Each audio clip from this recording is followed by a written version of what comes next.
The whole town is engulfed in blasts and erupting fire as a crowded bus rumbles down Zhongshan Road, passengers tense and anxious. A man gazing out the window muttering that just days ago the underwater earthquake and Mt. Fuji's eruption killed tens of thousands and now even their place must be evacuated, while the girl beside him frets over leaving in such a hurry with nothing, saying she'll have to buy supplies in Jiangnan City. Only for the man to warn her the goods in Walmart and Ali warehouse there have already been moved, prompting her shocked, "What?" Another man adds that this is old news. Today Dongming Lake in Xinjiang dried up and the Darendong warehouse was emptied. And she gasps, "Really?" The total value of these supplies must be in the hundreds of billions, to which the man corrects, "No, it's in the tens of trillions," while Suchin, seated quietly among them, thinks that the loss of supplies and all the natural disasters are just the surface of the world, as the woman frets the end of the world is coming and another man laughs, saying he would even look forward to it, claiming that's when all living beings are equal. But Suchin reflects that even in the end of the world there is no true equality because he has lived it himself, remembering his last life as an ordinary delivery man when the apocalypse descended from abnormal solar energy release, rising atmospheric temperatures, frequent crustal movements, and monsters emerging from underground. The world changed, a new order arose, and in a scarcity where even a packet of instant noodles, ham, or sausage required giving up everything. Yet now he has been reborn a month before that apocalypse, determined to act differently. As the woman clutches his hand and bends close, saying that what they said scared her, "Can you?" But he lets go, stepping off the bus, replying that he has more important things to do, thinking that in the apocalypse the most important thing is supplies, and he stands before the building, Mr. Hippo, remembering how in his last life he wasted time searching for supplies and now must prepare in advance. Donning his delivery uniform that reveals his name, Suchin, while the supervisor warns that being 21 seconds late will deduct half a day's salary. Chen mutters sorry to himself, recalling how in his last life the apocalypse came, his boss ran off, and his annual salary vanished, thinking these supplies are his compensation and wondering how about letting him take them, then strides through the warehouse, his boots gleaming as he pushes his hand forward to open a space, a portal-like dimension revealing a warehouse stacked with supplies. And standing above the shelves he explains this is his power, his spatial ability, which lets him fold everything around him into a super-large cubic space tens of thousands of meters in each dimension at his will, giving him the convenience of collecting supplies for $0, a power he has already used to drain 2 freshwater lakes and plunder several cities slated for destruction in the apocalypse, where even a packet of instant noodles is a luxury, fresh food and time remain frozen. And he will no longer have to eat dirt like before. Then he reads his inventory list, sighing in relief. After collecting so much, when other workers enter shouting for help moving goods, only to freeze in shock as the entire warehouse is empty, not even the shelves remain, and Chen stands in the middle, and when asked where everything went he casually replies that he took it all, leaving the men staring at him in utter disbelief. What the hell? Chen declares he took everything, and the men explode in anger, shouting, "What, you bastard? How did you do this? Catch him for me." But as two rush toward him, Chen smirks and says he won't be late anymore, then vanishes as if absorbed into thin air, leaving them shouting and the supervisor screaming that he disappeared, while Chen is already teleported to the elevator, landing smoothly and explaining this is his second ability, Space Jump, which lets him subtly move within a 3-meter area, enabling him to enter abandoned buildings, collect supplies, and escape even in front of mutant beasts, a life-saving tool in the apocalypse. Then he tosses his uniform aside, declaring zero-cost shopping mission complete, only to receive a message warning of intense Earth movements and localized natural disasters but stating it's manageable, and Chen thinks the official statement is just to prevent panic. Do they know the end is coming? Then a call from Jiang Shaoqian comes in. She scolds him for planning to disappear with her, putting the house on sale, and being naive to think she would stay with him without the house, demanding he transfer ownership or forget marrying her, and he replies that he's on the way back to Xanadu and they'll talk then, hanging up while reflecting that in his last life he spent 5 years surviving the apocalypse for her, fetching supplies, bringing her to safe zones, risking everything, yet she betrayed him. And the memory flashes back to a scene in his past life where, after being beaten badly, a man asks him why he keeps returning empty-handed, wondering if all the good things are hidden. Chen lies on the ground, completely defeated and wounded, while Jian and another man rest on the bed nearby, one commenting that Chen is useless now and it's just the two of them, and Jian warns not to assume he doesn't know their thoughts, that if Chen died it was due to incompetence, and that their fates tonight depend on performance, recalling how in his last life he had trusted people blindly and been let down. But now he vows that Wang and Xian Qian will pay, experiencing pain 100, even 1,000 times, yet he relaxes briefly to check his phone from manager Lu, realizing that the remaining supplies can only be acquired with money and deciding to sell his house at half price but demanding cash immediately, then stepping out of a parked car at the real estate office, ignoring Xian Qian who complains about waiting so long as he moves inside, while Wang, wielding a baseball bat, threatens him for daring to sell the house, but Chen, resolute and uncompromising in this life, grabs Wang by the neck, lifts him, and throws him to the ground, declaring that he can handle himself however he wants. From behind, Xiao Qian screams, "Let go, what are you doing? Someone save him!" But Chen throws her aside with a slap, and she falls to the ground while Wang shouts for him to stop. But Chen tells him not to worry, he won't die too quickly, then releases him as Wang coughs heavily, and Chen moves inside the building while Xiao Qian rushes to Wang asking if he's okay, shouting at Chen that she's not angry yet but he must kneel and apologize quickly or forget marrying her this lifetime, and Chen glances back with venom in his eyes as both Xiaoqian and Wang retreat, shouting they'll get him later, and Chen thinks they're worthless, stepping further into the office where a man offers him water and says he'll pay for the house, seeing the foolishness of selling 1,000,000 yuan property for 700,000 as an easy profit, and Chen sits, saying okay, but it must be full payment today. The man agrees, they sign the contract, and the transfer will be done next Monday, Chen approving the plan, thinking the buyer can now choose the house as long as he dares to live in it. Then noting that he even received 7 lakh yuan in his account, he steps outside, observing that despite various disasters, earthquakes, tsunamis, volcanic eruptions, Xanadu in the Central Plains is inland and life remains ordinary. And as he moves past a pillar, he stops at a notice for fast loans, thinking of high-interest lenders, and calls the number on the pamphlet, asking if he can mortgage his property with a propertive certificate. Later, Chen arrives at the Shanghai International Building, entering the office of Great Sea Loans Limited Company, where a man greets him teasingly that his house doesn't seem worth much, and Chen asks how much he can borrow, thinking to himself that this man is Wang's older brother who died at the mouth of a mutant beast in his last life. Then the man examines the property, and says at most 500,000. But the property certificate must be left as collateral, and Chen pushes for another 100,000. Immediately, assuring him he'll make a profit and repay within a week, which makes the man think Chen is a gambler willing to risk everything, even his parents, for profit, yet agrees to negotiate, and the money is transferred into Chen's account. While outside a taxi, Xiaoqian emerges shouting she's just reclaiming her own house and demanding Chen pay for laying hands on her, with Wang promising to make him pay.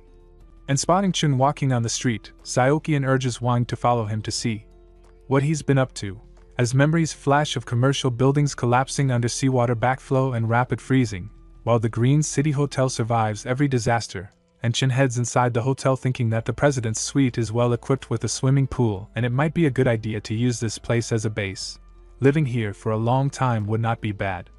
As Chen moved inside, he thought that although many warehouses had been emptied before, none stored hot meals or fresh ingredients, when a girl noticed him and approached, introducing herself as restaurant manager Lu Xingrui and asking how she could assist, and Chen requested a banquet of 1,000 tables, prompting her surprise at the scale but confirming they had options from 5,000 up to 100,000 per table. Thinking this young man with such poise must be a hidden second-generation rich, and Chen confirmed he'd take the 1,000 per table option, totaling 1,000,000, paying a 50,000 deposit for delivery with the balance next week, which Lu accepted, noting that connecting with wealthy clients was as valuable as the ingredients themselves, asking how she should address him, and he said Su Chin. Then she asked if he was getting married. He replied yes and asked her to book the presidential suite for the wedding. Leaving the building pleased that 10 million worth of dishes was secured with just a 50,000 deposit, and thinking that in the scorching post-apocalyptic world, even a block of ice could be worth 1,000,000,000, while Lu excitedly thought about the presidential suite booking and how fortunate the bride must be.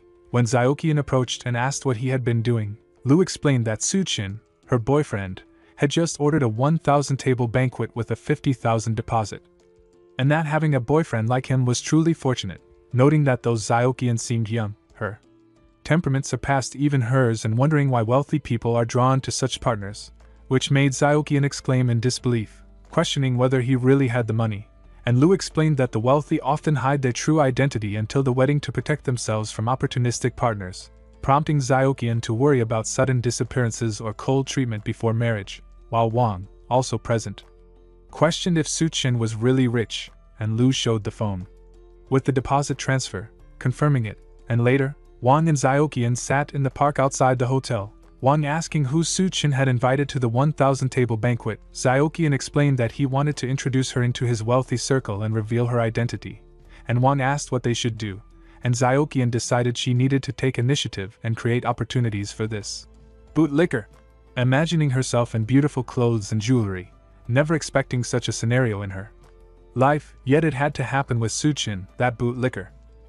At home, Suchin sat reviewing his phone, calculating that selling the house for 7 lakh, taking a 6 lakh high-interest loan, and spending 5 lakh on the banquet left him with plenty of resources, while his zero-cost purchases had already stolen many essential items, so even the remaining 8 lakh wasn't much, and he knew skipping an online loan would be wasteful, prompting him to download over 80 apps at once, take 30 selfies, and apply for loans ranging from 30,000 each, until he received a total of 977,000 yuan. Finally content but aware there was no time to waste, as he still needed to buy fireplace equipment, ice makers, ice blocks, and smokeless coal, all unavailable at the supermarket but faster delivered online, and after checking prices for smokeless coal at 2,500 yuan per ton, he ordered 2,000 tons, paying a 500,000 yuan deposit, then contacted ice factories to arrange a face-to-face deal, and while walking out, Ziokian appeared with her friend Lena, who recognized him and greeted him, and he thought of how Lena always criticized his friends and allowed Ziokian to occupy his house, dismissing her greeting with a cold, "Missing me for what? My house?" while Ziokian held his hand, asking him to accompany her for a walk and apologizing for scolding him. But he let go, saying he had things to do today and she should stroll alone, prompting Lena to urge Ziokian to follow him, both taking a taxi to tail Suchin, who stopped at Ronghua Ice Factory where Mr. Wu greeted him, impressed by his youth, and Ziokian confirmed details discussed over the phone, asking how long it would take to produce 2,000 tons of ice, and Mr. Wu assured them 3 days at 400 yuan per ton, totaling 8 lakh, and Suchin immediately transferred 1 lakh as a deposit to be delivered to his address, explaining he planned to donate it to charity, leaving Mr. Wu astonished at the scale. While outside, Lena and Ziokian arrived from another taxi, demanding to know what he had been doing, and Mr. Wu told them about the ice order and the charity plan, which left both girls completely shocked. At the restaurant, Suchin settled in, savoring the moment now that all his supplies were secured, reflecting on how in his last life he was too busy to even visit a small cafe, and when the waiter welcomed him and handed over the menu, he noted butter chicken naan, smoked steak, and fresh juice, a high-end restaurant where the average spend was in 4 digits. Until he stumbled on a question-mark dish priced at 17,000 yuan, which the waitress explained was a personal creation of the head chef. Changing with her inspiration, and intrigued, he agreed to try it, remembering how in the apocalypse a strange force had mutated creatures, including the serpent in Shanghai Jing, but he preferred to call it a biological modification, when suddenly the chef herself arrived with the dish, greeting him and revealing herself as Hell's chef Duanya, whose magical culinary skill in his previous life could turn decay into irresistible food, though prepared from mutated monster sources. And noting his stunned expression, she commented on his worry about being poisoned, presenting the dual-faced life dish with tuna fried in brown butter on one side and deep-fried puff pastry steak on the other, leaving a memorable taste. And as he ate, he thought it would have been amazing if she had cooked for him in the apocalypse, though he remained wary of her potential trickery. Meanwhile, Lena and Ziokian had followed him, whispering about the 10,000 yuan plus dish, and joking about becoming rich wives before Suchin moved to the bar, thinking of the wealthy who spent millions without savoring the experience, reflecting on the lost opportunities of his last life. And as he sat with a drink, a group of girls approached, insisting he join them, introducing Yunyun, whose boyfriend had cheated on her with an older woman, and as she gulped down a glass of alcohol, she flirted, asking if he was single and willing, encouraged by her friend, all under the watchful eyes of Ziokian and Lena, who panicked, shouting at him. But Suchin guided Yunyun into a private room, tapped her head awake, admonishing her to stay home and stock up on food, warning her against visiting such places in the future, and stepping back outside, he mused that living like this was rare and enjoyable, yet with Ziokian and Lena trailing him tonight, the opportunity had already slipped away. The next morning, all the items Suchin had ordered, from smokeless charcoal to blocks of ice, arrived on several trucks outside a warehouse he had rented. He guided the drivers inside and directed where each load should go. One of them worried the lack of a cold room would make the ice melt, but Su-chin brushed it off and told them to unload everything as instructed. Meanwhile, Wang tracked down Xiao Qian and revealed that Su-chin had secured a massive warehouse in the suburbs and was filling it with large machinery. Curious about his activities, she went there with Lena to see for herself. The moment they arrived, they spotted a lavish banquet from Green City Hotel being arranged, complete with a red carpet, making the place look like the aftermath of a grand wedding feast. Lena became convinced Su-chin was about to propose, expecting guests to soon flood in. Xiao Qian, though, smugly claimed that even if he did, she might not agree. She decided to confront him and asked Lena to join her to judge how serious he truly was. When they approached, she demanded to know why he was buying so many supplies and what exactly he intended to do with them. Su-chin didn't answer, instead telling her to help carry boxes if she wanted to learn the truth. Xiao Qian scoffed at the idea, declaring she was meant to be a wealthy lady, not someone doing grunt work. Lena teased her, saying this could be his way of testing her worthiness. Though still offended, Xiao Qian decided to play along for the sake of her future dreams and hauled a heavy box onto her shoulder to show she wasn't fragile. Lena joined in as well, reasoning that rich heirs often chased after women who worked hard, and perhaps she too could get lucky. All the while, Su-chin quietly enjoyed the sight of both women providing him with free labor. There were piles of supplies to haul, and even with extra hands from the hotel staff, the task dragged on for hours. The entire day slipped by in hard labor, and by evening everything was finally stacked inside the warehouse. Drained and fuming, Xiao Qian could barely stand. She had worked without rest or even a proper meal, clinging to the belief that all this effort would secure her dream of becoming a rich lady. Lena collapsed onto the floor beside her, equally worn out, muttering in disbelief that Su-chin had made them haul such heavy loads. The ice blocks alone felt like dragging boulders, each weighing well over 100 pounds. Still, she convinced herself that this ordeal must have been the final test. Surely now, he would choose her as his bride, the grand wedding would follow, and dignitaries from every corner would appear. But when she walked over to confront him, she found Su-chin calmly handing thick envelopes of cash to the workers, thanking them for their effort and assuring them that the rest of their payment would be settled within the week, just as agreed in their contracts. After the workers finished, they left singing praises for the generous pay, while Xiao Qian leaned by the door, waiting for the proposal she was certain was coming. But Su-chin simply walked past her, thanking her for helping before bluntly adding that she wouldn't be paid for her labor and should head home. Desperate, she pleaded with him to stop joking. Surely the guests would arrive soon for their wedding celebration, since all of this preparation had to be for them. Amused, Su-chin almost wished her fantasy were true, but reality was far harsher. He had already sold his house and was drowning in debt after taking out multiple loans to purchase these supplies. Hearing this, Lena shouted in disbelief. How could someone who spent over 10 million yuan on food and tens of thousands more on equipment possibly be broke? Su-chin covered the truth with a lie, claiming that a wealthy benefactor wanted to host a charity, gathering people to provide them food and essentials. Xiao Qian snapped. She lunged at him, furious that he had deceived her, but he dodged easily and reminded her that he never once lied. She had been fooling herself with her own delusions. Collapsing to the floor, she raged that she had believed him to be a rich heir, but now that he was penniless, he could forget about ever marrying her. Su-chin didn't care in the slightest, dismissing her as nothing more than a gold digger. That insult sent her into a fury, and she stormed off vowing he would regret this. Lena trailed behind, but not before hurling her own warning that he was finished. Su-chin, however, didn't waste a thought on their threats. In the apocalypse, it would be them who regretted everything. With the nuisances gone, he locked the warehouse, gazed proudly at the mountain of supplies, and stored them into his infinite space.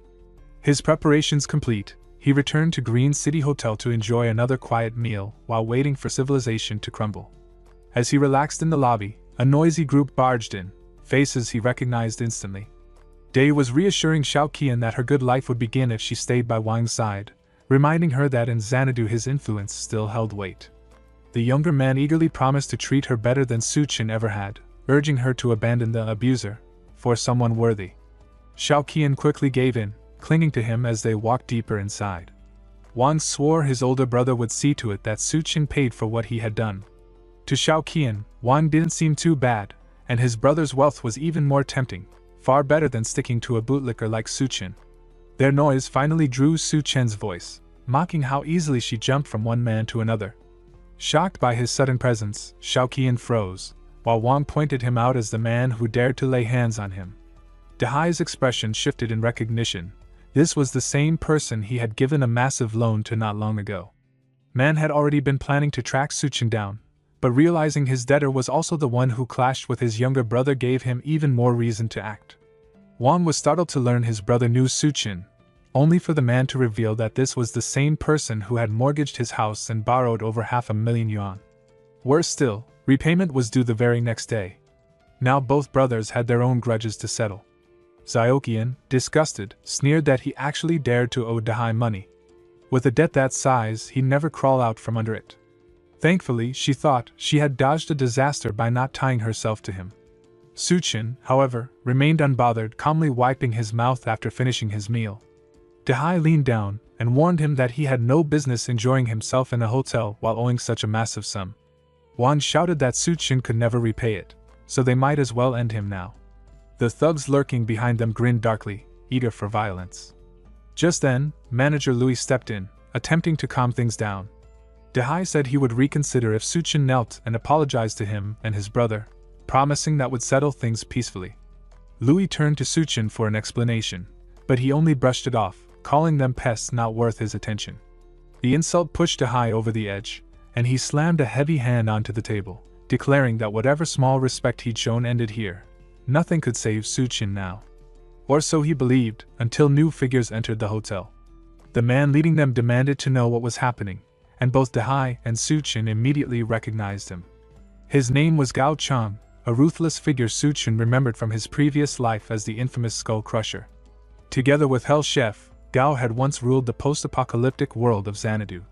Su-chin even recalled rumors that when the apocalypse began, the first wave of mutations erupted right here at the Green City Hotel, where Gao happened to be. That was likely where his terrifying power was born. For the moment, though, Gao was still a prominent entrepreneur in Xanadu, running a vast underground network with countless followers. His sharp gaze swept the room, pausing on Su-chin with a flicker of interest. Once the commotion settled, Gao Chang carried on with his business in the hotel, leading Danya to a private office where Mr. Sun awaited with a glass of wine in hand. Greeting her warmly, he praised her beauty and said he had long heard of her reputation. He offered the drink, but she froze, recognizing the drugged contents swirling within the glass. While she stared at it, elsewhere Su-chin sat in his presidential suite, swirling his own wine. Memories of his past life surfaced. Back then, he and Xiao Qian had hidden in a basement, barely surviving the scorching heat of the apocalypse. Never had he imagined that in this timeline he would cut ties so easily, leaving her to chase after him. To him, it was the perfect chance to even old scores. From his window he watched Xiao Qian and the others by the pool, oblivious to the storm about to come. Dehai and Wang, stripped down to swimsuits, were thrilled at the sight of the women approaching. Noticing how the nights had grown hotter than the days, Wang had suggested the pool as a way to cool off, though both men were clearly more eager for the company of the girls.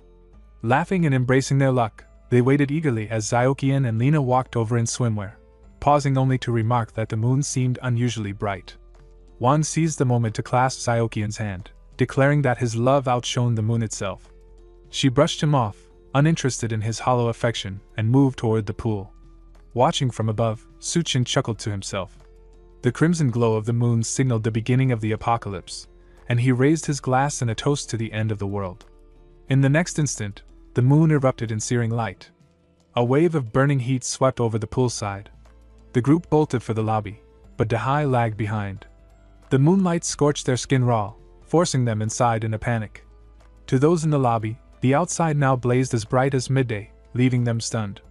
Dehai's men assumed he was fooling around with the girls and ignored his absence, until Xiaoqian, Wang and Lina stumbled inside, their skin blistered and red. Desperate for relief, they spotted a large fish tank and plunged in, fighting over who would stay submerged. Shocked, the men demanded to know what had happened and where Dehai had gone. Too late, Wang realized they had abandoned his brother. When Dai finally staggered in, his body was covered in burns and blisters, and he collapsed as everyone rushed to his side. Meanwhile, in the private office, Mr. Sun pressed Anya to explain why she hadn't touched her wine. Before she could answer, Gao stepped in, suggesting he focus on the banquet prepared for him. Mr. Sun dismissed it with a wave, fixated only on her refusal.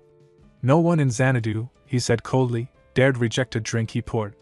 Ordering Gao to stand aside, he made it clear this was none of his concern. In that moment, Duanya understood, this had been a setup. Gao had thrown her to the wolves, hoping to win favor with Mr. Sunday. Mr. Sun carried himself like an untouchable king of Xanadu, certain he could exploit women at will. Today, his eyes were set on Duanya, and though she was convinced the wine before her was poisoned with something foul, she had no way out. Just then, the moon flared crimson, flooding the room with blinding heat. Both Mr. Sun and Gao scrambled to draw the curtains, shaken by the unnatural light. Realizing something disastrous was unfolding, they rushed downstairs, leaving Duanya breathing a sigh of relief, saved by the sudden distraction. Meanwhile, the hotel lobby had descended into chaos. Crowds gathered, frightened and restless, ignoring Manager Louis' attempts to calm them with promises that a rescue team was on the way. Gao pushed through the throng, demanding answers, and was told that the sudden spike in temperature had already injured hundreds across the city. Mr. Sun phoned a contact for help, only to be told that all hands were busy keeping the power grid from failing. No one could spare the time to fetch him. In a corner, Dehai writhed in agony from the burns he had suffered outdoors, screaming whenever his men tried to touch him. They urged him to get to a hospital, but with the streets scorched by unbearable heat, escape seemed impossible. In desperation, he called Xiao Dao, ordering him to drive over from their real estate headquarters. Down in the underground garage, the man started his car and rolled out, barely noticing the heat until he surfaced onto the street. There, daylight blazed unnaturally bright, and within moments his tires shredded under the scorching conditions. Forced to abandon the vehicle, he sprinted barefoot across the pavement, only to realize in horror that his shoes were melting into nothing. He stumbled, crashing down, and when he lifted his head, the half-liquefied remains of another victim stared back at him. Panicked, he tried to rise, but his blistered skin stuck to the ground. The heat seared through his body, melting his face as he shrieked in terror. Back at the hotel, Dehai and his men listened helplessly as Xiao Dao's agonized screams echoed through the phone, the sound of a man being roasted alive by the world itself. Amid this nightmare, Su Chun lay undisturbed in his air-conditioned suite, sleeping peacefully without the slightest concern. News bulletins quickly appear on TV, announcing that the sudden heatwave has already claimed close to 100 lives. Citizens are urged to remain indoors to avoid severe burns, but not long after, the city's power grid collapses, leaving everyone without electricity. Dehai keeps calling his driver, but the line never goes through, and it becomes clear he won't be coming back. With all the hotel rooms fully booked, Dehai and his group are forced to squeeze into the last available one, sharing it with Xiaoqian and Lina. The women immediately complain, demanding a separate room, but their argument is cut short when the power outage kills the air conditioning. The heat inside rises quickly, making it hard to breathe, and if they stay put, they'll suffocate. While the men struggle to cool off, Xiaoqian suddenly recalls that Su Chin is staying in the presidential suite, a room with its own pool. If they forced him out, they could claim it for themselves. Meanwhile, Su Chin relaxes in comfort, swimming in his private pool. From his past life, he remembers how the city's unstable power system collapsed despite all the manpower thrown at it, cutting power for everyone. That's why this time he secured a suite with backup batteries, stocked air conditioners, and even stored ice in his spatial ability. He sets out a table of food and prepares to enjoy his first breakfast of the apocalypse. Just as he is about to eat, a loud knock echoes at his door. When he opens it, Dehai and the others gape at the cool air rushing out, the humming air conditioners, and the piles of ice inside. The women accuse him of selfishly living in luxury while they roast, and Dehai steps forward, demanding the room as repayment for Su Chen's supposed debts. He threatens to throw him out himself if he refuses. But Su Chen doesn't flinch. He pulls out a gun and shoots Dehai in the stomach, warning that anyone who dares to move again will face the same fate. The gunshot leaves everyone frozen in place as Dehai stares in disbelief at the wound in his stomach. Since no one backs away, Su Chen fires again, this time hitting Dehai's leg, before warning that he'll count to 3 and shoot anyone still in sight. That's all it takes. The group scatters in fear. Down in the lobby, Gao demands an explanation for why the hotel has no food. Manager Louis explains that 1,000 tables had been reserved for a banquet days earlier, nearly exhausting their supplies, and the new shipment was delayed by the heatwave. Hearing this, Mr. Sun arrogantly orders that all remaining food and water be delivered to him. The guests protest, even trying to rush him, but his guards fend them off while he lounges calmly, unbothered by their rage. Suddenly, people rush in shouting that Suchin has tried to kill someone. Gao notices Dehai's wounds and realizes that only someone with serious power, or access to a gun, could have done it. Intrigued, he concludes that a dangerous figure is holed up upstairs. At that moment, Xiaoqian loudly tells everyone that Suchen's suite isn't just safe, it has electricity, working air conditioners, ice, and even a private pool. She swears she saw it herself, complete with food and cold drinks, a paradise compared to the suffocating heat of the lobby. The crowd immediately rallies, deciding to storm his room, while Dehai orders his men to make sure Suchin is forced out no matter what. They climb to his floor, and when Suchin finally opens the door, they're hit by a wave of cool air that confirms everything they've heard. Everyone pleads with Suchin to let them stay in his suite, desperate for relief from the sweltering heat. Just then, a child peeks inside, his eyes lighting up at the sight of the fried chicken Xiaoxin had boasted about. He dashes in without hesitation, but Suchen's swift kick sends him tumbling back into the crowd. Outrage erupts instantly. How could he lay a hand on a kid? To them, it proves he doesn't deserve to enjoy such luxury alone. Enraged, they surge forward, but Suchin calmly raises his gun and fires a shot into the crowd. One man at the back collapses lifeless, and the room falls silent. With cold certainty, he reminds them that while he stands alone, each of them has only one life to lose. Downstairs, Wang's scream echoes when he sees his brother lying lifeless under the scorching sun. The others hold him back, knowing it's too late. His brother's infected wound had worsened, and without medicine or relief from the heat, he didn't survive. Rage burns in Wang's eyes, and he swears vengeance on the man who shot him. Meanwhile, upstairs, Suchin is met with Xiaoqian and Lina clinging to him, their voices sweet and desperate. They insist he never meant to kill Dehai's group, only scare them, and promise they'll do anything if he lets them inside. Just as they try to win him over, Wang suddenly charges through, roaring for revenge. Suchin steps forward, coldly declaring that anyone who crosses his door will die. He swings a bat with brutal force, sending Wang crashing backward into the two women. The three collapse in a heap, and the terrified women scramble to drag Wang away as Suchin orders them out of his sight. Glancing at the surveillance system above his door, he knows that even if they hadn't left, he would have gunned them down without hesitation. Out on the burning streets, armored military vehicles rumble toward the hotel. Their wheels have been replaced with treads, and the windows sealed against the blistering heat. One vehicle halts in front of the entrance, and soldiers in insulated suits stride into the lobby. They ask if Lu Jinghua from the academy is present.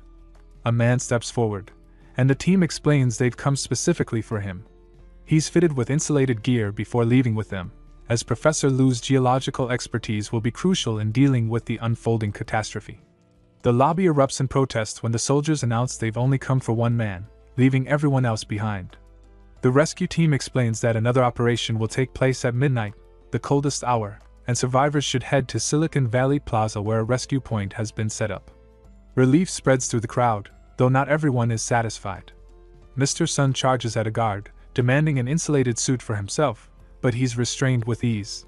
Frustrated, he orders Gao to grab one, but with guns pointed at them, they can't move. As the soldiers prepare to leave, Xiaoqian suddenly shouts that there's a murderer upstairs. Lina backs her up, warning that he has a gun and has already killed several people. Hearing this, one soldier, Xiaofeng, decides to investigate despite warnings from his squad not to act rashly. He assures them he'll report back once it's done. Eager to claim the presidential suite for herself, Lina smirks, hoping Suchin will be killed.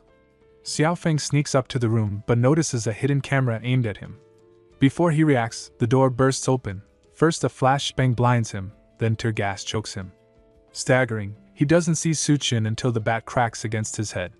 When he wakes, tied to a chair in only his underwear, his first realization is how cold the room is. Across from him, Suchin calmly examines his military ID and the confiscated gun. The soldier, still dazed, wonders how an ordinary man has air conditioning, ice, and military-grade weapons. Suchin casually explains he's a recent graduate who brought them back from the Middle East, an unbelievable story, but the soldier can't press further. Instead, Suchin asks about the government's rescue plan. Shocked at his knowledge, the soldier admits survivors must reach the rescue point on their own, though exposure to moonlight longer than 10 minutes causes people to collapse. Modified vehicles and safe zones have been set up, but the only protection ordinary people can use are insulated blankets. Suchin presses the gun to the soldier's head, but instead of pulling the trigger, he cuts him free. He respects his duty, yet warns him that if anyone comes again, the ceiling-mounted guns will wipe them out. Understanding the threat, the soldier leaves quietly, stripped of his weapons. Back in the lobby, the people are frustrated that he shares nothing beyond telling them to use insulated blankets to reach the plaza. Mr. Sun, furious, slaps Gao and blames him for the failure. The crowd despises him, but knows his influence will still matter if they want a better life after rescue. Watching from the shadows, Suchin approaches Gao, asking if he still intends to maintain order in such chaos. The men bristle at his presence, but he calms them with an offer, and reveals a bucket filled with edible ice cubes. The two men immediately lose control over the sight of ice cubes, and one of them whispers that they should just kill Suchin and raid his room for more. Suchin calmly silences that thought by pressing an assault rifle to his throat. Gao, keeping his composure, suggests making a deal instead. Suchin accepts and hands over a few cubes, watching as they savor the relief. The other man can't help but wonder what kind of treasures lie in Suchin's room if a single cube of ice feels like heaven. Gao agrees to cooperate for now, though in his mind, he's already plotting a way to kill him later. While they enjoy the ice, Mr. Sun notices and furiously attacks Gao for keeping it to himself. Gao's size forces his subordinate to back down, and Mr. Sun seizes the bucket, gorging on the cubes himself. As he eats, his attention shifts to Duanya, who sits in the corner still fully dressed despite the suffocating heat. Smirking, he mocks her modesty before grabbing her hand, clearly in the mood. She pulls back and slaps him, but in rage, he tears open her jacket, threatening to take her in front of everyone. When he notices her soaked in sweat, he sneers and offers to strip her further. That's the breaking point for Gao. He finally stands, his voice cutting through the lobby. Mr. Sun, startled for a moment, tries to assert dominance, but Gao no longer cares. In one swift motion, he drives a knife into the man's neck, ending him instantly. Chaos erupts, but Gao takes control, declaring that Suchin was right. Parasites like Mr. Sun have no place in the new world. From now on, anyone who wants to live must obey his orders or accept death. Watching from above, Suchin notes with quiet satisfaction that Gao has stepped into the role of leader, much like in his previous life, only this time the shift has happened much faster. Later, the new boss of Green City Hotel drinks deeply from the bucket of water Suchin had given him. Lena and Zhaoqian crawl at his feet, begging for a share in exchange for anything. With disdain, he splashes water in their faces and orders them to follow him if they want more. The two scramble for the drops on the floor while he laughs. One of his men asks if they should head for the rescue point, but Gao refuses. The safe zone is a kilometer away, and survival can't be left to chance. Supplies are scarce, and anyone useless will only drag them down. He decides to follow Suchin's example, keeping the weak as cannon fodder. As midnight arrives, survivors wrap themselves in blankets and begin their dangerous trek toward the rescue point, uncertain if they will live to see it. Do you want me to continue leaning into Suchin's perspective as the silent observer shaping events, or keep the narration more balanced between him and the chaos downstairs? Since Gao seized control of the supplies, no one else in the hotel has been given food or water. Staying inside means certain death, yet heading to the rescue point offers at least a faint hope.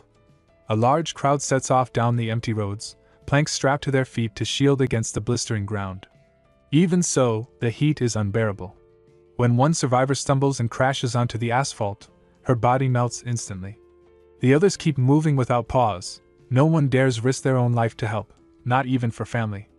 Zhaoqian and Lena wrap themselves tightly in blankets, eager to escape the hotel.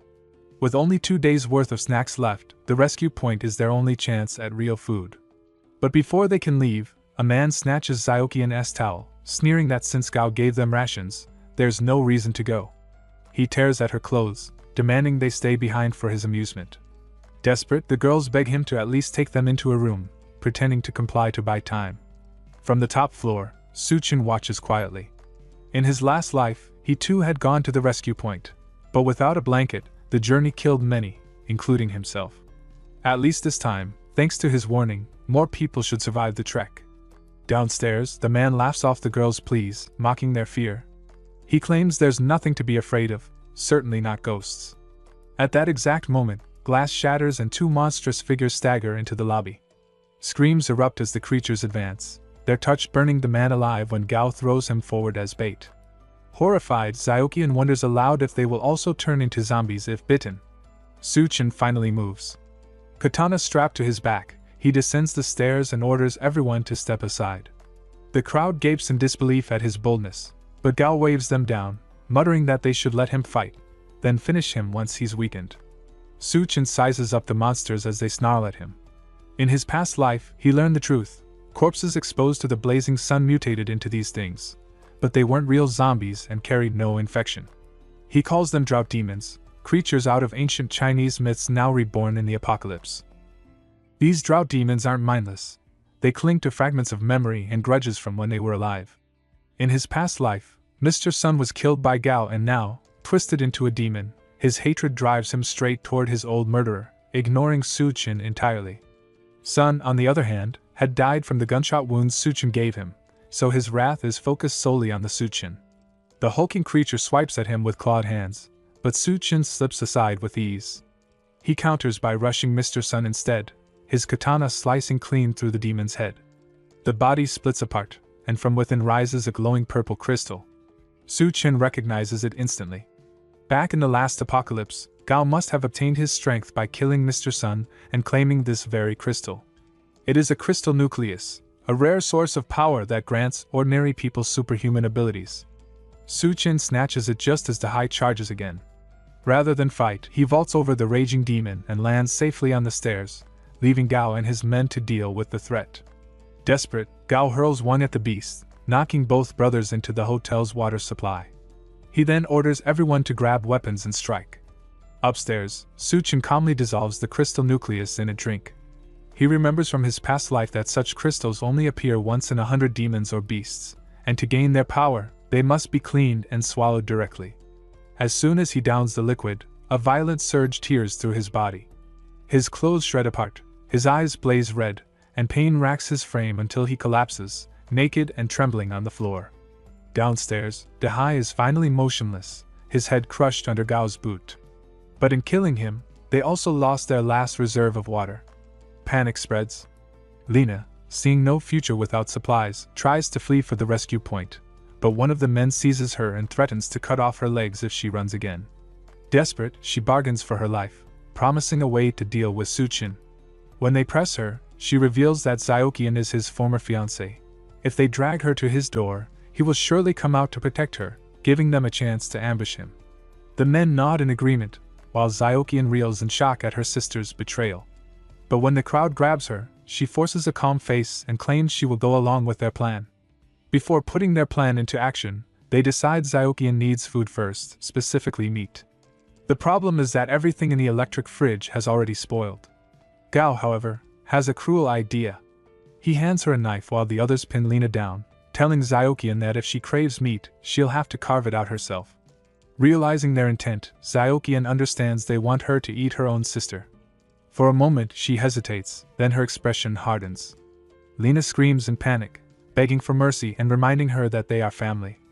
But Xiaoqian no longer believes in such bonds, especially after her sister suggested she be used as bait.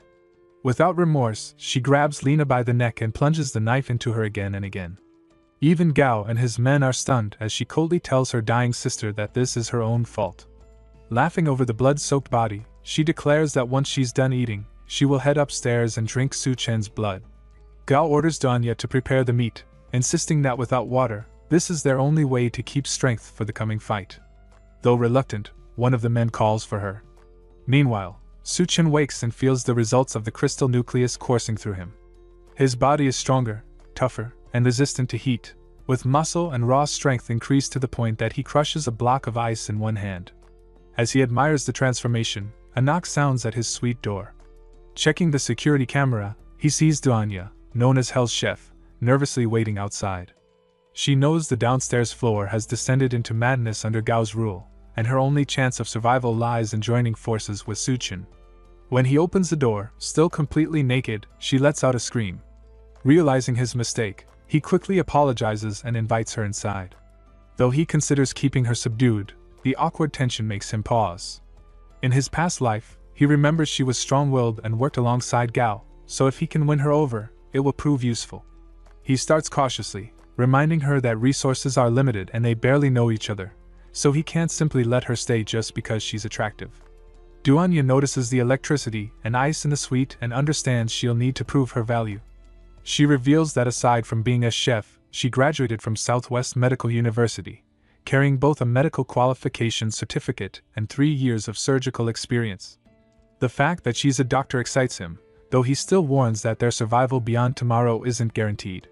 Growing desperate, she insists that if he allows her to stay, she'll do whatever he asks. He accepts and tells her to consider the room her home, but cautions her, while under his roof, she must behave and never act with hidden motives, or he won't hesitate to deal with her. She assures him she has no intention of betraying him and respects his resolve. With that settled, he bluntly orders her to undress, telling her it's time to start repaying him. Duanya heads straight for the shower after being allowed to stay, grateful to finally have water, electricity, and security in a place that feels like paradise compared to the chaos outside, even if it comes with a price. Su Chen's intentions are clear from the start, especially after his remark about offering her something different to eat, but she knows it is still better than the burning heat and the threat of being devoured downstairs. She had already guessed he might act this way before coming up, so she quietly accepts her situation. While she washes up, he sits in the living room, insisting to himself that he is only keeping watch to make sure she doesn't try anything reckless. When she finally steps out, she is dressed in a tight nurse costume he picked out, the outfit barely covering what it should. He tells her she looks just right, leaving her flustered and uneasy, but before either of them can process the awkward moment, a loud pounding shakes his door. Outside Su Chen's room, voices shout for him to come out and save them, while another threatens to smash the door down if he refuses. Beyond the door, figures with jagged teeth and clawed hands linger in the shadows, their twisted bodies no longer human. Instead of fear, Su Chen only feels irritated that he has to deal with these pests again, though Duanya warns him not to go outside, saying they already devoured Lena and might do the same to them. The mention of cannibalism wipes the faint humor from his face, for that means things have escalated far beyond what he expected. He steps out of his suite, calmly telling them not to break the door since repairing it would only be a hassle. The group standing there look feral, veins bulging, eyes bloodshot, and Xiaoqian kneels among them with one man gripping her head, crying for him to save her. The moment he appears, the men bare their teeth in twisted laughter, clearly waiting to strike. Without hesitation, Su Chen steps into the hall, only for another man hiding behind the wall to leap at him with a knife. Thanks to the crystal's power strengthening his body, his reflexes sharpen beyond human, letting him catch the strike, snap the attacker's arm, and drive the blade into his neck in one smooth motion. The sudden display leaves the rest stunned, forcing them to recoil in fear. But Xiaoqian uses the distraction to dash into his arms, begging for protection. Su Chen grabs her by the throat mid-move, exposing her fangs and glowing eyes for everyone to see. Once human flesh is consumed, the body mutates, fangs emerge, and humanity is lost. Xiaoqian and the others are no longer people. She gasps under his grip, choking for air, while the men shrug off the sight, arguing survival is all that matters, even if it means turning into monsters. Xiaoqian grins through the pain, boasting that human meat gave her strength and that once she kills him, she'll claim his supplies. With a feral twist, she swings her claws at him, but he responds with a powerful kick that hurls her across the hallway and straight through a window. She crashes into the frame, nearly plummeting to the burning streets below, but manages to cling to the edge at the last second, eyes burning with hatred. She isn't done with him yet. Outside the hotel, Xiaoqian clings to the wall as the scorching sunlight burns into her skin, making her scream in agony. Inside, the rest of the men decide to strike before Su Chen can draw his weapon. He wonders if it's even worth wasting bullets on them, but one of them sneers that he shouldn't underestimate their new strength. The man leaps high, aiming to crush him from above, but Su Chen doesn't hesitate and fires a shot, blowing a hole straight through his skull. The others spread out, moving unnaturally fast, their enhanced bodies making them quicker and stronger than before. Bullets fly but barely graze them, as they dart and weave through the hallway. One of them swings down from the ceiling, but Su Chen grabs him midair and smashes his head into the ground, ending him instantly. Another rushes in with a knife, but Su Chen twists his wrist, snatches the blade, and slices 2 more throats in swift motions, dropping them all in seconds. The only one left standing is Gao, whose body has clearly been reinforced. With a furious roar, he charges forward, fist cocked back, but Su-chin catches him by the throat and slams him against the wall, pinning him there with ease. Just then, a shadow bursts through the window, Zyokian, who managed to survive the sunlight, though her body is no longer human. Twisted spikes protrude from her back, a long tail lashes behind her, and her eyes blaze with madness. Her transformation happened unnaturally fast, fueled by the deep obsession she held for Su-chin. Without hesitation, he snaps Gao's neck, letting his lifeless body drop, and turns to face her. She shrieks with rage, ready to tear him apart, and he knows this fight won't end until she's been killed again and again until nothing of her remains. From inside the room, Nurse Danyao watches in awe, unable to believe Su-chin just wiped out Gao's whole crew on his own. The mutated girl standing before him, however, radiates a completely different kind of threat, and the nurse knows she can't just sit back and do nothing. She wants to stay by his side, to be useful rather than a burden, even if his way of looking after her is rough around the edges. Her eyes dart across the room until they land on something that might actually help. Moments later, she steps out gripping a whip, telling him she's going to fight too. Su-chin barely spares her a glance, unimpressed. Bravery is fine, but with the way she's dressed, she's more likely to distract him than assist. The monster spares no time for their bickering, roaring before lunging forward at incredible speed. A swipe nearly tears through his head, but he dodges just enough, his shirt shredding apart instead. He instantly activates his berserker ability, muscles tightening as his strength and toughness skyrocket. The creature darts behind him, snapping at his neck with jagged teeth, but even her bite can't pierce his reinforced body. Taking his chance, he grabs both her arms, flips backward over her, and slams onto her back while yanking her limbs upward. Without hesitation, he rips them clean off, smashing her to the floor in one brutal motion. Her shrieks echo down the hallway as he lands behind her, ready to finish it. He'd originally thought about dragging this out, letting her suffer in the apocalypse before finally ending her, but her persistence forces his hand. He'll have to kill her now. Before he can strike, her long tail whips out, wrapping around one of the corpses nearby, lifting it effortlessly into the air as she lets out another maddened scream. The monster's body twists grotesquely as her mouth splits open all the way down to her torso, swallowing a corpse whole in one horrifying gulp. The act makes her stronger, restoring her arms and multiplying her power tenfold. For Su-chin, this only makes the fight more interesting. If she can regenerate, that means she's not so easy to kill, and he can keep tearing her apart as many times as he wants. He darts behind her again, seizing her arm and ripping it clean off before forcing her to the floor. Before she can recover, he tears away her other arm, her tail, and even both legs, only to watch them regrow instantly, just as he anticipated. That's only the warm-up though. What follows is a savage cycle of destruction and regeneration. Su-chin rips her apart piece by piece, from her limbs to her tongue to her very organs, stopping only at the head since it seems to be the only part that doesn't regenerate. Again and again, her body restores itself, only to be dismantled once more. By the time he reaches the 21st round, her regeneration fails, leaving her battered and powerless on the floor. He considers gouging out her eyes but decides against it. He's cruel enough already. Trembling, she demands to know why he has tortured her so mercilessly, asking what reason he could possibly have. He replies coldly that it's revenge, then stomps down hard on her head, ending her once and for all. With the threat eliminated, Duan Yu hesitantly asks if he's okay, but he brushes past her concern, instead asking if she's ready. After everything he's done, she should be prepared to reward him. At the Engineering University rescue point, soldiers notice that the scorching temperatures seem to be settling, sparking faint hope that the apocalypse might finally be easing. Xiaofeng, the soldier who once clashed with Su-chin back at the hotel, is stationed there when he spots movement in the distance. At first, he thinks it's people approaching, but when the white-haired captain of the squad turns to look, she realizes it's a massive horde of zombies advancing toward them. Without hesitation, she orders Xiaofeng to evacuate the civilians while she holds the line. He protests, but she forces him to obey, and with no choice left, he runs inside, begging her not to die. Meanwhile, Su-chin is busy showing Duan Yu once again the frightening power of a berserker. She has rewarded him more times than she can even count, yet he still demands more, insisting he must leave unforgettable memories before heading out. She asks why she can't accompany him, but he explains that only those who are truly useful and fully obedient can remain by his side. Afterward, Duan Yu has completely submitted to him, but there's no time to waste. He needs to head into town before the sea tide surges. From his past life, he knows that zombies, driven by instinct, eventually converged into a massive tidal wave that struck the rescue point, wiping out countless civilians and soldiers while scattering military-grade weapons across the streets. That chaos allowed many fools to arm themselves with guns, leading to endless bloodshed and the rise of ruthless factions.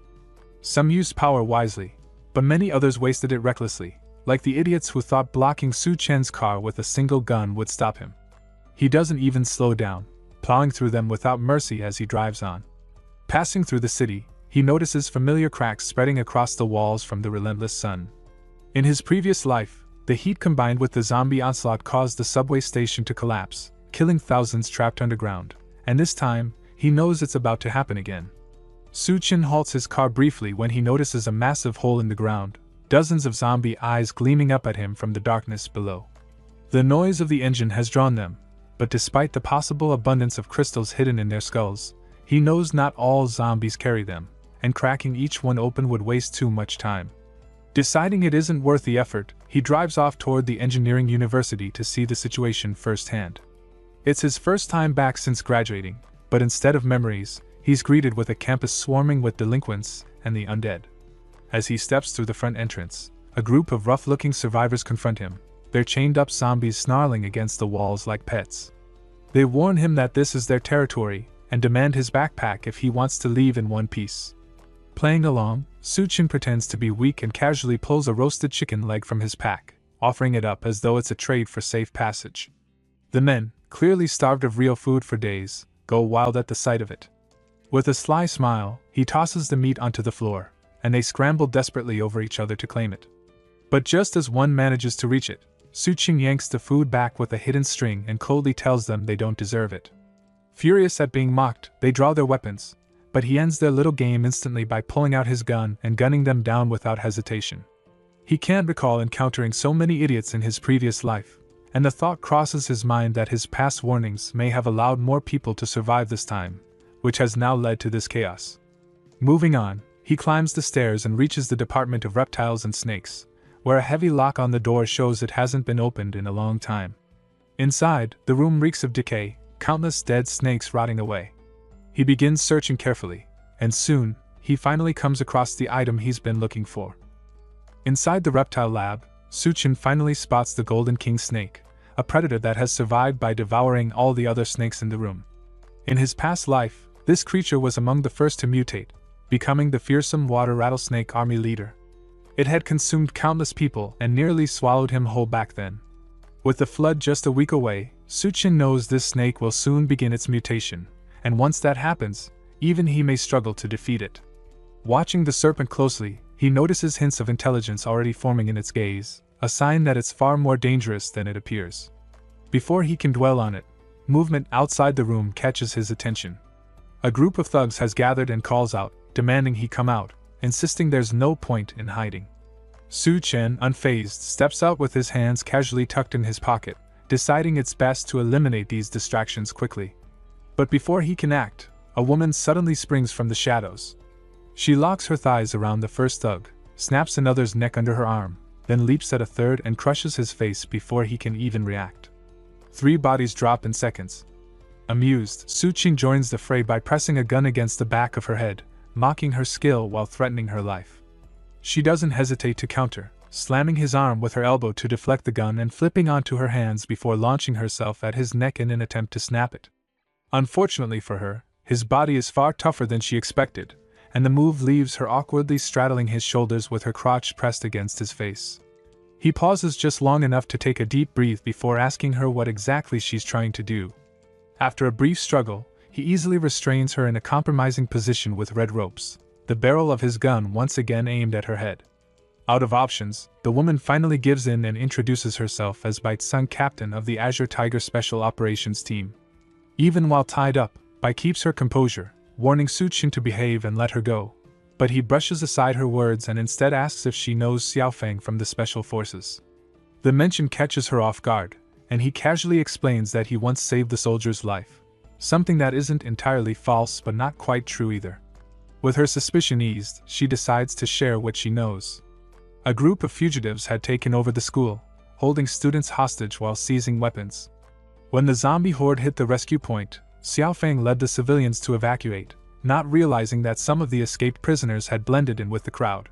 Su Chen doesn't blame her for the slip, reasoning that such chaos makes things unavoidable. Bai agrees, adding that with proper weapons, there's nothing to fear.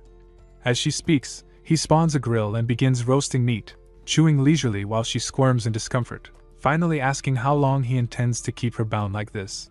He tells her she can go free if she promises never to clamp her legs around his head again.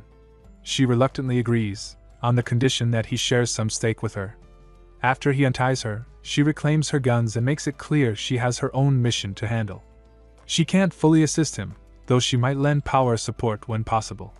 Su Chen dismisses the offer, telling her to move along before she becomes a nuisance. She counters that she intends to sneak into the enemy stronghold and reclaim the stolen supplies so the trapped civilians inside the college can survive. Since this might be the last time they cross paths, Bai turns to leave, but the mention of hidden supplies makes Su Chen call her back.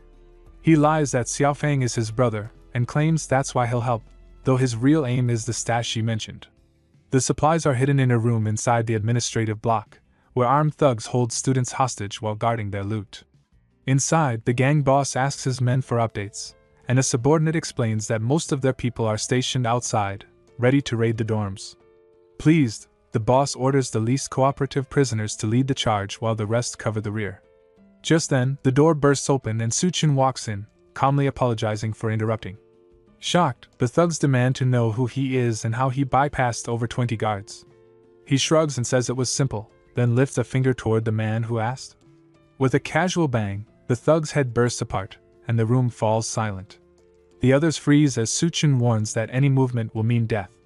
Outside, Bai peers through a sniper scope from the rooftop opposite, realizing he's been relying on her cover the whole time.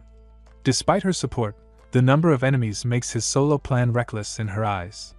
He was the one who handed her the rifle, telling her only to fire when he pointed, an insane strategy she still can't believe she agreed to. Suddenly, the curtains in the room slam shut. Alarmed, she radios in, but instead of his voice, mocking laughter fills her ear. The thugs have discovered her position.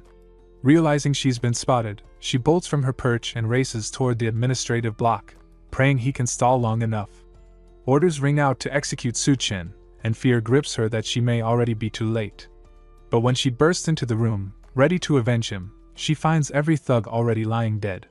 At the center stands Su Chen, effortlessly holding the boss by the neck, as if the fight had never even been in doubt. It looks like Bai has arrived too late, and worse, the stash they came for is already gone. The gang boss dangles helplessly in Su Chen's grip, begging for his life and insisting that killing him would only anger the people backing him. Su Chen pays no mind to the threat, quietly slipping the supplies into his storage space before snapping the man's neck, vowing that his so-called allies will soon follow him in death. Bai stares in disbelief at how easily he dealt with everyone without her help, but he brushes it off, saying he just works out often and that the thugs were probably starving and weak by the time he got there. She doubts his excuse, wondering if another group had already raided the supplies, and worries about the students left with nothing. Su Chen simply remarks that he'll share what he has, if they behave. He doesn't stick around for her doubts and heads straight to the girls' dormitory, where he'd heard Xiaofeng and the others had gathered. Once they leave, however, one of the bodies in the back twitches and opens her eyes. She was alive the whole time, listening to everything. Not long after, a thug enters the room searching for a runaway and discovers the girl. Freeing her from her bindings, he asks if her cover as a prisoner turned up the information she wanted. She coyly admits she survived a close brush with death and now craves the comfort of steel fang. He obliges, lashing her back with a thorn whip, and her screams twist into sounds of pleasure. When he asks how she feels, she eagerly reports everything she overheard while hanging there.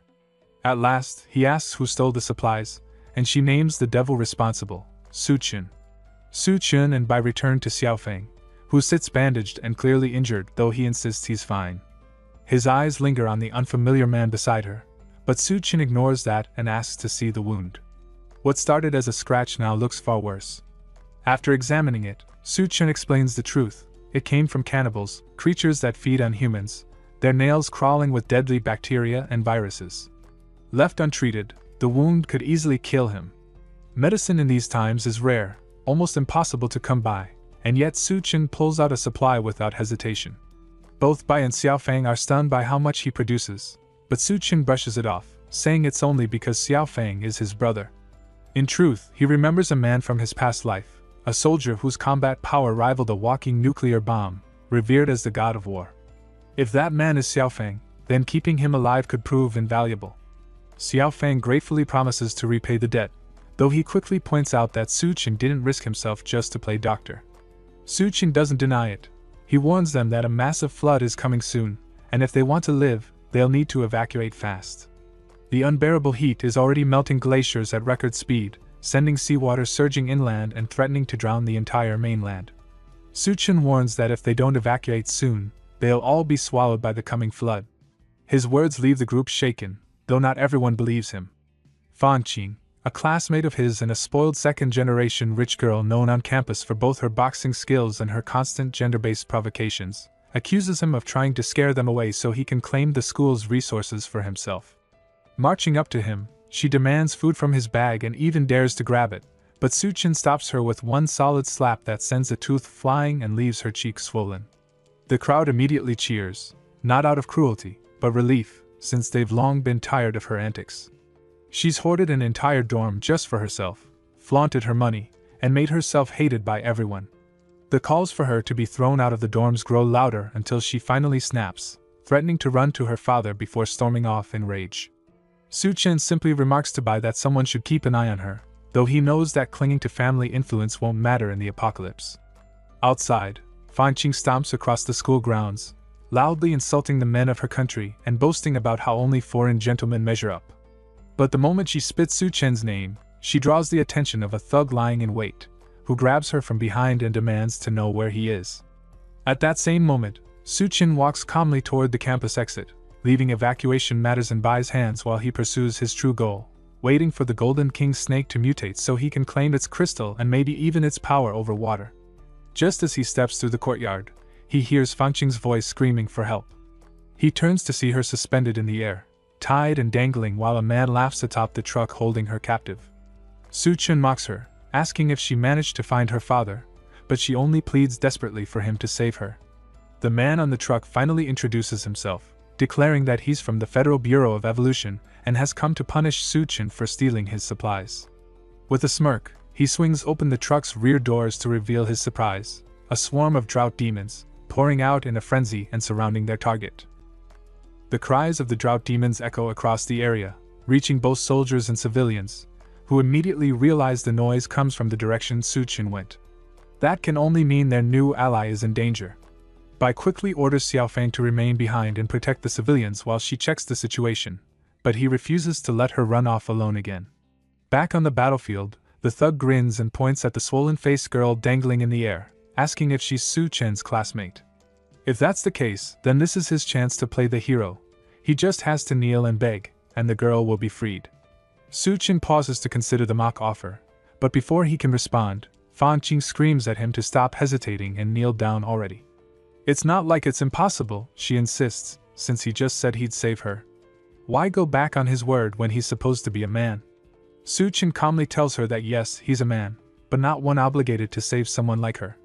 Instead of begging him, maybe she should try calling those foreign gentlemen she admires so much and see if they'll rush in to rescue her. The truth is simple, she insulted him by calling him inferior, so this is his payback. Yet if he expects her to swallow her pride and apologize, he's sorely mistaken. Fan Qing smugly claims she doesn't even need him to save her, but Su Chen just chuckles and points at the massive swarm of zombies charging in from behind the truck. He wonders aloud if she'll regret her words in a few seconds. The girl stiffens, realizing too late that in her rage she completely forgot about the undead. As they grab her legs, she shrieks for help, crying for Su Chen to save her, but her pleas come far too late. The horde drags her down, tearing her apart as her screams echo until they fade into silence. The Bureau of Evolution officer bursts out laughing at the cruel irony, mocking Su Chen for being so heartless that he wouldn't even save a helpless classmate. Still, he grins, declaring that Su Chen will be joining her soon. To prove his power, he pulls out a jar of fine powder and smears it across his face. He boasts that this special substance makes monsters obey any command, since it's created from the ashes of dead drought demons. The revelation makes him freeze, staring in disgust at the bowl in his hands. He hadn't realized until now that he was rubbing his skin with ground-up monster remains. Gagging, he spits repeatedly, horrified at the thought that some might have gone into his mouth. Enraged and humiliated, he orders the drought demons to shred Suchin apart. The creatures snarl and leap forward, claws flashing and teeth bared. But Suchin doesn't waste a second. He draws twin katanas from his storage and charges through the horde, his blades cutting faster than the eye can follow. In a blink, the entire crowd is reduced to shredded corpses, and by the time the officer stops coughing, Suchin is already standing calmly in front of the truck, gazing up at him with cool indifference. Behind him, fresh zombies still close in, just as Xiao Fang and Bai arrive to witness him seemingly about to be overwhelmed. The bureau officer barks new orders for the undead to attack, but not a single creature stirs. Suchin calmly brushes the dust from his shirt and tells him not to waste his breath. No amount of shouting will make them move. The man stares in confusion, demanding to know what he means, only to spin around and watch in horror as every zombie behind him crumbles into pieces all at once. Before he can process what happened, Suchin vanishes and reappears at his back, one hand clamped firmly around his neck. He growls that he never wanted trouble with the Federal Bureau of Evolution, then demands to know who sent him. If the coward refuses to reveal his master, there will be no reason to spare him. With a smirk, Suchin yanks at the metal mask covering his face while tightening his grip. The officer screams in agony, but it's cut short as his head is ripped clean off, the spine still dangling beneath it. Bai, arriving just in time to witness the scene, is stunned by how effortlessly Suchin handled an impossible situation, realizing such overwhelming power couldn't be the product of training alone. This man is no ordinary human. Suchin, however, only feels irritation. Having to exert this much effort on weaklings is bothersome, and he knows he'll need to restrain himself better before attracting unnecessary trouble.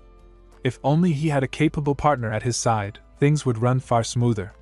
Meanwhile, back at the hotel, Duanya jolts awake from yet another dream about him, frustration mixing with longing as she wonders why he hasn't returned. A booming noise outside her room startles her, but then she recalls his cold words, that only those useful to him could remain close, and anyone useless would be left behind. Steeling herself, she grabs a pistol from the cupboard, determined to become someone he can rely on. The once timid cook now moves with fierce resolve, entering a study room with twin guns in hand and a hardened expression. Yet the room is empty despite the voices she was certain she heard. A sudden growl behind her makes her whirl around, and her eyes widen as a drought demon lunges at her from the shadows. The drought demon shoves Duanya back against the table, its sudden appearance leaving her cornered with no way out. Her only chance lies in the pistol she grabbed earlier, but before she can raise it, the creature smacks it from her hands and sends it skidding across the floor. It leans close, jaws gaping wide as it lets out a piercing shriek, ready to bite down. With no defense left, she squeezes her eyes shut and braces for death, yet the strike misses, its teeth sinking into a chair beside her instead. Confused but alive, she realizes the monster's empty sockets mean it can't see and that it must be tracking her by smell. Fortune has bought her a moment, but it's far too close now. Any sound will give her away. Out of the corner of her eye, she spots the pistol resting at the edge of the table, just beyond her reach. She stretches her hand carefully, inching toward it, but the distance remains too much. Then her back brushes against the demon's arm, and it lets out a guttural roar, spinning on her. Just as it lunges, Suchin's words echo in her mind. He told her his resources weren't infinite, and he wouldn't keep anyone useless around, no matter how they looked. The only way to prove herself was to take a crystal core and gain power of her own. Spurred by that memory, she refuses to cower. With a sudden burst of resolve, she drives the heel of her shoe straight into its eye socket, thrusting so hard the other side bursts through the back of its skull. The zombie freezes, but when she tries to pull her leg free, it seizes her ankle, forcing her to stomp its face several more times until it finally collapses. Breathing heavily, she snatches up an axe lying nearby, wishing Suchin had witnessed her proving she wasn't useless. Determined, she kneels to check whether the creature carries a crystal core. Meanwhile, back at the engineering university, Bai and Xiaofang follow Suchin's advice and start organizing the students for evacuation. Bai even contacts her brother Bai Ming, asking him to bring his troops to escort and secure the group. With those arrangements in motion, Suchin returns to the reptile lab, focusing on the golden snake he's been monitoring. After some time, its body begins to writhe, signaling the start of its mutation, and it locks eyes with him in defiance. To accelerate the process, he places a large bucket of water down, and the snake instantly slithers in as though instinctively aware of what it needs. The moment it touches the water, its body expands rapidly, sprouting a dragon-like head and armored scales. It thrashes violently until the bucket bursts apart, water flooding the floor and unveiling the creature's massive new form. Su-chin studies its growth with intrigue, realizing how catastrophic it would have been had the mutation waited for the floodwaters. Drawing a sword, he offers the beast a chance to serve him as a pet. The creature, however, refuses and instead smashes through the window, attempting to flee into the courtyard. Without hesitation, Su-chin leaps out after it. The serpent tries to slither away, but it isn't nearly fast enough to outrun Su-chin's pursuit. He drops down from above and drives his sword against its scales, only for the blade to snap in two against the creature's hardened armor. The beast roars back at him, and he quickly decides that if steel can't pierce it, then his fists will have to do. His first punch slams into its skull with crushing force, dropping it hard to the ground, but the snake retaliates by coiling its massive body around him. It tightens, trying to strangle him, but he notices this suffocating embrace is just a distraction. The real attack comes as it opens its fanged jaws to sink into him. Elsewhere, Bai keeps glancing anxiously toward the campus, unable to hide her worry.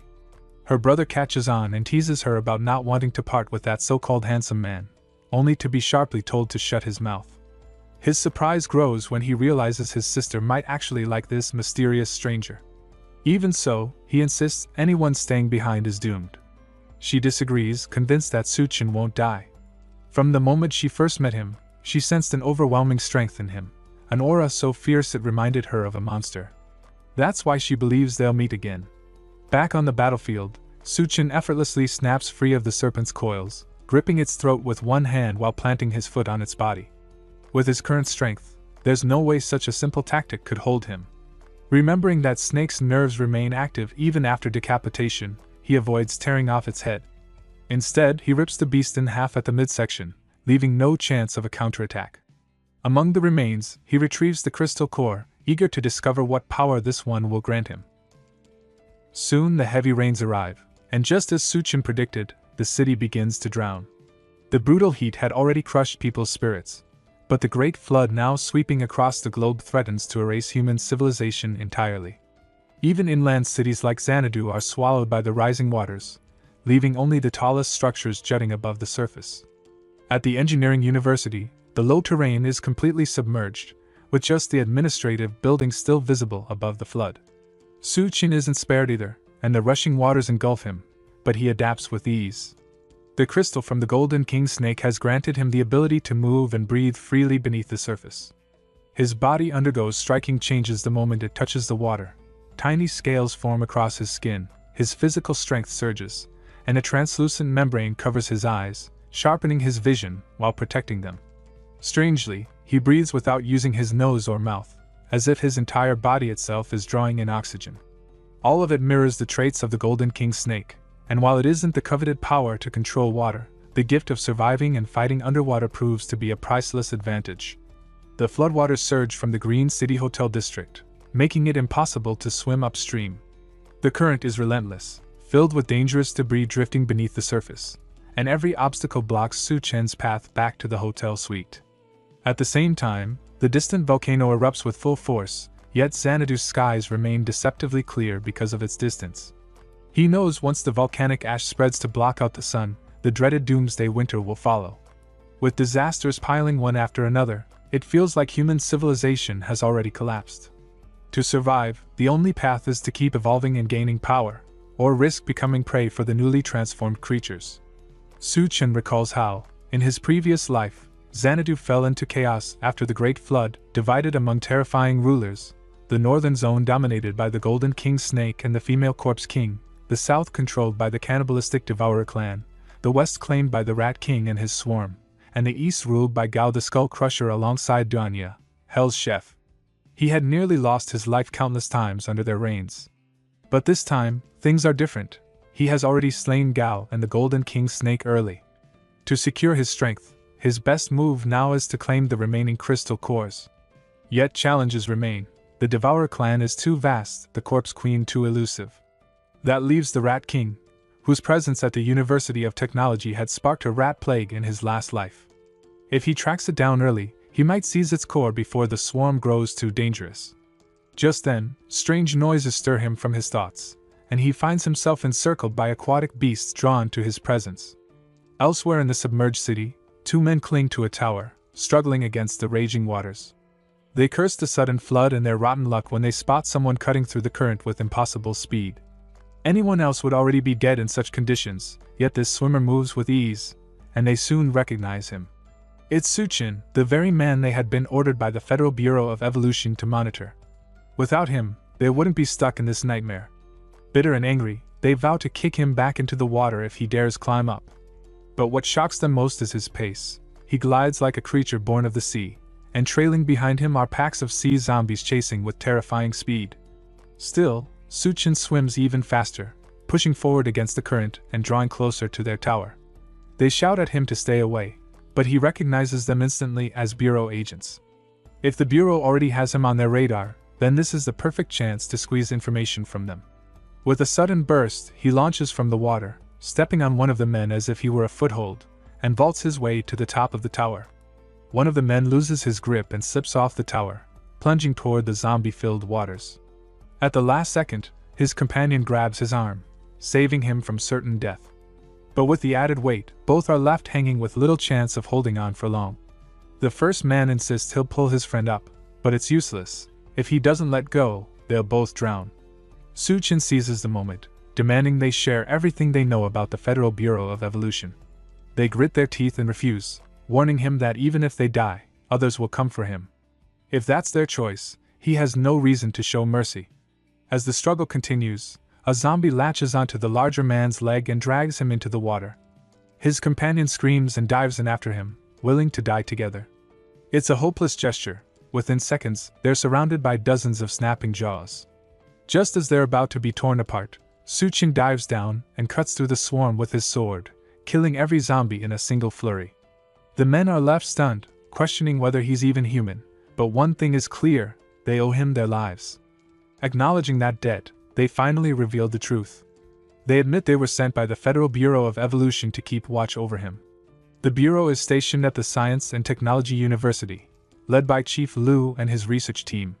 They were only following orders passed down from above. Hearing this, Suchin recalls how in his past life the rat plague broke out at that very university. The connection between the Bureau and the disaster is too suspicious to ignore. When he presses about rat experiments, they admit only researchers are allowed in the labs, so they know nothing beyond speculation. Suchin concludes he must investigate the university himself before the rat catastrophe erupts.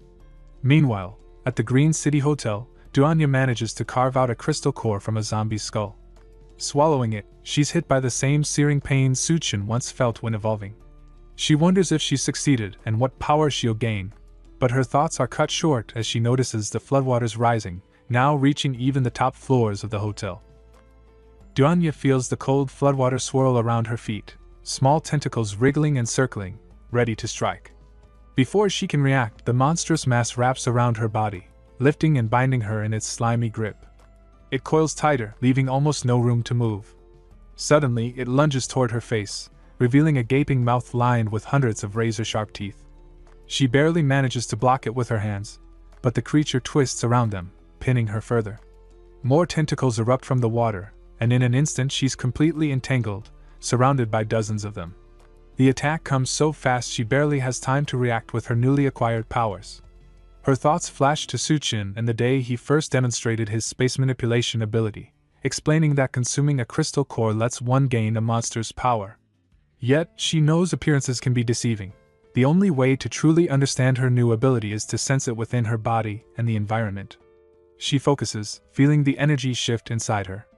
Instantly, she perceives the small brains of the attacking monsters and yells a command, forcing them all to stop. The tentacles go limp as if dead, leaving her free but covered in sticky goo. Grabbing her axe, she swiftly slices through the immobilized monsters, turning them into a mess of flesh and slime. By the time she finishes, she's completely coated in gore and decides a bath is necessary. A voice behind her asks if he can join. She spins around, ready to defend herself, but it's Suchin, who has clearly witnessed her take down the monstrous eels alone. Suchin notices Duanya clutching a weapon, impressed by her preparedness. She rushes forward and hugs him tightly, relief flooding her at seeing him again after such a long absence. The moment is cut short when she realizes he's inexplicably naked. Pulling away, she demands why they keep meeting like this, and he calmly explains that the water was filthy, so he removed his clothes.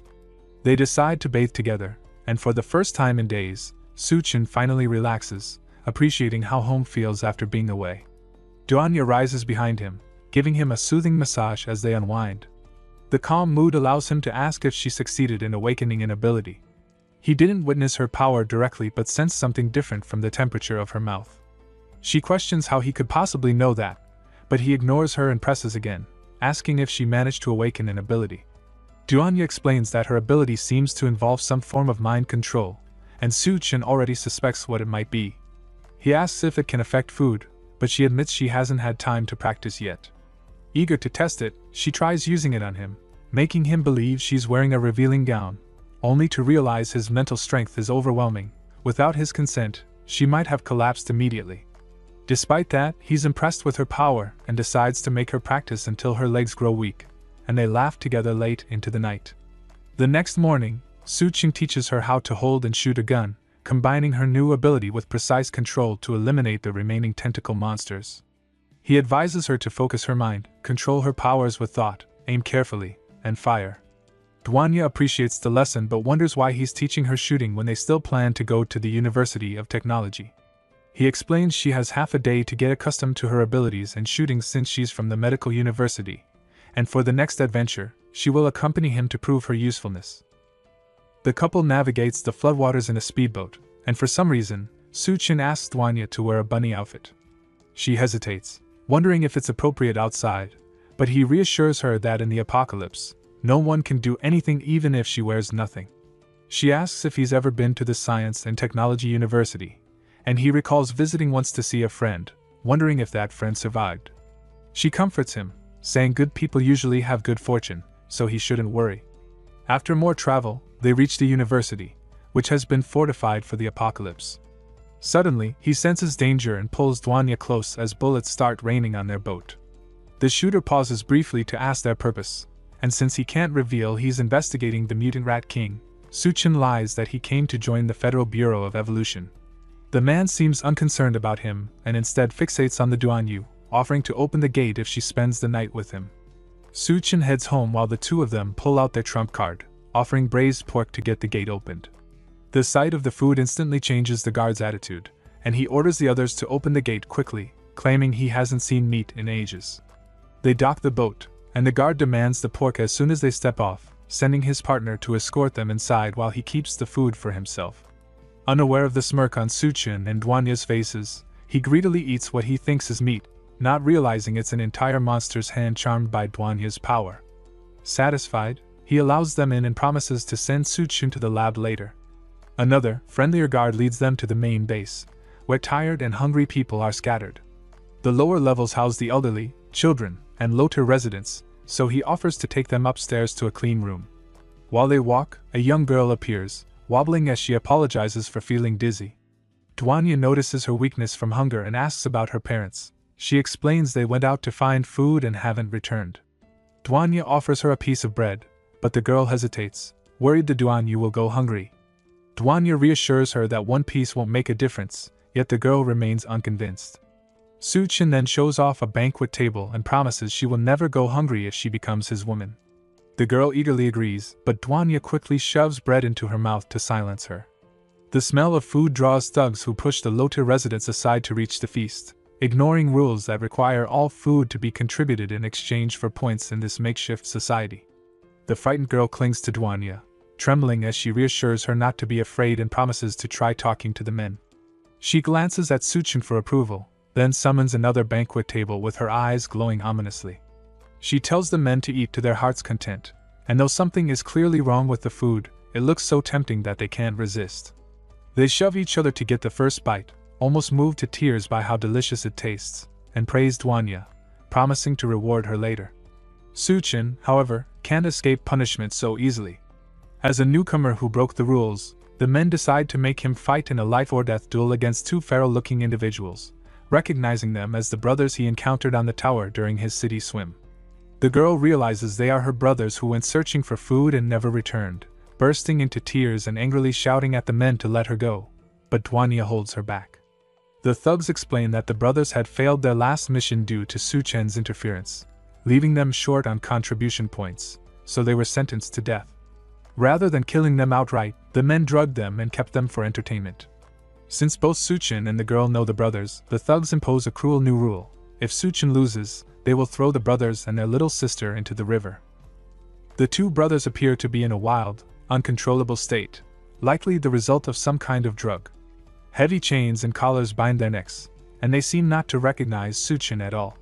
The thugs shout for them to fight, and as soon as the brothers are freed from their restraints, they rush forward, aiming to strike him. The clash barely begins before it ends. Suchen effortlessly incapacitates them, slapping one across the face and delivering a precise chop to the other's neck. Both collapse immediately, and the little girl instinctively tries to rush to their side, fearing the worst, but Duanya holds her firmly and reassures her that they are unharmed. The thugs, however, are far from satisfied. Their plan for a dramatic showdown has been ruined, especially after wasting 2 doses of their special drug. Shrugging off their disappointment, the leader turns back to Suchen and warns him that since they're feeling generous today, if he surrenders all his supplies, they will pretend this entire incident never occurred.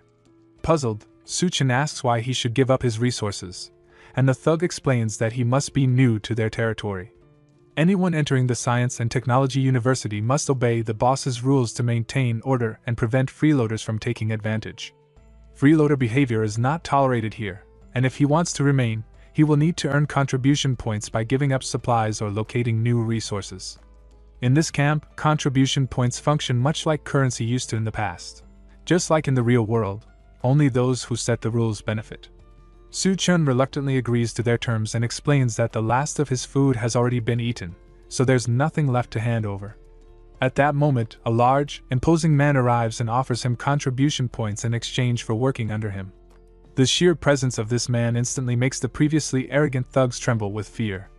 They address him as Captain Gua, clearly the camp's leader.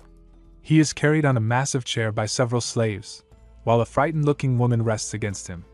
Captain Gua promises free meals, proper lodging, and well-paid positions, as long as they remain loyal and work diligently. While he speaks, one of the slaves trips and falls, and without hesitation, he drives a knife-tipped spear through the fallen man's chest, killing him instantly. He tells Suchen that they are short-handed and that he has arrived just in time to take the place of the now useless slave. The offer extends especially to the Duanyu, who could receive unlimited meals and comfortable quarters if she agrees to serve him. As he continues, he roughly handles the woman on his lap, reminding them that in the apocalypse, industrial production has collapsed, and his offer is a considerable sacrifice. Additionally, he's grown bored with his current group, and they are due for replacement. The thugs shout at Suchen to accept immediately, claiming that when their powerful boss wants a new woman, the old ones will become available for the others' enjoyment. Meanwhile, Captain Gua's attention shifts from workers to something else. He catches a scent among the thugs and questions them about what they have been eating. In their excitement over the food Duan had provided earlier, the thugs completely forgot that eating anything without their boss's approval is punishable by death. They immediately collapse to the ground, begging for mercy and promising that from now on, any food they find will be handed over to him first. Captain Gua interrupts, ordering them to stop groveling and be quiet. He isn't concerned about the food itself. The mere smell is enough to make him furious. Did they eat something revolting? He asks in disbelief, trying to identify the stench. Suchen and Duan exchange surprised glances, realizing he seems completely unaffected by Duan's mental control. It becomes apparent that he might have seen straight through it. When the thugs insist that they only consumed the food given by Suchen, the spell breaks entirely, and they suddenly realize the horrifying truth of what they've been eating. Their stomachs rebel instantly, and they bolt toward the bathroom, desperate to purge themselves. Captain Gua lets out a weary sigh, wondering how he ended up surrounded by such fools and vowing that one day he'll replace them all with competent people. Despite his immunity to Duan's mental influence, Suchen notices that the large boss exudes a strong, palpable aura that even he can sense. His presence alone was enough to snap everyone out of the mental control. Observing this, Suchen wonders about Captain Gua's true nature, and judging by the way his subordinates behave, he can tell it's not something good. Even though Suchen is strong enough to eliminate the entire camp on the spot, He knows that doing so now would only complicate his objectives. Finding the mutant rats must come first. Captain Gua interrupts his thoughts, asking what he thinks of the slavery offer. Su-chin responds calmly that he isn't interested, which makes the boss laugh. Captain Gua predicts that one day, Su-chin will come crawling to him. Then, he summons another camp member, instructing him to take over the front post so he can leave. Once the Captain Gua leaves, Duan apologizes quietly, admitting she couldn't maintain her mental control. His mind was far too strong, and nothing she did had any effect on him. Su-chin reassures her that it isn't her fault. If the men survived after consuming the water ghoul's corpse, then clearly something unusual is happening within this camp. He warns that they must remain cautious and avoid drawing too much attention to themselves. As they speak, a survivor approaches, explaining that they've angered the guards and should follow him if they want to stay safe. This man seems to recognize Su-chin and introduces himself as Miao Puyuan, the former roommate of Tian Yu, a friend of Su-chen's from before the apocalypse began. They had first met the last time Su-chin visited the school. Meanwhile, Captain Gua makes a final note to have someone keep an eye on Duan, commenting that women as attractive as her are incredibly rare. Puyuan leads them to another building inside the university that has so far withstood the floodwaters. Inside, Duanya uses the limited medical supplies available to tend to the two brothers who were knocked out by Su-chin.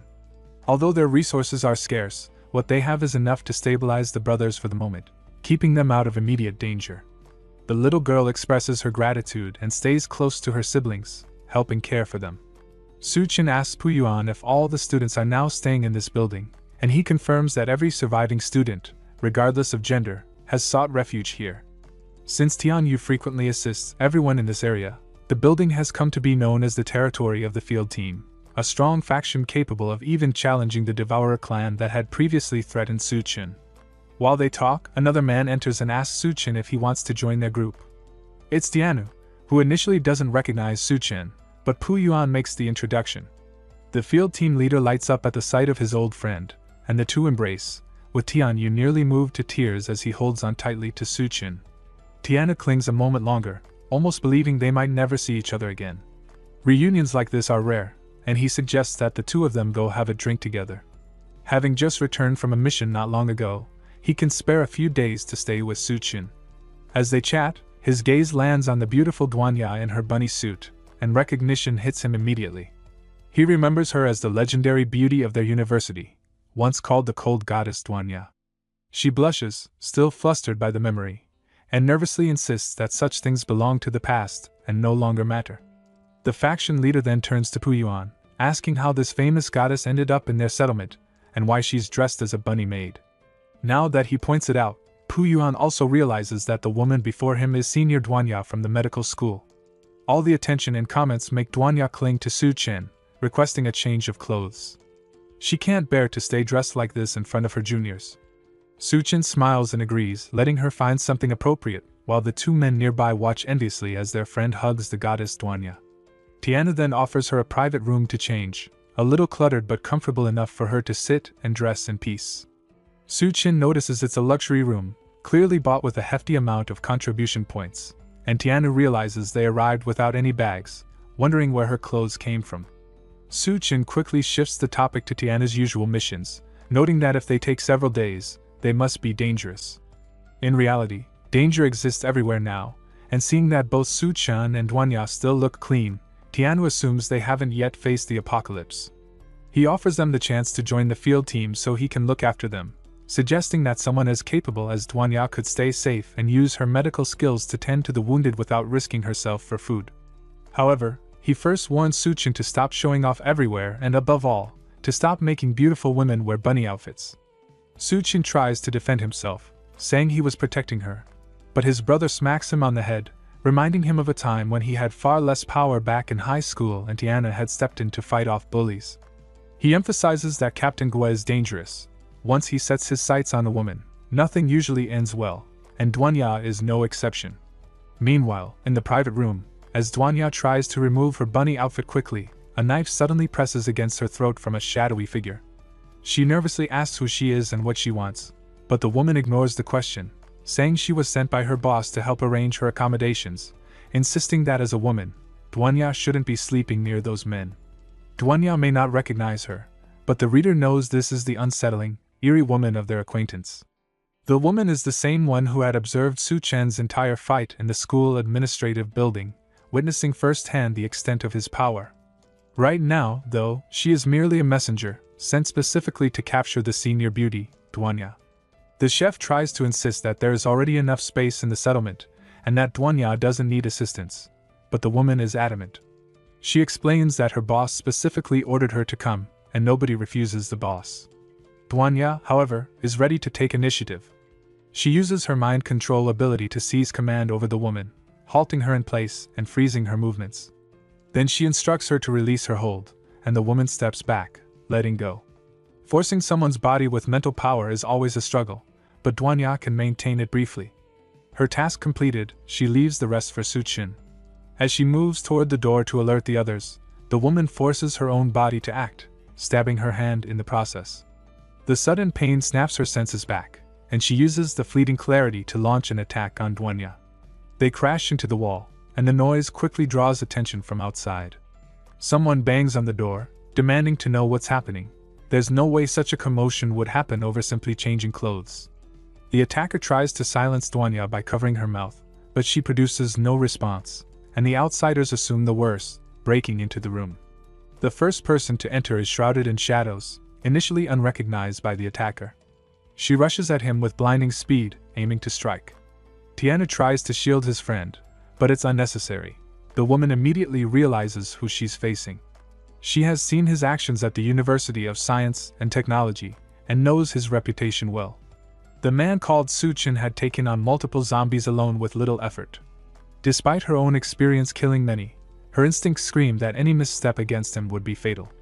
With no time to stop or redirect, she abruptly kneels while still in motion, grinding to a halt at his feet. Shakily, she addresses him as her master and begs him to punish her. Su Chen, caught off guard, has no understanding of what she wants or what her intentions truly are.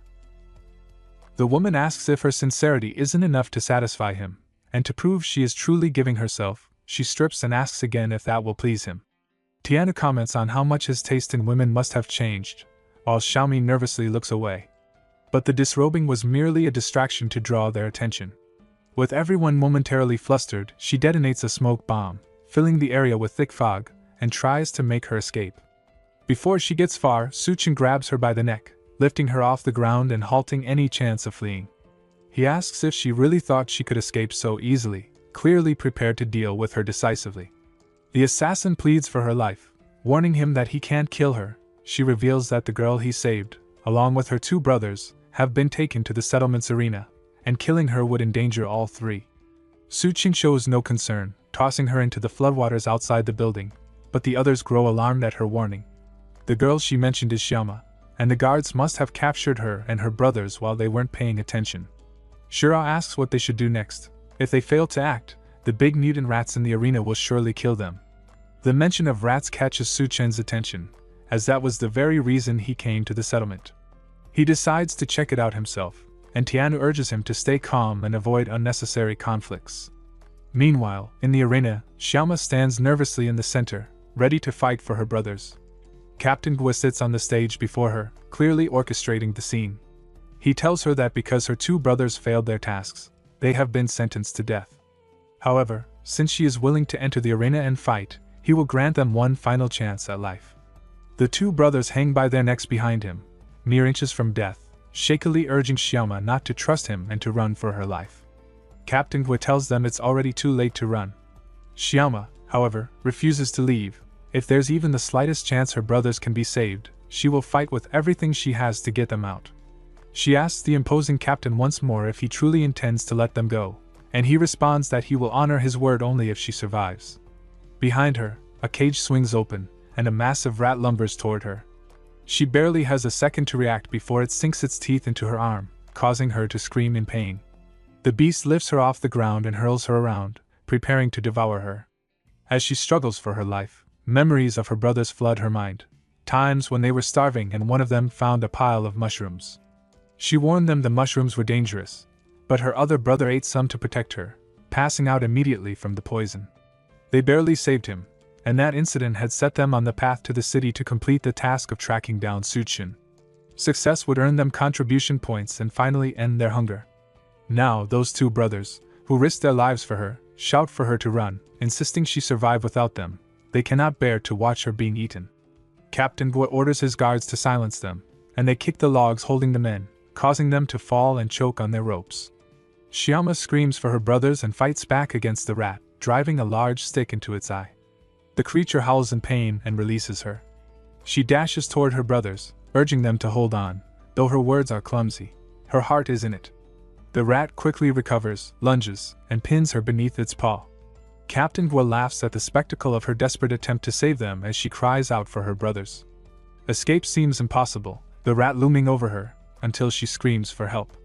In that moment, Suchin arrives, slapping the rat aside with a single strike. Tiana shouts at him for acting so impulsively, but for Suchin, the kill was too easy. These creatures are nothing more than oversized rats. Captain Guo stares in shock but quickly regains his composure. He had not expected anyone to enter his arena voluntarily, but if death is what the intruder seeks, he is happy to oblige. As he speaks, massive gates open around them, and the rats inside swarm over one another to flee. Suchin calmly glares at them, one hand in his pocket, ready to face an army of giant rats. While Suchin confronts the army of rats, Xiaomi and Tianu manage to free the two brothers from their death traps. They thank her for rescuing them, but the little girl quickly reminds them that it was Suchin who truly saved them. Meanwhile, on the upper floors overlooking the arena, a drenched assassin watches with contempt while standing beside a scientist Lu Hyun in a lab coat. Lu Hyun asks if Suchin is the special research subject she had mentioned, and she confirms he is, someone with superior genes capable of stabilizing the Doomsday gene. If that succeeds, they could create even larger, more ferocious rats using the latest technology. Below, Suchin locks eyes with the same rats, both sides poised to strike instantly. The Lu Hyun pins high hopes on him, but notes that if he dies here, he is unworthy of being their experimental subject. Suchin wastes no time, effortlessly slaying several giant rats in less than a second. His companions gasp in astonishment, and Tianu wonders if this is the Suchin he truly knows. Yet, despite his display, none of the giant rats contain crystal nuclei, meaning the only chance of obtaining one lies with the Rat King. Just then, as if on cue, an announcement blares from the speakers scattered around the camp. It's the Lu Hyun who has been observing the fight the entire time, declaring that Suchin is the experimental subject he needs for his work. He orders Captain Guo and Tianu to bring Suchin up, dead or alive. The two settlement leaders appear to answer to him, and Captain Guo seems eager to hand Suchin over for experimentation. Xiaoma quietly warns Duanya to escape with him immediately, stressing that if she doesn't leave now, she might never get the chance again. Duanya refuses, insisting she won't leave while Suchin is still there. Captain Guo taunts Tianu, pointing out that he knows the field team leader and Suchin are brothers, and now, with a direct order from their superior, Tianu must choose, stay with his brother or side with the man who helped him survive the apocalypse. Suchin ignores the overweight, pompous man and asks Tianu what's happening and why the situation is spiraling into chaos. Tianu explains that the man upstairs is Lu Hyun who, at the start of the apocalypse, developed a drug that enhanced human strength and allowed him to seize control of the university. But in the apocalypse, nothing comes without a cost. The drug demands that its users trade their life force for strength, and once they stop taking it, they weaken far below ordinary people. Bound by this dependency, they must obey every order from Lu Hyun without question. Their only hope lies in Suchin, who can free them from the drug's grip, if Tianu chooses to follow him. Bowing his head, the faction leader admits to his brother that he has no choice. Captain Guo erupts into wild laughter at the apparent betrayal between brothers, taking advantage of the moment to attempt to kill Suchin once and for all. He lunges at him, but at the last second, Tianu reacts, kicking Captain Guo away before he can land a blow. The large man, caught off guard, is sent flying, growling furiously as Tianu removes his shirt, preparing for a life-or-death brawl between captains. Despite the danger, he stands firm for what he believes in and for the people he cares about. Tianu confronts the massive man, telling him that siding with the doctor is pointless, as Lu Hyun only seeks control through the drug. There's no reason to serve someone who treats life as a bargaining chip. If Guo has nothing to lose, it won't matter if he dies, but anyone who threatens his brother will face Tiana's full fury. Suchin smiles at him, seeing the same determined look he remembers from years ago. Tianu charges, striking powerful punches across Captain Guo's body, But the larger man reveals his hidden advantage. Their boss had provided him with a higher level drug than the one Tiana received. This boost was strength to near invincibility, making him nearly untouchable. He raises his dual weapons above his head and slams them down toward Tianu, who barely catches both clubs, shock forcing him to cough up blood. Captain Gua then activates a switch on the weapons, sending electricity surging through them. Just as Tianu nears collapse under the jolt, Suchin intervenes, delivering a massive kick that drives the metal mallets from Gua's hands, sending them piercing into his body and forcing him backward. The impact of the mallets, combined with the sudden surge of electricity, sends Captain Gua collapsing instantly, unconscious and defeated. Each feat Suchin demonstrates seems more astonishing than the last, leaving everyone present in awe. The scientist, who had invested all his resources and personnel into perfecting human evolution, realizes that his countless experiments have achieved nothing. The pinnacle of humanity has already appeared. He offers Suchin one final chance to join his work and become the first truly flawless human. But Suchin sees through the illusion. The scientist's vision of perfect humans is really a guise for his larger plan. What Lu Hian truly pursues are rats, whose genes closely mirror human DNA. By manipulating these rodents, he could forge an army of rat men and impose his control over the world, turning the apocalypse into a paradise for himself and his creations. Suchin finds the scheme absurd and immediately rejects the proposition without hesitation. Lu Hian, however, believes this refusal stems from Suchin's failure to grasp the true potential of his evolution project. Determined to demonstrate just how revolutionary it could be, Lu Hian signals his subordinate, who lines up a sniper shot from the upper floor window overlooking the arena, aiming at his target and firing. Suchin narrowly avoids a projectile that resembles a tranquilizer dart, which instead strikes Captain Gua squarely in the chest.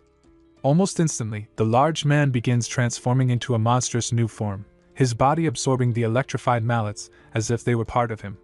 Once a sumo wrestler, his thick frame had already made him resistant to heavy blows, but now, fueled by the recently injected level 3 drug, his strength surges, and any injury he sustains heals instantly. Yet Suchin remains unfazed, defiantly flipping a flaming middle finger toward the mad scientist. In his eyes, none of this is impressive. The setup is merely a grotesque scheme to turn people into monsters. That act of defiance pushes Lu Hian at his limit. He commands the mutated Captain Gua to kill Suchin and harvest the genes needed for his research. With a deafening roar, the transformed man spins forward like a sumo cyclone, aiming to crush Suchin. Timing it perfectly, Suchin intercepts the spinning assault, plunges his arm into the monster's head, and yanks the battery from the electric mallets, shoving it into Captain Gua's twisted face. The battery detonates immediately, delivering what should be a fatal blow to the hulking creature. Despite the battery explosion, Captain Gua's enhanced healing factor immediately repairs his injuries, leaving his body horribly disfigured but still strong enough to fight. Annoyed by the persistence of the mutated man, Suchin lunges forward to finish the battle in one decisive strike. His punch lands squarely on what would have been the creature's jaw, sending him crashing into a crater. Without pausing, Suchin increases his speed, kicking up clouds of dust and dirt, while raining blows on the recovering foe. In a world where superpowers are largely unknown, he cleverly uses the debris to camouflage his movements, allowing him to attack freely. The only problem is that no matter how much damage he inflicts, Captain Gua keeps regenerating, a grim testament to Professor Lu Hian research. Fortunately, Suchin's spatial ability isn't limited to supplies. It can summon enough weight to crush his opponent and eliminate any chance of recovery. He unleashes it, summoning tons of concrete and steel, creating a deafening noise that terrifies the onlookers, though a thick wall of dust shields them from seeing the destruction. When the dust finally settles, Suchin perches atop the rubble, the massive man buried beneath tons of debris. Lu Hian panics at the sight, realizing that Suchin isn't just special, he's defied the Lu Hian directly. Obsessed with revenge, he prepares to eliminate Suchin entirely, unleashing thousands of rats from rising cages to swarm the area. Yet Suchin remains unfazed, even exhilarated, ready to ensure none of the attacking creatures survive either. The group spins around, realizing they'd been completely encircled. Emerging from the cages are the rat people, once lab subjects who have now been transformed into obedient mutant soldiers under Lu Hian's control. Suchin ignores the smaller threats. His focus is the deranged Lu Hian overseeing them. Until Lu Hian is dealt with, the mutant hordes will never stop, so he has no choice but to leave the minions temporarily and strike at the source. Duanya recalls something he once told her: She must prove her worth to remain by his side. If she can't hold her ground here, there's a real chance he'll leave her behind. She grasps her mission clearly and promises to keep the rats under control. Even so, he warns her that if things get out of hand, she must call for him loudly. Once Suchin departs, she immediately takes command, facing a swarm of rats she's never managed before. Reluctantly, she uses her mind to hold the creatures in check, allowing the rest of the group to focus on taking down as many as possible. From the top floor of his tower, Lu Heian watches the chaos unfold. He regards the fighters alongside Duan as traitors, but their fate matters little. They will soon become food for his rat army. Suddenly, his assistants report that Su Chen has neutralized the building's security and reached the room of someone named Miss Yun. The news instantly draws his attention. The room clearly holds significance. He removes his lab coat and commands his aides to inject him with the Doomsday gene. They warn that it's unstable and extremely dangerous, but he ignores them, determined to confront Su Chen personally and punish him for his audacity. Meanwhile, Su Chen steps into Miss Yun's room, scanning several tanks filled with grotesque, failed, or still developing experiments. Most display dark, disfigured forms, yet one particular case catches his eye. Inside the tank floats a woman wrapped only in bandages, suspended in the green liquid. Unlike the other experiments, she shows no signs of mutation or tampering. It's Yun Yun, the woman from the bar Su Chen visited before the apocalypse, somehow surviving this long, likely following his earlier advice. He barely has a moment to process the surprise before focusing on rescuing her. He coils his fist and shatters the glass with a single strike, lifting Yun Yun and pressing her against his chest. She begins to stir, instantly recognizing him. He reassures her, promising to get her out, but she's more concerned about being hungry. Their brief reunion is interrupted by a raspy shout ordering him to release her. Almost immediately, an ice arrow shoots toward his head, and he catches it effortlessly while still holding her. Lu Hyun emerges from the shadows, shouting again that she belongs to him, enraged that Su Chen is touching her. Though he demonstrates ice powers, they're no match. Su Chen snaps the cheap arrow in his hands, watching it crumble to pieces. He challenges Lu Hyun, asking if he really treats women like items on a shelf, unable to simply claim someone without consent. The scientist insists that in this apocalypse, ordinary people are nothing but ants, and someone with the power of evolution has the right to rule. According to him, being his woman is a privilege, but Su Chen just sees the speech as proof of the man's madness. Yun Yun clings desperately to him, begging him not to leave. Her fear is clear, and knowing she's already saved only fuels Lu Hyun's rage. He snarls at Su Chen, demanding he release her, then charges, screaming that Yun Yun belongs to him. Su Chen reacts instantly, hurling a shelf to block him, but Lu Hyun swats it aside like paper. In that split second of defense, Yun Yun leaps forward and kisses Su Chen, claiming her small victory for the last time he left her behind. Exhausted, she collapses against his shoulder and faints. That final act pushes Lu Hyun past reason. He hunches in fury, teeth gritted, seeing this as the ultimate betrayal. In a flash, he begins evolving, clothes shredding as his eyes blaze white and veins pulse violently. His skin darkens, teeth sharpen into fangs, his body grows while skin tightens, and his nails morph into claws. When the transformation completes, he stands as a fearsome half-man, half-rat creature, declaring he will demonstrate the true power of a god. Su Chen, unfazed, keeps hold of Yun Yun and calmly invites the scientist to attack. He helps Yun Yun sit against the wall, telling her to rest. She complains about being hungry, so he offers her some of his chocolate. She looks fragile from being trapped so long, and his concern for her is clear. Their quiet moment is broken when he senses a hostile presence. A grotesque monster appears, enraged that they're ignoring it. Its sharp teeth and long claws glint as it threatens to tear them apart, warning they will meet their maker for their distraction. Su Chen remains calm, unaffected by the filthy creature. In an instant, he gestures with his hand, obliterating the monster's upper body. Blood and gore splatter across the room, a fitting end for such a repulsive being. Yet Su Chen, disappointed, asks if that's all it has, clearly expecting a real challenge, something the monster is far from ready for. Meanwhile, Yun Yun finishes the chocolate and asks if the people downstairs are his friends. Glancing through the window, he confirms they are. She grabs a chair, insisting she must repay him for everything he's done, especially saving her life. She hurls it through the window, then prepares to leap to the bottom floor to aid his friends. Giving him a final look, she warns that Lu Hyun isn't easy to kill and he must be careful. She jumps, growing steadily in size as she descends, and when she lands, she towers over everyone. The crash startles Su Chen's friends, leaving them momentarily stunned. Duanyu and the others look up, seeing a giant woman groaning from landing on her butt. The Duanyu barely believes her eyes, while Tanyu simply realizes a massive figure has joined the fight. Despite her growth, all the bandages remain intact. Amid the rubble and destroyed structures, the rat army lies dead behind her. Gritting her teeth, Yun rises and strides across the battlefield. The others stare in disbelief, questioning how a giant woman appeared out of nowhere. As she moves, Tianhua pleads not to be crushed, noticing her immense size and even remarking on the color beneath her bandages. She steps on a rat, hearing it scream and feeling it squirm underfoot. Watching the rats flee, Yun finally comprehends the scale of the threat her new companions faced. Raising her foot to examine them more closely, she exudes a menacing aura, and the terrified rats spill from the buildings, racing toward her.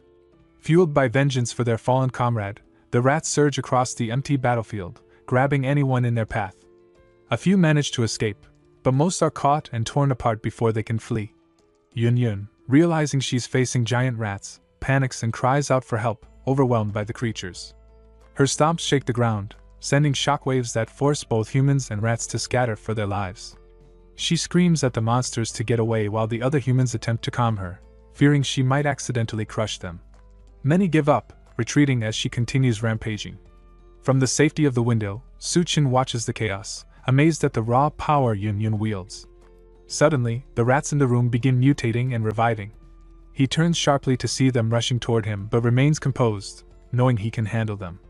The swarm climbs over him, and he allows himself to be swallowed without resistance, acknowledging that Lu Hyun isn't easy to defeat.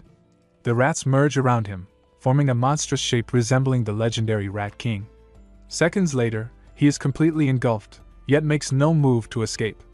From within the mass, Lu Hyun's hand emerges like a dark omen resurrected from the dead. The full rat figure rises, now fully transformed into the Rat King Su Chen has been hunting. He laughs, declaring his body nearly immortal, mocking Su Chen's repeated efforts to defeat him.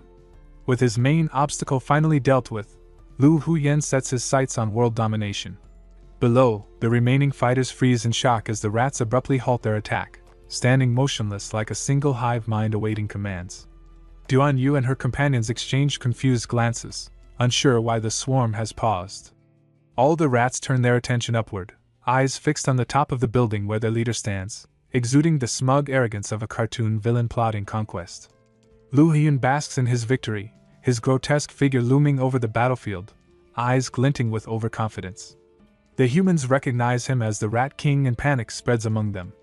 In unison, the rats kneel, pledging loyalty to their master, honoring the one who sustains them, leaving the Duanyu and her friends stunned at the creature's intelligence. Meanwhile, Yun prances around, swatting rats aside and demanding they get out of her way.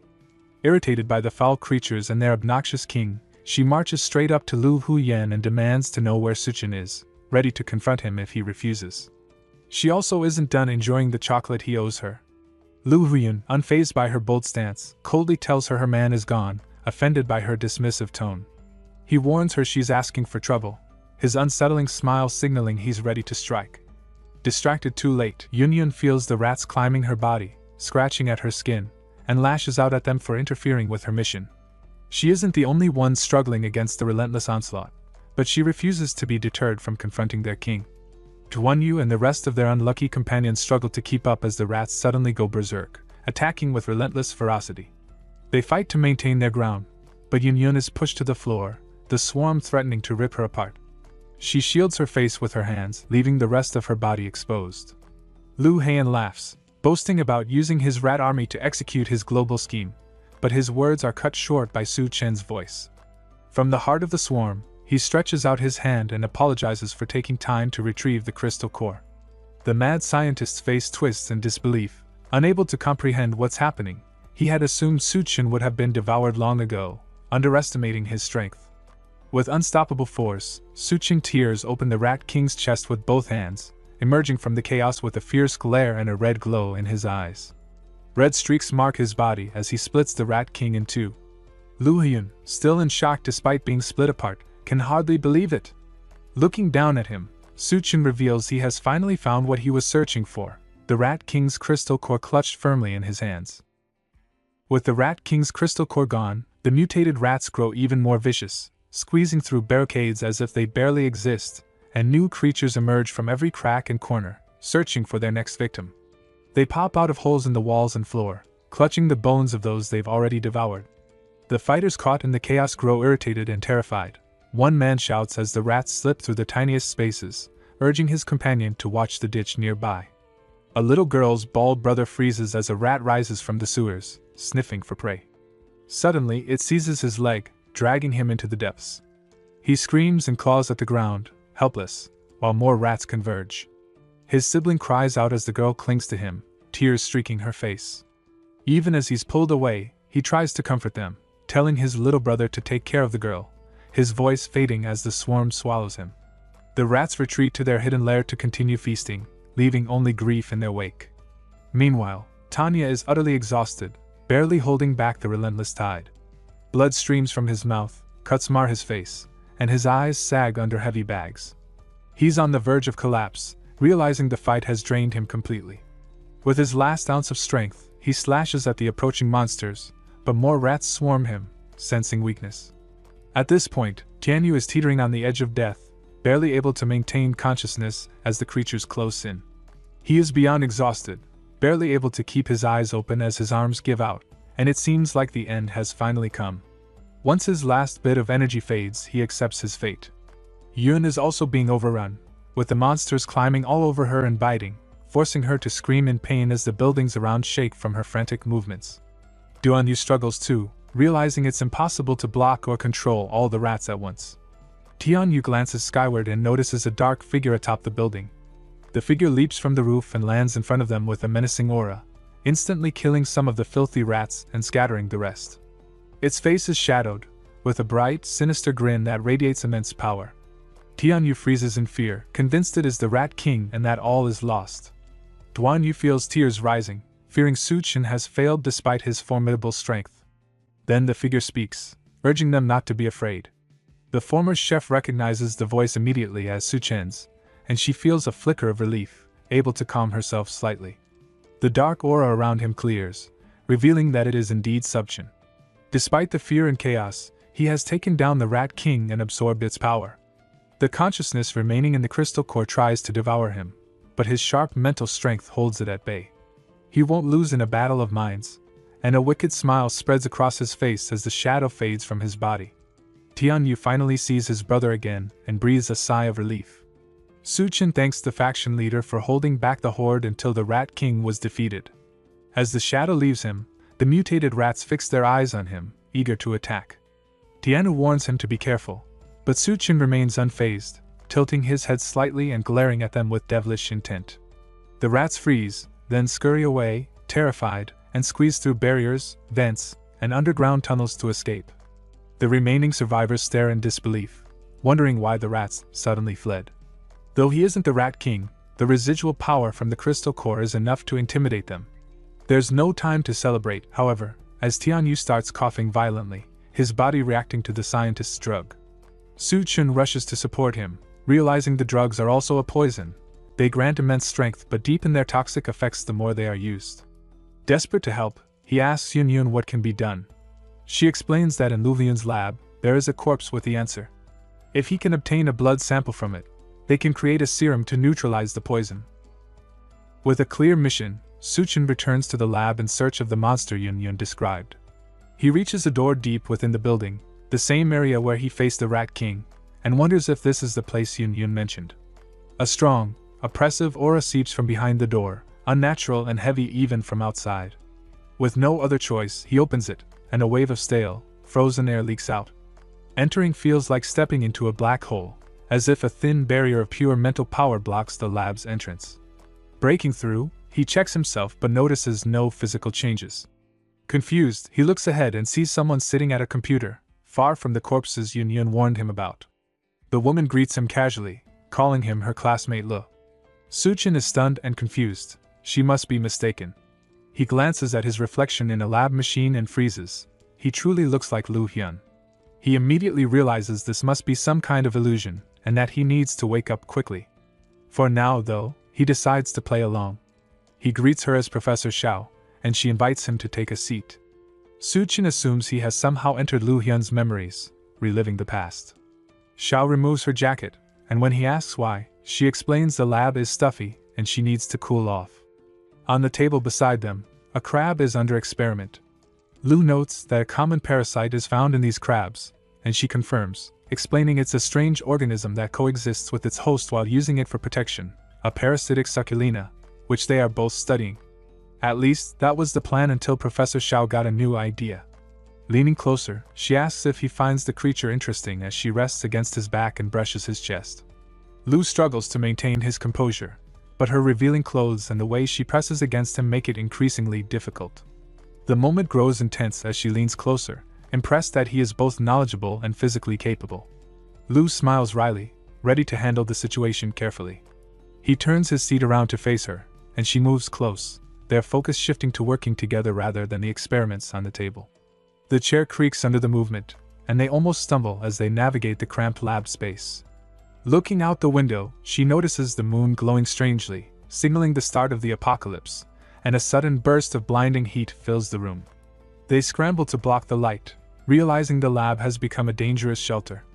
Supplies are running low, and she reaches for the last bag of food, but he stops her, warning that resources are more important than anything else. Tension rises as they argue over rationing, emphasizing survival over personal comfort. Once they secure the remaining provisions, Lu continues his research, using the limited materials to craft a serum that can detoxify the poison, surprised to discover it works. The crisis forces them to focus fully on innovation, turning the perilous situation into a crucial step in their survival and scientific progress. Examining the data closely, Suchin is amazed at its potential, calling it a doomsday gene in awe. In the lab, Xiao hangs suspended in a weakened state, her form barely recognizable, yet she taunts him about the crystal core he has been searching for. Laughing, he holds the crystal in his hand but quickly realizes its true nature and shatters it, revealing that her claims were false. Slowly, Lu's image fades, revealing Suchin himself, who points out that if the crystal were genuine, she would have been defeated long ago. Xiao curses her misfortune, frustrated that she was so close to achieving her goals, only to be outwitted by his mental strength. When she pleads to give him her power in exchange for freedom, Suchin pauses, pity flickering in his eyes. But he knows the parasite she carries would overtake him if he allowed it entry. With careful precision, he neutralizes her threat, and her presence begins to fade, leaving the lab quiet once more. With the crystal core finally secured, Suchin remembers his original goal of acquiring a sample of the parasite for research. He considers the antidote he's been searching for and notes that there must be traces left in the lab. Observing the parasite's behavior, he reflects on how it forms root-like branches in its host, linking and controlling the body, eventually turning it into a servant to the crab parasite, an insight that could change everything for his work. With the university completely cleared, dozens of refugees wander the empty streets searching for a safe place to settle. The floodwaters have receded, leaving the roads passable, but also exposing the corpses that once lay beneath, now beginning to mutate once more. As the group moves forward, they are warned not to linger or look around, urged to keep walking to save time. Yunyun fidgets nervously, asking Duanya where Suchin is taking the remaining medical students. Duanya explains that the University of Science and Technology is no longer safe, mutant rat men roam its grounds, and that Suchin plans to escort the survivors to a secure zone in the next town. Hunger gnaws at Yunyun, making the long walk even more difficult, and she starts thinking of finding Suchin herself in hopes of getting something to eat. Duanya firmly stops her, reminding her that she isn't allowed to go. Yunyun wonders why Duanya is being so strict, stopping her from getting food, but for the former chef, it's more than just rules. Duanya tells her that since she's following them, she must obey and do as instructed. Her mind drifts back to a time when Suchin had behaved strangely, a fiery intensity in his eyes as he told her not to be afraid and insisted he needed to cool off. She had been unsettled by his sudden, unexpected boldness, and ever since, she's remembered how unpredictable he could become. Back in the present, Duanya wonders if his volatility might be linked to the crystal cores he absorbs. As the group presses on through the city, Suchin explains that once the floodwaters recede, bacteria, viruses, and even plants will begin mutating rapidly. Many resettlement areas will collapse due to the lack of medical professionals, who are extremely scarce at this time. If they can protect and make use of the doctors they have, They'll be able to secure a safe zone and establish a new resettlement area. Beyond securing their own safe zone, Suchin knows that if other hostile forces appear in the future, having a base will give them the resources and leverage to defend themselves. He also takes pride in the good harvest at that time, thanks to Yunyun discovering an effective way to produce serums and recovery potions. He believes that once Tianu and the others have fully recovered, they will be able to assist him when necessary. Using his spatial ability, he has managed to store all the laboratory's research equipment and materials safely within his dimensional space. His thoughts then drift to the rat's crystal core he absorbed. It not only boosts his berserker powers but also increases his physical strength and grants him ice abilities. Although he can currently condense only a small amount of ice, he is determined to enhance this skill over time. On top of that, absorbing the half-body female mutant's crystal core adds even more to his arsenal, granting him 2 psychic abilities, though he is slightly disappointed that he didn't gain the power to create illusions. Suddenly, Tiana hears a strange noise nearby, and the rest of the group grows tense. Reacting quickly, Suchin activates his first psychic skill, spiritual perception, likely derived from the corpse's lingering hunger for blood. His eyes turn a sharp red, and an intimidating aura radiates from him, enabling him to detect the heat signatures of living beings within a 30-meter radius. It is as though he has become a living heat-seeking radar. Through this heightened perception, he spots the Devourer clan preparing an ambush, noticing mutated individuals concealed among the buildings, waiting for the perfect moment to strike. One of his group members spots something alarming above them and urgently points it out. Looking up, the group sees a female suspended from a traffic light pole. A girl in the group recognizes her immediately as Rui Rui, a former roommate, and pleads for the others to save her before it's too late, unable to watch her friend in such a vulnerable and humiliating situation. One of the men steps forward to attempt to rescue, but Suchin firmly stops him, insisting he focus on the mission and mind his own business. Suchin orders his group to keep moving, ignoring the girl's desperate pleas, and she can't believe how cold-blooded he is, wondering if he is even human for letting someone hang there with a chance of survival. Others begin speaking out, accusing him of lacking courage, and some decide they can't just stand by while someone dies, choosing to act. The girl commands them to lower Rui Rui quickly so she can provide medical attention, and a few men rush to the traffic pole to untie her. Suddenly, arrows rain down, piercing most of the rescuers and killing them instantly. Fear grips the group as the confident girl realizes they've lost 2 innocent people just trying to help, and it dawns on them too late that it was a trap. 2 towering Devourer clan members burst from the windows above with axes, surrounding the girl and her companion. One brute grabs her by the face, tasting her cheek, then gropes her and calls his companion over to have his turn. Terrified, she pleads for release while her friend tries to fight, only to be swiftly killed by the second Devourer's axe, blood splattering everywhere. The girl is less fortunate. The first brute tears her shirt and decides to keep her alive to breed instead of killing her immediately. Her screams carry to Suchin's group as they continue toward the safe zone. She asks if the woman was used as bait, and he confirms it, warning that even though the trap succeeded, they are not safe yet. Panic spreads among the others as they scan the streets for more hidden attackers, but Suchin remains calm, seeing a perfect chance to test his latest ability, corpse control. His eyes glow bright purple, and several undead corpses march out from an alley, attacking the Devourers concealed in the buildings. The Devourer clan is caught off guard as Suchin unleashes his horde of mutated corpses, leaving them barely any time to react. Despite the sudden assault, they slice through most of the creatures as if they were nothing more than paper, brushing aside the distractions with terrifying ease. The 2 massive brutes tear through the horde, sending the rest flying like bowling pins, but in the chaos, Suchin and his group slip away unnoticed. Infuriated, the brutes leap from the building to the street, hoping to pursue them, only to land right in front of Suchin, who waits casually with his hands in his pockets. They've walked straight into his trap, and escape is impossible. Eager to strike down the last standing target first, they charge, unaware that Suchin is unfazed. He notes that without crystal cores, the Devourers aren't worth his personal attention and lets his controlled corpses handle the punishment. As he decides, dozens of undead surge from hiding spots to encircle the brutes, this time in overwhelming numbers they cannot easily cut through, forcing them to fight desperately for their lives. Meanwhile, Huching, the rest of survivors, finally reach the safe zone they've been heading toward. A booming voice challenges them, demanding to know why they are trespassing. Duanya, leading the group, explains that they are travelers from the University of Science and Technology seeking refuge. Suddenly, a man leaps from the rooftop, landing in front of them with a threatening aura, clearly displeased by their presence. In this zone, anything unfamiliar is considered trash, and he orders them to leave immediately.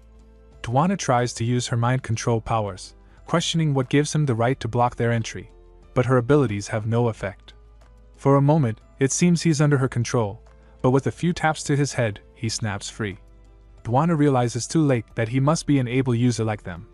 The brute swings his axe and leaps to strike, but Xiaofeng intervenes just in time, defending Dwana. As always, he fights to protect others, telling the attacker, whom he calls Captain Sun, that these people are only seeking refuge and don't deserve to be harmed. Sun doesn't care. These clearly aren't ordinary people. Normal survivors wouldn't make it through the Devourer clan's territory so easily. He suspects they're spies sent to infiltrate the safe zone. At this, Suchin finally steps out from behind the group to face his old friend, telling the brutish Captain's son that if he doesn't want them, he'll simply take the dozens of doctors he brought to another safe zone. This revelation catches the guards off guard. They hadn't realized there were so many doctors in the group. Surviving alone is rare enough, but bringing dozens at once is extraordinary. Xiaofeng, seeing Suchin again, understands these aren't ordinary wasteland survivors and cannot be Devourer spies. He pledges his life to protect them personally. With Suchin present, if he claims there are dozens of doctors, he must be telling the truth. After all, past feats prove he could convince anyone even if he said he had thousands. Backed by his soldiers, Captain Sun has no choice but to allow them in. Doctors mean no more burying patients alive, and the sick can finally receive treatment. Disappointed to miss swinging his giant axe, the captain walks away but warns Xiaofeng that if the doctors fail to cure the patients, he'll bear the responsibility for vouching for them. With permission granted, the soldiers lead Su Chen's group into the safe zone while Xiaofeng stays behind to apologize, telling him not to take offense, saying the captain is just like that. Su Chen isn't bothered. He's dealt with far worse throughout the apocalypse. Focusing on the mission, he brought his group of doctors at the right time. This safe zone has patients in urgent need of care. A soldier leads them to a warehouse deeper inside, where the dying and ill are kept together. In the back, they see the corpse of a woman infected by a strange condition. Hundreds of small white mushrooms cover her body, sprouting straight from her skin. Attempts to clean them only make them grow faster, weakening the victim until death. Su Chen immediately recognizes it as a mutated fungal infection. The plants themselves had begun mutating just like the people, which meant they could infect and even control anyone they came into contact with. Su Chen advised that the group warn others to be careful around young shoots, making sure no one got pricked by them. Dwana leaned closer to examine the vegetation sprouting from the young woman's body, realizing it was feeding off her. For now, her only option was to take a sample and try to study it, hoping to develop a cure or medicine for the infection. Yet this was only the start. Rapid mutations were spreading fast, and if these new plants weren't eliminated, they would grow uncontrollably and eventually attack humans. That would give the Devourer tribe the perfect chance to strike the safe zones, turning countless people into nothing more than livestock for them. The tribe would grow stronger, and that was clearly against Su Chen's interests. He had to ensure the safety of this zone to preserve it for his own future plans. For the moment, though, the priority was to assess the situation and secure everything. As he considered his next move, a loud commotion erupted elsewhere in the safe zone. A van roared through the streets, someone atop it shouting for people to get out of the way. It was the Jinghe, the Lord's son, recklessly driving and firing at innocent people for no reason. Even so, Xiaofeng's team didn't intervene. Xiaofeng explained to Su Chen that the team had already been disbanded, probably because they had allowed the newcomers into the city despite Captain Sun's warnings. This wasn't the first time the city lord's son had wreaked havoc in the streets. He considered the elderly and children worthless, seeing them as useless to the safe zone, so he casually ran them over or shot at them without consequence, protected by his status. As he sped along, his eyes landed on Yun Yun, crouched over someone injured and lying motionless on the pavement. He pulled the car to a stop beside her, grinning arrogantly, and asked if she wanted to hop in, promising he could take her somewhere to eat. Yun Yun slowly rose to her feet, saying she was so famished she could barely walk. If he wanted to take her, he would have to carry her. The Lord's son grinned and called her over, ready to lift her himself. Xiaofeng tensed, preparing to intervene, but Su Chen held him back, understanding exactly what Yun Yun was planning. As long as he agreed to carry her, she could execute her plan. With a sly smile, Yun leapt into his waiting arms, putting him completely at her mercy. Just before she hits the ground, Yun suddenly grows to her full enormous size, grinning down at him as she falls. The Lord's son reacts just in time, dodging her enough to avoid being crushed, though her sudden weight tears her jacket apart and smashes his car. He isn't quick enough to get completely clear, and his leg gets pinned and broken. The crash echoes through the safe zone, drawing attention from everyone nearby. Screaming from the pain, the young master writhes under Yun's gaze, and she taunts him that even when given a chance to prove himself, he's still useless. She presses her massive foot down on his already injured leg, making him scream even louder. Soldiers from deeper in the zone rush toward the noise, questioning what happened, and he points at Yun, calling her a monster for growing gigantic and breaking his leg. Duanyu steps in, bending the witnesses' memories with her mind control, and suddenly they all turn on him. They insist he fell out of his own car and injured himself, completely convinced by the warped memories. The young master, realizing he's been set up, calls for his father to intervene. Watching from nearby, Captain Sun chuckles, anticipating the chaos with amusement. A car surrounded by dozens of soldiers arrives at the chaotic scene, where the young lord still sits helpless on the ground. Suchin's group and Xiaofeng watch closely as the city lord steps out, his presence commanding attention, and demands to know what's happening. The way people rush to answer him, along with the security detail that piles out behind the car, emphasizes his authority. Xiaofeng steps forward to defend his friend, explaining who Suchin is and mentioning that he brought dozens of doctors seeking refuge in the safe zone. He also tries to call out the young lord's reckless behavior, but the boy interrupts, demanding his father punish them all for his broken leg. The city lord ignores his son's outburst and slaps him across the face, showing he has already warned the chaotic youth about his behavior and knows what goes on in his absence. This isn't the first time he's told his son to treat every newcomer with respect. His vision is to make the safe zone a place of hope, where anyone who arrives feels warmth and safety. Because of that commitment, even his own son faces punishment when he steps out of line. The crowd watches, impressed by the city lord's sense of justice, and they begin cheering, recognizing the rare kindness and nobility he brings to a harsh, unforgiving world. The city lord turns to them personally and invites them to stay, offering a chance to build a new dream together. He promises the best food and generous conditions to ensure everyone can survive in this hellish world. Xiaofeng quickly tells Suchin that thanks to the city lord, his group can remain safely, but Suchin is already gone, along with his two girlfriends. They slipped out of the city as soon as the lord appeared, knowing it would be unwise to stay. After Yun crippled his son, some form of revenge was inevitable. Forced to spend the night in the woods, Yun nervously admits to her new sister that it's her first time sleeping outdoors. Duanya, having survived so long in the apocalypse, seems experienced enough, and she tells Yun to stop overthinking. Besides, with Suchin around, sleep might be the least of their concerns. Suddenly, he appears behind them, warning them to stop fooling around. Someone is coming, and they need to be ready. Then he calls out to the hidden enemies behind a pillar, exposing their attempted ambush. Dozens emerge, confronting him, taunting that he won't get away so easily after breaking the young master's leg. They surround the group, confident escape is impossible. But Suchin never intended to flee. He only avoided a killing spree in the city to prevent harming his friend's team. The men mock him, thinking a killing spree is laughable when he's clearly outnumbered, and step forward to finish him. With casual precision, Suchin obliterates one of them with a single punch, making the rest finally understand what he meant by a killing spree. Panic spreads, and they open fire on the group, desperate to take him down before it's too late. Suchin doesn't hesitate.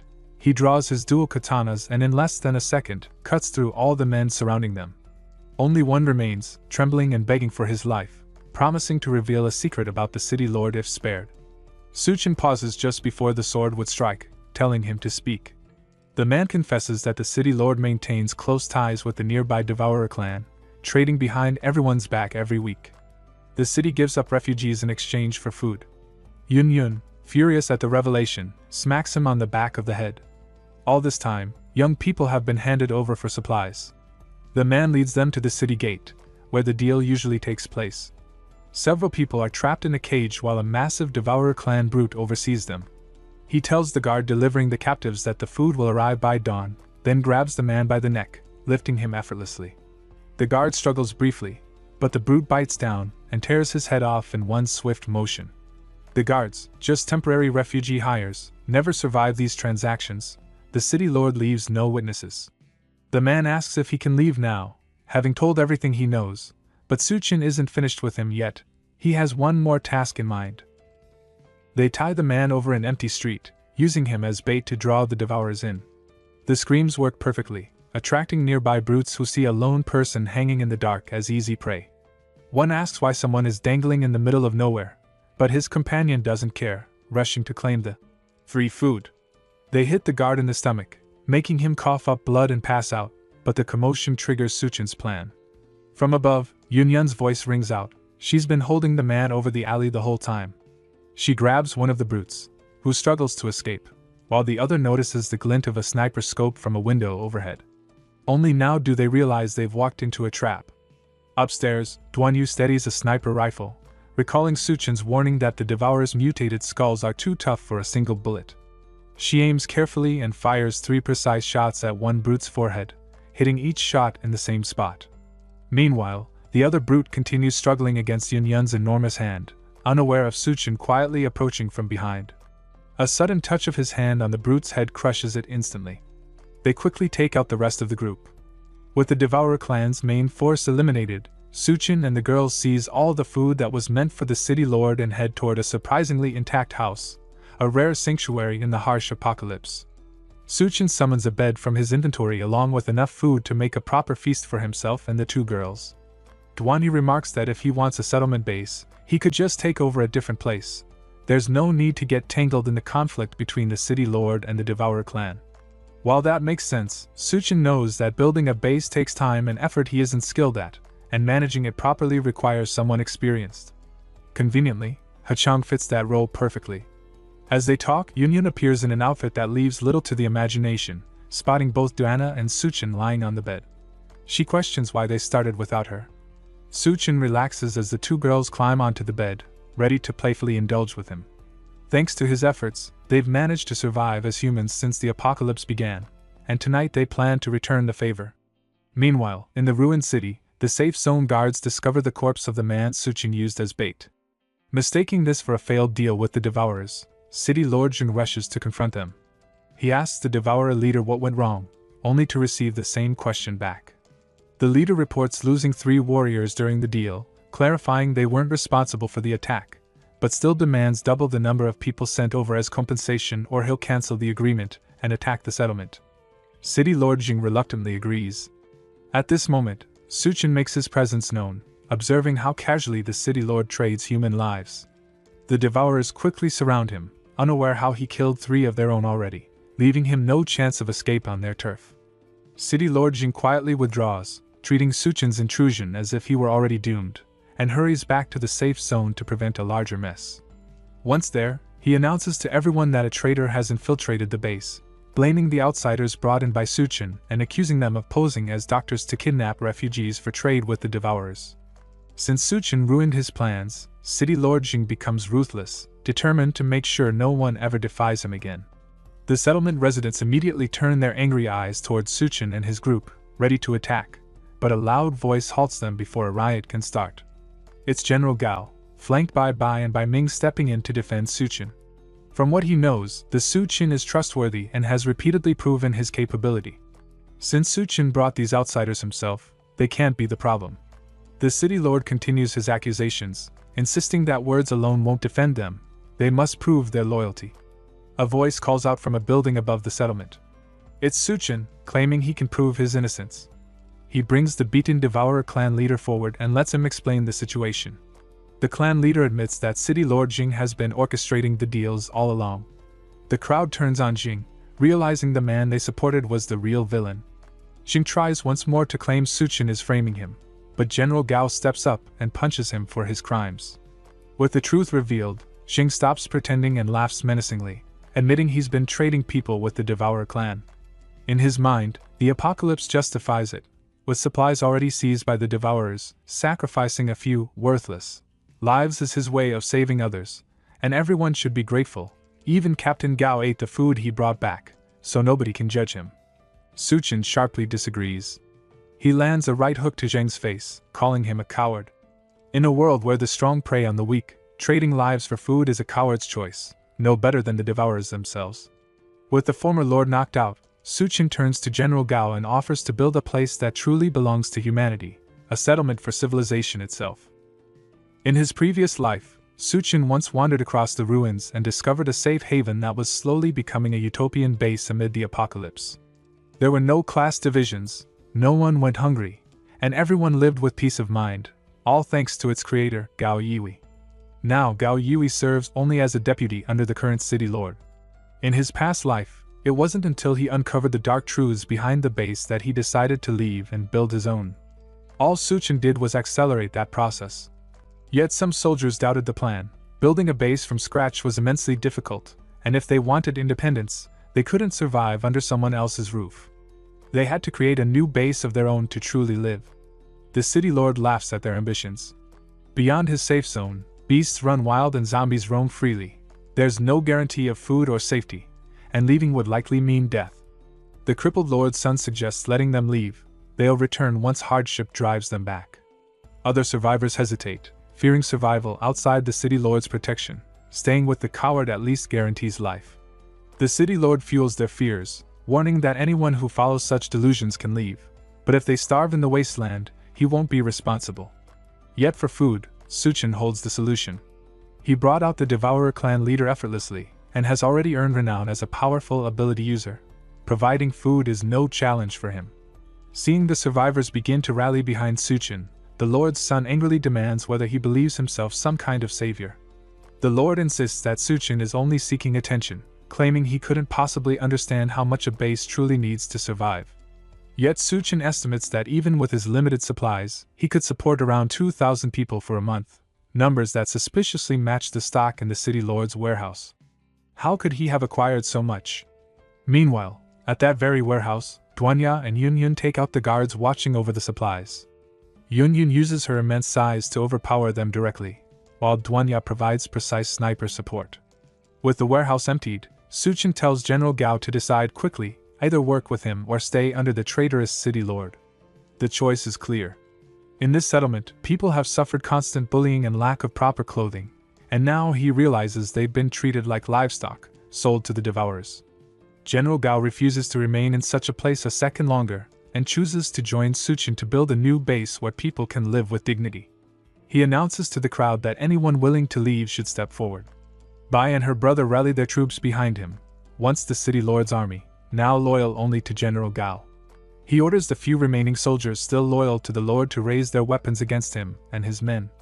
The lord's son raises a gun at Suchin, firing wildly. If Suchin hadn't intervened with his people and his plans, the boy would have crippled his leg long ago. Every shot misses, and Suchin seizes the moment to grab the boy by the throat, warning City Lord Jing to order his men to drop their weapons or he'll snap the boy's neck. Fearing for his only child, Jing calls off the attack. Suchin tells Captain Gao to take his people and the refugees away, promising to handle the rest himself. Captain Gao agrees, saying they'll wait at Shanyun University. Once everyone leaves, Xing asks Suchin to release his sons so they can talk things out. But Suchin immediately sees through the trap. A sniper is stationed on the opposite roof. He orders Duanya to take out the sniper, and in an instant, the shot kills him. With the threat gone, Suchin releases the boy, but Jing quickly notices a grenade in his son's mouth. Just before it detonates, Suchin taunts him about how human flesh tastes. The explosion kills the boy, leaving Jing shirtless and furious, confirming Suchin's past life suspicion. The former city lord, Jing, is a level 2 devourer disguised as human. He's too dangerous to handle now, but next time, Suchin knows he won't be so fortunate. Several days have passed since General Gao departed with his new followers to start a fresh settlement.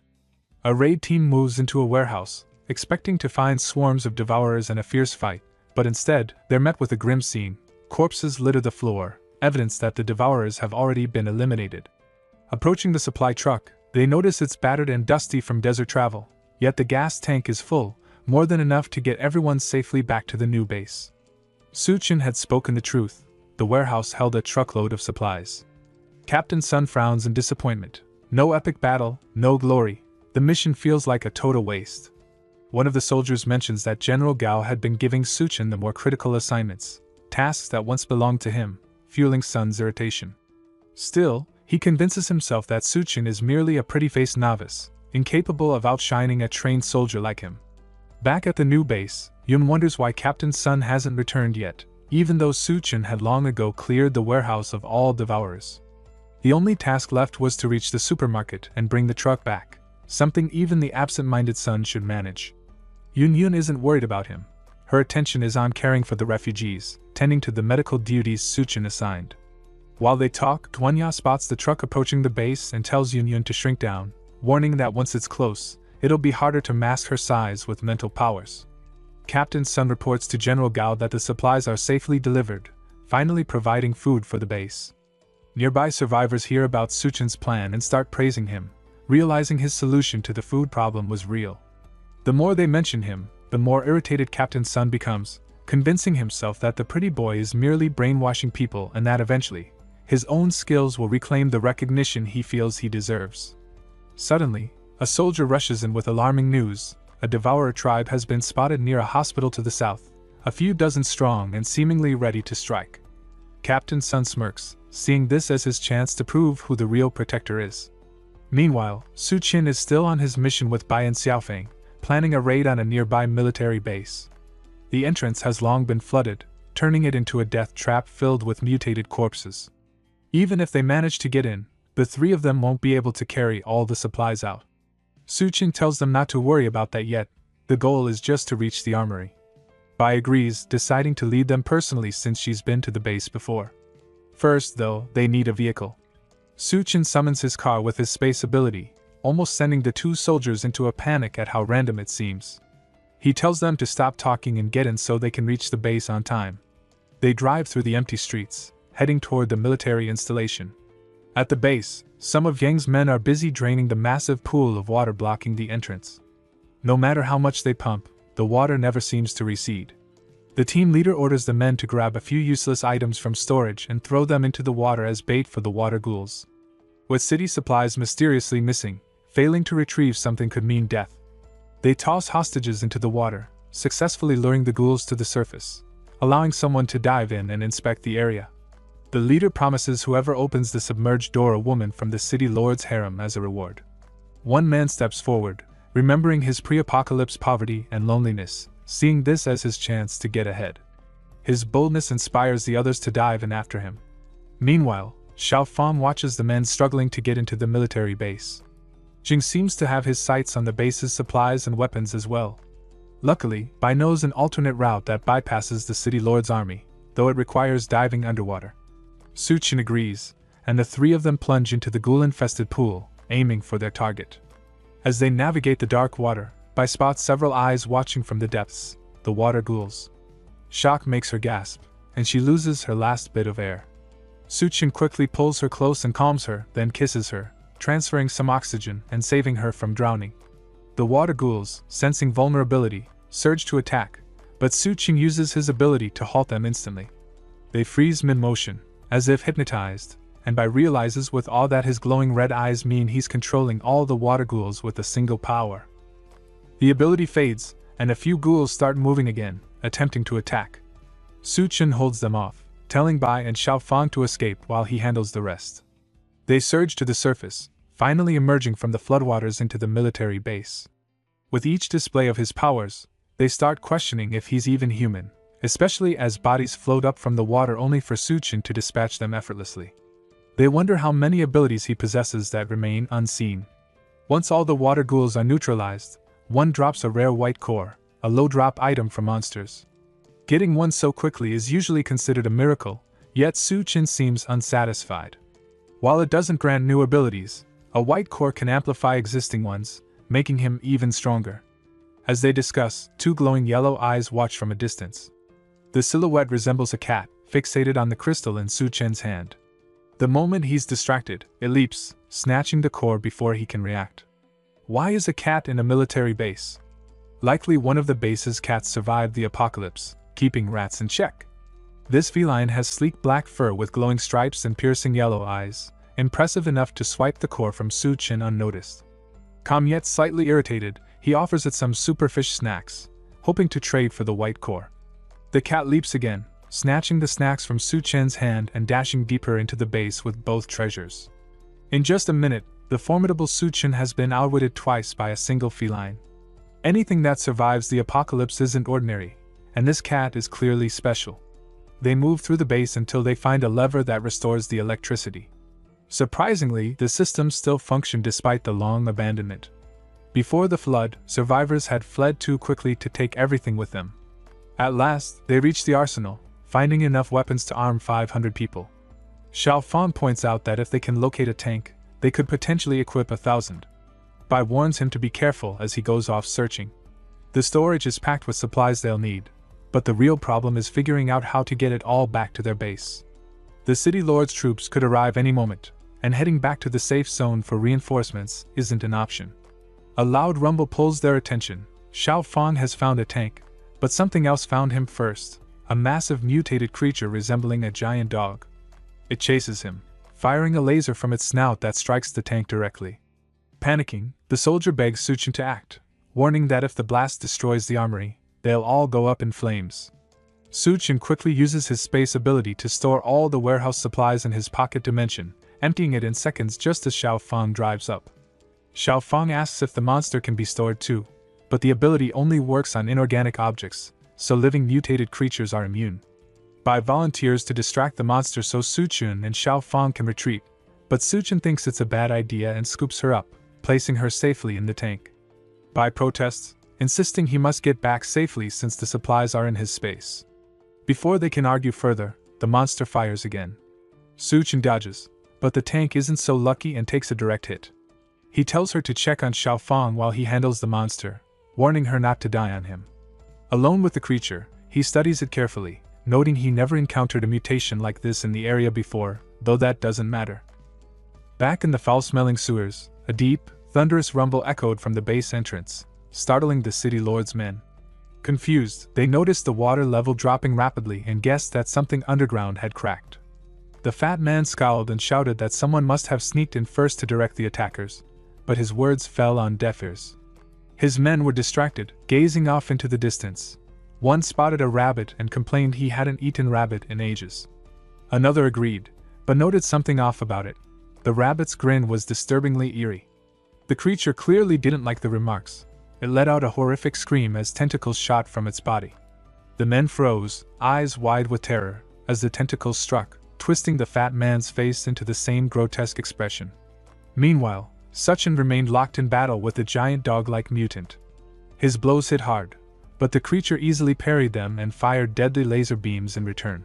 Suchin dodges with all his skill, noting how the creature's body is as tough as steel, reminding him of Jing, the level 2 fighter who once walked away from an explosion unscathed.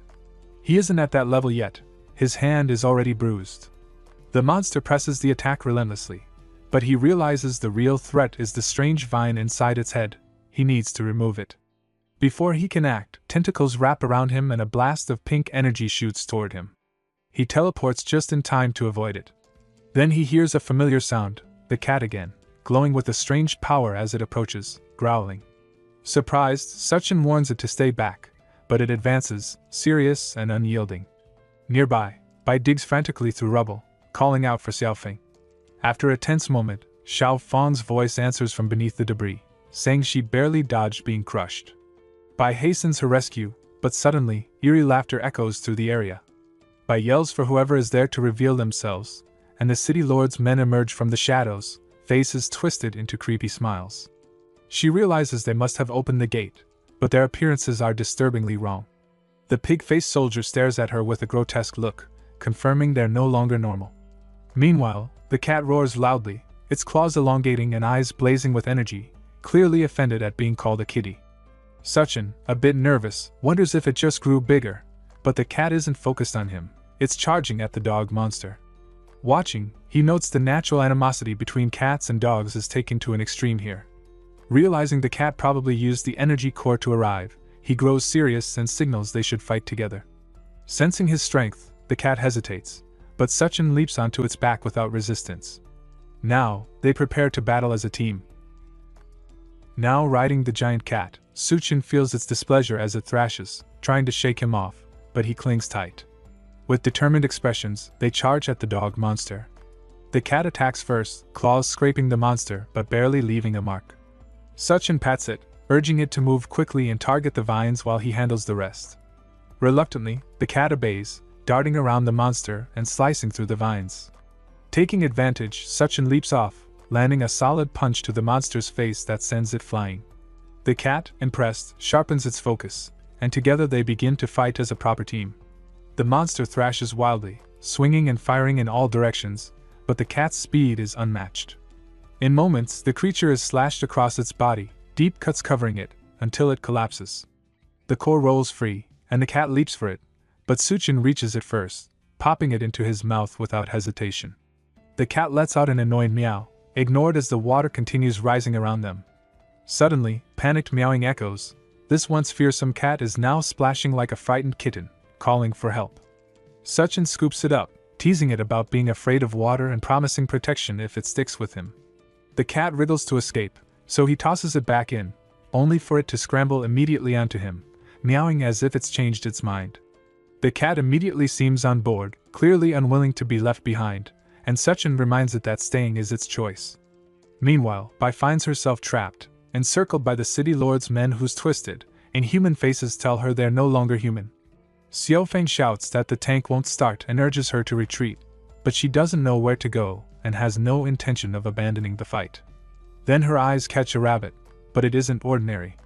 Its sharp teeth and sinister smile give way to a monstrous form, a tangle of vines leeching energy from the city lord's men and controlling their bodies like puppets. Before she can react, the vines lash toward her from behind. Xiao Fang yells a warning as the vines tear at her clothes, trying to ensnare her. The monster rabbit leaps at her, jaws wide, and she braces for the worst. Just in time, Xiaofeng's tank roars to life, smashing into the rabbit and sending it flying. He shouts furiously, enraged that it touched Bai, and the tank fires repeatedly, each blast lighting up the night sky. The rabbit is shredded by the explosions, leaving Bai stunned and staring in disbelief. Xiaofeng leans back in the tank, exhausted but relieved, believing the danger has passed, until he notices the monster core hurtling straight toward his face. The core hurtles straight into Xiaofeng's mouth, and he freezes in shock as his eyes begin to glow, absorbing its power. Bai rushes over, asking if he's alright. Xiaofeng insists he's fine, though he clutches his stomach and admits he feels strange. Suchin approaches with the cat and asks if he really just ate the core. Xiaofeng glares at him as if he's lost his mind. He wonders aloud why he can't sense any powers yet, suspecting there might be some trick. Suchin suggests the best way to find out is through a fight, but first, they need to get out of there. He notices Bai's torn clothes. She explains the monster did it. Then she spots the cat and shoots Suchin a questioning look. He simply scoops it up, saying it's with him now. The scene shifts to the city. Black crows circle overhead, while a girl dangles from a lamppost. Nearby, Dao clan members harass another girl, her cries pleading for mercy. One taunts that her begging only makes it more fun. More Dao clan men arrive, laughing and making vile comments before dragging her away, her desperate pleas echoing as she begs not to be killed. One of them says if she obeys, he'll keep her as a slave. If not, he'll hang her like the other girl. Trembling and scared, she nods, promising to do her best. The guy grins, praising her as a good girl. Her screams then echo across the city. Suchin's car rolls in. One Dao clan member notices and frowns, insisting they finish quickly and enjoy later. Xiaofang steps out and walks toward them. The Dao clan guys get furious, shouting that these random kids are messing everything up. One orders the others to kill them and feast afterward. Bai asks if Xiaofeng can take on 3 of them alone. Suchin, still fiddling with the cat, tells her not to worry, he's here as backup. He thinks, if Xiaofang really is the god of war from his past life, this should be simple. Plus, fighting is the best way to unlock powers anyway. The Dao clan guys feel insulted since Xiaofang isn't even moving. They yell at him for standing there acting tough, then charge, throwing punches. Bai panics, thinking he's doomed, but Suchin reassures her he's got it handled. Xiaofang starts learning to control his power. One Dao clan guy stares in shock as Xiaofang remains unharmed. Xiaofang begins glowing, announcing he's been absorbing their energy. They refuse to believe it and keep attacking. Then Xiaofang's eyes shine even brighter, and he shouts that he's not just absorbing, it's stealing. Blue light envelopes him as he drains their power. The Dao clan members scream, feeling their strength vanish. Suchin watches, thinking this is insane. Xiaofang acts like a black hole, pulling in everything nearby. Suchin is now certain he's the real deal. Suddenly, a massive axe soars through the air, decapitating all 3 Dao Clan guys. Xiao Fang stands frozen in shock. Captain Sun arrives with 500 soldiers, saying he came just in time or Xiao Fang would have been food. Without missing a beat, he asks for their food as thanks. Xiao Fang is puzzled, but Suchin tells him to get in the car. Suchin walks over and hands Captain Sun what's left, who opens it, sees it's dog food, and starts yelling. Suchin is already driving off, shouting back for him to enjoy the meal. One of Sun's men asks why he didn't kill Xiao Fang when he had the chance. Sun frowns, saying the axe moved on its own. He looks furious, complaining that the general trusts an outsider more than his own soldiers. Another guy adds that now Xiao Fang has powers, they'll lose their spotlight. Captain Sun declares that if the general no longer trusts him, he'll make his own move, clearly aiming to take control. In the car, Suchin asks Xiao Fang if Captain Sun has an issue with him. Xiao Fang shrugs, saying he's always been like that. Suchin realizes Xiao Fang can't even defend himself from his own team. Without his intervention, Xiao Fang would be finished. That hints Captain Sun might be scheming, and Suchin figures he's assembling his own team within the base. He resolves to handle it personally. Meanwhile, at the base construction site, the workers cheer as Yun builds the wall with incredible speed, completing it effortlessly. One worker remarks how much faster they are with her help. Yun laughs, saying she needs to eat a lot when she transforms. The workers assure her it's fine, as long as the wall keeps everyone safe, even wiping away tears as they speak. Then Yun spots a car approaching in the distance and beams, thrilled to see Suchin has returned. Suchin's car rolls into the base, weaving through streets crowded with workers busy fixing everything up. The cat leaps out, but Suchin quickly tells it to calm down and not frighten anyone. The cat meows in response, almost like it understands him. Bai watches, commenting that the cat looks genuinely happy.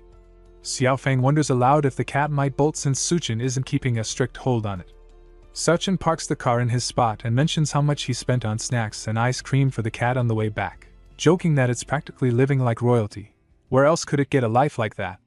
Later, they arrive at a large, empty warehouse. Gao asks if it's spacious enough, and Suchin confirms, saying it's perfect. He then channels his power, and a flash of light fills the room. Gao's eyes widen as towering piles of military supplies suddenly materialize, stacked like mountains. Suchin explains that with all these weapons, the base's security is basically secured. Gao remains stunned and asks why Suchin revealed his power to them. Suchin just laughs, saying they're all in this together now, and if he can't trust them, who else can he? He calls her beautiful and tells her to have some fun. She screams and struggles, trying to push him away as he pins her arms above her head. Even the cat freezes, too frightened to move. But when she opens her eyes, she sees Suchin standing there, shocked, asking when he got back. He says he's the only one who doesn't fall for her mental tricks. She realizes this immediately. He releases her. Afterwards, Duanyu takes the cat to wash up, speaking softly to it, saying that Suchin must have brought it back. She examines its fur and remarks that the gold stripes look nice, deciding to name it Gold. The cat seems pleased, enjoying the warm water and her gentle scrubbing. Suchin enters the bathroom and hears her call it Gold. He compliments the name but reminds her that she's supposed to help him bathe. She asks about the armory and whether he found anything. Suchin pulls out a core, saying, "Of course, now he can level up to level 2. Gold stares at the core, confused. Hadn't he already eaten it? Suchin laughs, explaining that things were too chaotic earlier, so he just hid it in his space, but felt it was really needed, so he brought it back. Then he places the core in his mouth. Duanyu is stunned and asks if he's really going to eat it now, but it's already too late. Suchin's body begins to transform. His skin darkens, red veins appear, and a powerful energy radiates off him. Duanyu gasps, realizing, this must be level 2. The bathroom trembles under the force. She screams at Suchin to stop, claiming she can handle it, but he doesn't slow down. Outside, Yun is helping with the wall when strange noises from the bathroom catch her attention. Gold remains unbothered, purring softly. Frowning, Yun walks over, peeks inside, and sees Suchin holding Duanyu close in the bath. She shouts, demanding why he didn't come find her first, clearly angry. Shrinking back to her normal size, she storms into the bathroom. Duanyu cries out for help, and Yun panics, calling Suchin's name. Suchin steps out of the bath, his body glowing with the intense level 2 energy, looking over and saying, "She showed up at the perfect time."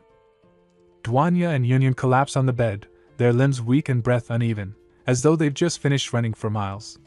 Both softly call Su Chen's name at the same time, unable to muster the strength to sit up.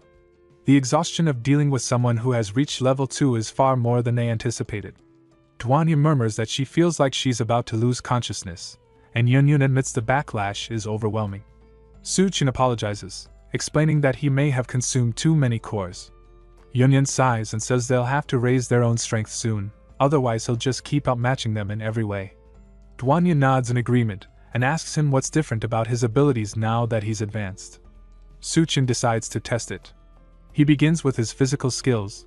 The berserk and serpent forms that were once separate are now fused, and his skin turns pitch dark, harder than reinforced steel.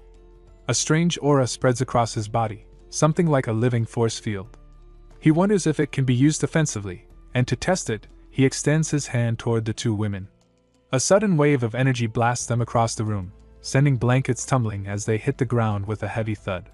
Su Chen laughs, noting how much stronger his offensive power has become. Then he tries his spatial skill. Where before he could only tear space by touching it directly, now small portals open in the air around him within a range of 20 meters. Yunyan, still sprawled on the floor, calls him a jerk for tossing them like that, but Su Chen ignores her and keeps going. Next comes his ice power. Until now, he could only form shards, but now he can layer ice across his body like armor. It isn't especially practical yet, but it's still a step forward. He suddenly thinks of combining abilities, channeling ice through the spatial gates to launch shards from every angle. Each one strikes with the force of a bullet, and he grins, saying it's perfect for ambushes. Duanya and Yunyan stare in surprise. Yunyan mutters that if he keeps evolving at this pace, he'll end up launching missiles next, and Duanya quickly agrees. Finally, Su Chen shifts to his mental sense. His Scarlet Eye technique flares, and while the detection range itself hasn't expanded, he now perceives every detail inside his own body, as though he has a complete internal scanner built into him. But then something shifts inside him, an odd sensation, like he's suddenly been pulled out of his own body. The world around him feels warped and unreal, and he quickly realizes he's standing within some kind of mental realm. A voice cuts through the strange silence, one he instantly recognizes. It's the woman from the laboratory, the same place where the mutated rat was held. She greets him as though their reunion was inevitable. Su Chen stares in disbelief, wondering how she's still here, but she explains without hesitation. When he consumed her core, he unknowingly allowed her to take root inside him, existing like a parasite. In an instant, her hair lashes out and coils around him, binding him tightly. Su Chen seethes with anger as he discovers his steel body and spatial leaps are useless here in this mental domain. The woman smirks, saying that since she's part of him now, she intends to take something for herself. She leans forward, lips closing in as if to claim a kiss, but he isn't about to fall for her act. Instead, he recalls another of his abilities and summons chains that whip out and lock her in place before she gets close. She thrashes and strains against them but can't break free. He tells her plainly that he has no reason to trust her. She only laughs and reminds him that killing her isn't possible, since her true body is now fused within his. Su Chen snaps back that if that's the case, she can rot here trapped forever. Yet she isn't finished. With a defiant grin, her hair erupts from the ground like a living web, stretching and twisting until it wraps around him from every angle. He struggles, but the strands coil tighter, smothering him until he's completely bound, looking more like a grotesque cocoon than a fighter. Her laughter echoes as she declares that if she can't leave, then neither will he. Inside the strange mental realm, Xiao declares that if either of them can escape, then they should remain together in this space forever. Both locked down, he within her cocoon, she within his chains, they face the reality of being stuck in the depths of his consciousness for who knows how long. Breaking the silence, she proposes they talk instead. Su Chen reluctantly agrees, listening as she explains she only needs a sliver of his power to survive, an amount so small it wouldn't weaken him, and she lacks the strength to ever take over his body anyway. He remains wary, demanding to know how she plans to leave. Xiao admits that leaving outright would mean her instant death unless he finds her a new host, specifically a strong female ability user who is not only powerful but also beautiful with an attractive figure. Even in her position, she is shamelessly picky. Su Chen asks how he would even identify such a host, and she assures him she'll be able to tell once they encounter one. She even tempts him with promises of rewards for helping her, but he dismisses it coldly, warning her to keep out of his affairs unless she wants to be eliminated. Fearing him, she quickly agrees and pleads to be released. He loosens the chains, she dissolves the cocoon, and his consciousness returns to his real body. Back in reality, Dwanya and Yun rush to his side, saying they feared his soul had slipped away. Their words unsettle him as well, and to be safe, he takes measures inside his mind by freezing the space Xiao occupies. After all, caution is survival in the apocalypse. Thinking it best to resolve the problem sooner than later, he tells Dwanya to start finding other women. Both she and Yun instantly misunderstand, assuming he is dissatisfied with them. Realizing his slip, he quickly corrects himself, clarifying that he only meant to ensure the safety of the refugees. For now, replacing them is the last thing on his mind. Later, as he walks with Dwanya, she updates him on the situation at the base. General Gao has already conducted a headcount, confirming around 1,300 people remain, with more than 400 soldiers managing defense. These troops have successfully fended off several attacks from the Devourer tribe and other mutant threats. Meanwhile, the men are busy constructing temporary walls, with Yun's giant hands providing crucial support to speed up the work. Women and children are occupied with clearing out invasive mutated plants, while also keeping logistics running. Some were hurt in the process, but Dwanya and the other medical students are treating them in a makeshift surgical room. She adds that once the wall is completed, perhaps the community can finally breathe a little easier, at least for a short while. Suchin, however, doubts anyone will be able to truly rest anytime soon. Even though security and supplies are stable for the moment, there's still the looming issue of reclaiming the hospital from the Devourer tribe to secure much-needed medical resources. The matter is brought up in a strategy meeting where General Gao listens carefully, open to suggestions on how best to carry out such a risky mission. Just as Captain Bai's brother is about to recommend Captain Sun, their most skilled fighter with the most disciplined team, the hot-headed Sun interrupts, demanding to know why Suchin isn't present. He mocks him for preaching about building a base yet skipping crucial discussions. Gao immediately warns him to hold his tongue, reminding him that without Suchin, there would be no base and no people left alive for him to bark at. Gao finds Sun short-sighted, recalling how Suchin had once entrusted leadership of the base to him, uninterested in command himself but confident in Gao's ability. Still, Suchin had warned him before, even with walls and protection, complacency could see the base wiped out in an instant. Gao had understood this, knowing Suchin's path would always be the pursuit of greater strength, while leading would only slow him down. Back in the present, Gao assures the room that if the situation truly calls for it, Suchin will intervene without hesitation. Sun pushes back, saying the Devourer tribe is formidable, and he won't take responsibility for the inevitable losses that come with the mission. His words hint that bloodshed is guaranteed. Gao responds by assigning Lu Xiaofeng to provide support, and promises to personally ask Suchin for help, ensuring the outcome will tilt in their favor. Only then does Sun agree, leaving the meeting to prepare. On his way, his subordinate questions why they're still following orders when their plan is already to seize power. Sun confides that his real concern lies with Suchin and his ally.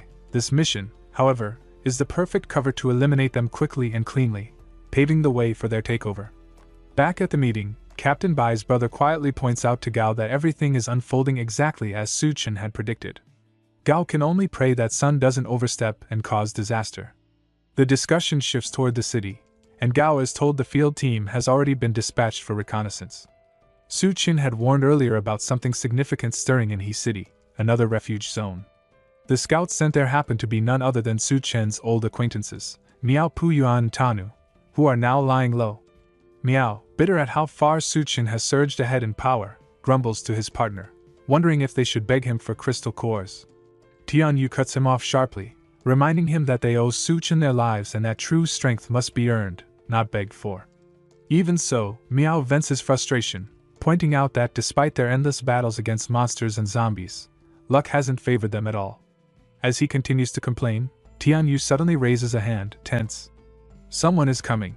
The sound of footsteps echoes closer.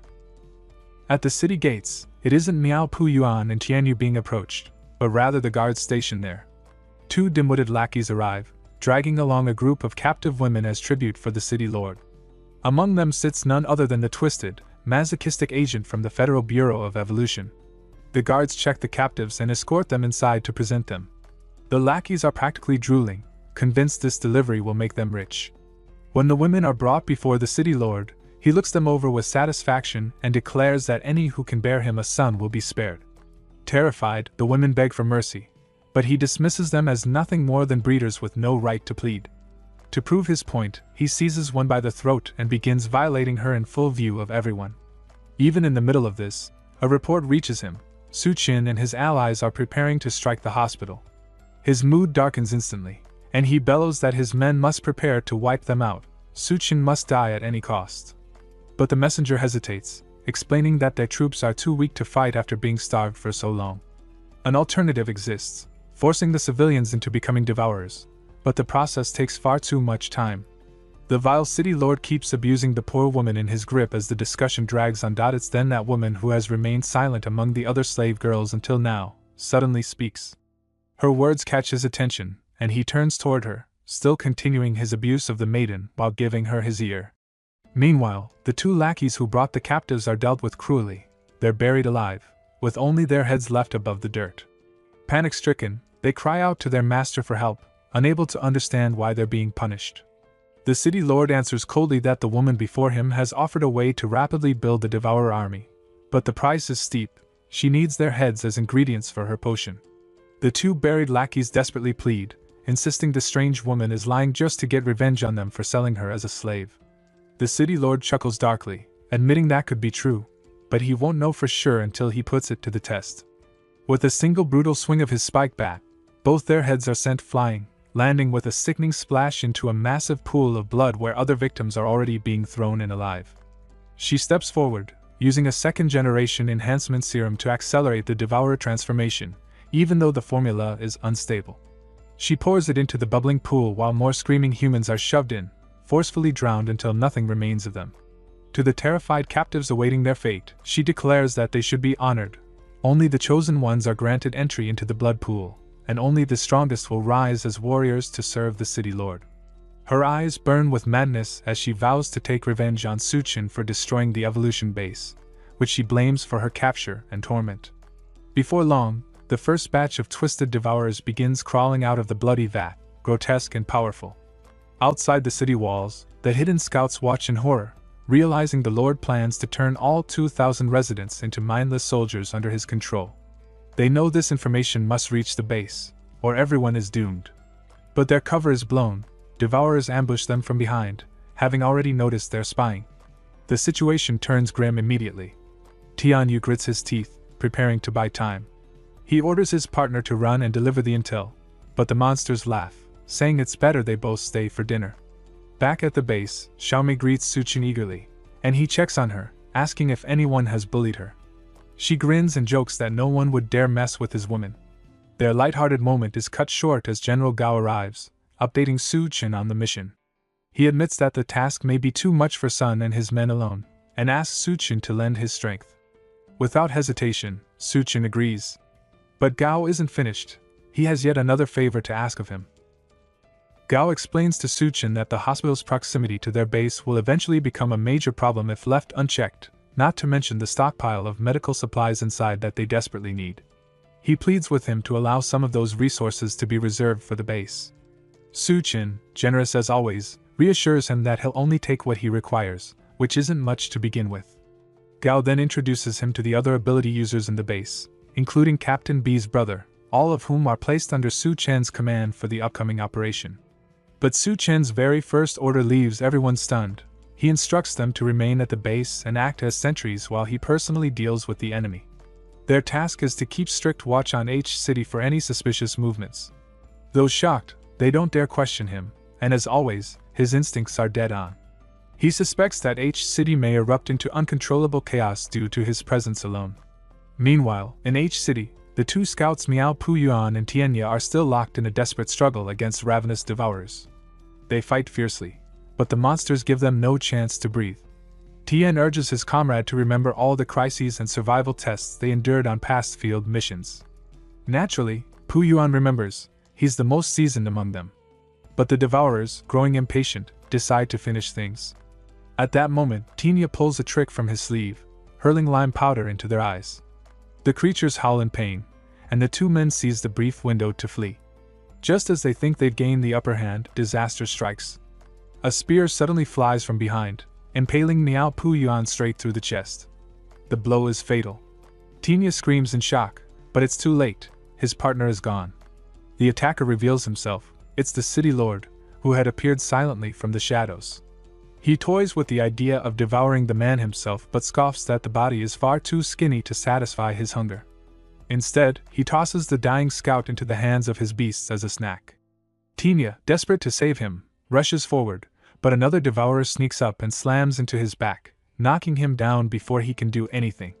Right before the monsters can tear him apart, Miao Pu Yuan cries out to his closest friend to run while he still has the chance. With that, he is brutally ripped limb from limb and devoured in front of Tinya's horrified eyes. Overcome with grief, Tinya vows to avenge him, using the precious distraction created by his friend's sacrifice to flee. He makes a desperate leap toward the river nearby. The devourers hurl spears to stop him, but though battered both physically and emotionally, he plunges into the water and narrowly escapes. Furious, the beasts howl for flesh, craving human meat above all else. The city lord, unfazed, commands them to march on Dawnlight Base if they want a real feast, as plenty of people there would make fine meals. Roaring Su Chen's name, he leads his expanded army of devourers straight toward the base. Meanwhile, inside the city hospital, Su Chen plans to target. A woman writhes in agony as she gives birth to a devourer child without aid or equipment. The father of this disturbing newborn is none other than Feng Pengzi, the hospital's deranged leader. Once just a mentally unstable patient confined to the ward for his twisted obsession with impregnating women, he became the first to mutate into a devourer. Now gifted with monstrous power, his madness knows no restraint. The terrified woman, still trembling from childbirth, desperately searches for a way to escape, but the lunatic looms over her, already preparing for another round. He sneers that he will soon fill her with another child. Before she can even recover, she is forced once again into his sickening torment, the horror of her situation far from over. Still inside the hospital, the battle erupts as Dawn Base soldiers launch an ambush on the devourers. Sun leads the initial assault, gunning down the weaker creatures at the entrance before stepping aside and insisting that the ability users, including Su Chen, take over, clearing the rest. Man challenges this demand, pointing out that they are only a small group, but Sun argues that while he has more men, they are ordinary fighters with nothing but guns. In his mind, it is only right for the superpowered humans to lead the fight. Su Chen views this as a thinly veiled threat and confronts him, but Sun stubbornly holds his ground. Finally, Su Chen agrees, warning him that those who betray him never end well, and he has the evidence to prove it. He commands his team forward, leading the charge himself alongside Duanya and Xiaofeng. Of course, Sun's motives are far from honorable. His scheme is to let the ability users battle the devourers until they are exhausted, then finish them off with his 100 rifles. Even an ability user, he reasons, would fall under such overwhelming fire. One soldier proposes sparing Duanya, and Sun readily agrees, remarking it would be a shame to waste a beauty like her. But their plans unravel quickly when they discover Su Chen's group has vanished without leaving a trace. Panicked, Sun orders an immediate search. Unbeknownst to them, their targets are right before their eyes. Duanya quietly explains to Xiaofeng that she has seized control of the soldiers' visual nerves, bending their perception to hide her group. She admits, however, that Sun himself is an ability user and could sense the illusion. To cover that weakness, Su Chen steps in and deploys his enhanced spatial power, arranging portals in a ring around Sun and his troops. Hidden from sight, he launches ice shards through the portals, bombarding them from all sides at once. The sudden assault throws the soldiers into disarray, and Sun shouts for them to take cover. They rush forward blindly, unable to tell where the attacks are coming from, while Su Chen and his companions remain concealed under Duanya's power, watching chaos unfold. To Su Chen, charging headfirst suits men like them perfectly, so he decides to give them the push they deserve. Sun, frustrated, demands to know if anyone saw the source of the attack, but not one of his men has an answer. Meanwhile, the deranged hospital lord Feng Pengzi finishes his twisted play, leaving the maiden beneath him lifeless on the cold floor. Only then does he notice chaos among his women. His subordinates had dared to touch what he calls his property. When they admit they only wanted children of their own, imitating their boss's depravity, terror spreads across the faces of the captive girls who know too well the fate that awaits them. Irritation boils into rage as Feng Pengzi lashes out, hurling his devourer underlings through walls with a single strike. By sheer misfortune, Their crashing bodies smash straight into the area where Captain Sun and his men had just taken cover. The impact not only scatters his soldiers but also exposes them directly to the monstrous overlord. Stunned, the captain and his men freeze at the sight of the largest devourer they've ever encountered, only to realize the horror doesn't end there. Behind him waits an endless swarm, hundreds of ravenous monsters eager for fresh meat. Panic sets in, but Sun refuses to back down. Barking his order, he commands his troops to fire, and rifles roar. Yet dread sets in quickly. Their bullets are gone. All their firing are hollow bursts of gunpowder, their weapons sabotaged. The grim truth sinks in. They've walked into their graves. Feng Pingzi bellows his command, ordering his devourer army to carve the soldiers apart and roast them like a feast. His minions dive in eagerly, hacking through Sun's men as if it were sport. Even so, Captain Sun refuses to collapse under despair. He hefts his massive battle axe and charges head-on, slashing down enemies in a furious frenzy. His roar cuts through the chaos as he rallies what remains of his squad, ordering them to rise and fight until their last breath. Inspired, they tighten ranks, standing together despite hopeless odds. Against all reason, Sun begins holding his ground, hacking down devourers in sheer defiance. With every swing of his axe, his voice rises, cursing Su Qin and swearing vengeance once he cuts his way through the nightmare standing before him. Captain Sun rallies his battered men, barking at them to follow his lead and carve a path through or die fighting. Steel clashes with claw as humans and devourers rip into each other, either side holding back. In the madness, one coward slips away, desperate to hide, but fate has other plans. His eyes catch something unsettling, a newborn devourer squirming beside the corpse of its mother, the same one Feng Pingzi had impregnated. As he creeps closer, the child melts into a shadowy portal, vanishing before his eyes.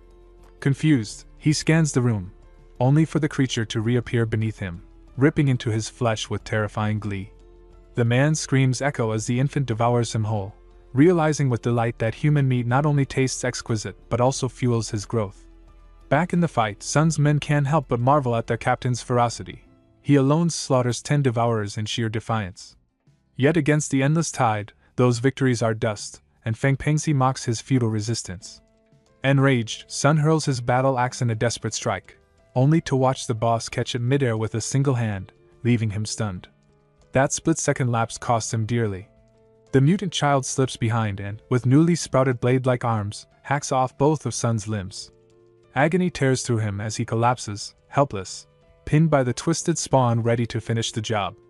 Before the killing blow lands, a sudden kick launches the brat across the room.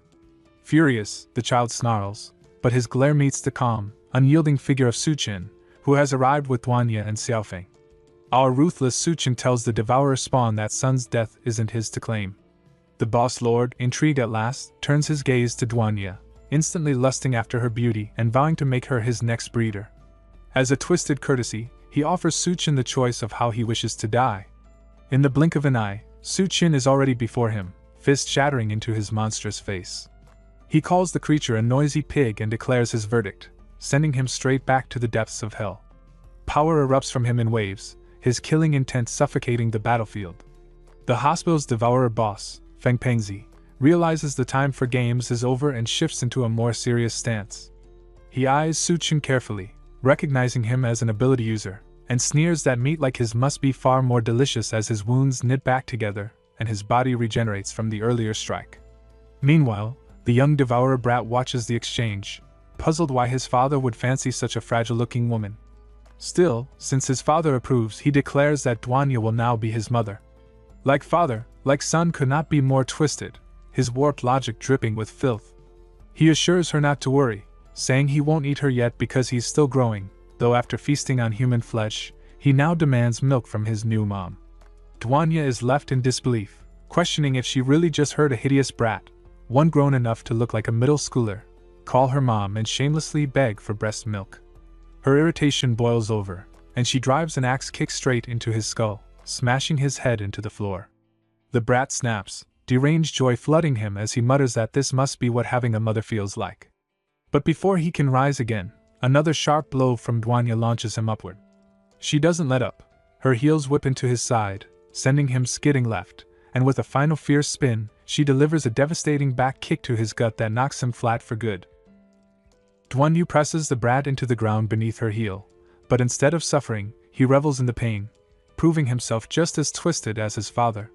With a grin, he uses the same shadow ability that killed the first man who tried to flee earlier, summoning a dark portal under himself to slip free from her grip. Duan Yu's eyes widen when she realizes the brat is an ability user like her, able to vanish into shadows and strike from any angle, making him dangerously mobile. He emerges behind her, ready for a sneak attack, but before he can land a blow, Golden, the cat who had secretly followed them, leaps in to block his strike. Duan Yu is startled to see the pet here and worried for its safety, urging it to stay behind her while she continues the fight. Confident in her perception, she focuses on tracking the brat's movements so she can gun him down. The brat soon reappears overhead, his sights set on the cat for daring to interfere. Golden notices him in time and lashes out with its claws, though Duan Yu fails to react in the moment. The brat narrowly avoids being torn apart, diving back into the shadows at the last instant. Realizing how close he came to being finished, he retreats for now. Elsewhere, Captain Sun rides in agony, screaming over the loss of his arms while his men struggle to fend off waves of devourers. Xiao Fang rallies them to stay close to him as the battle grows bloodier, but the devourers only laugh, mocking how pitiful he looks while pretending to shield the others. Sun, bitter and desperate, decides Xiao Fang's honesty and kindness make him perfect as a disposable meat shield. He calls to him, demanding protection and a safe retreat, citing his position as leader of the mission. Xiao Fang cheerfully agrees, but first insists on a little help from the good captain. To Sun's shock, Xiao Fang seizes him by the throat and activates his ability, Plunderer, draining the last of Sun's strength.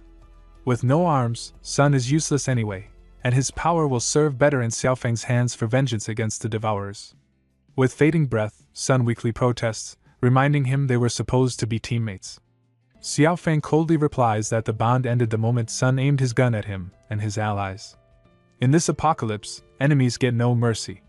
That logic extends to Sun's men as well, since they were part of the betrayal. Without hesitation, Xiao Fang drains them all dry until nothing remains.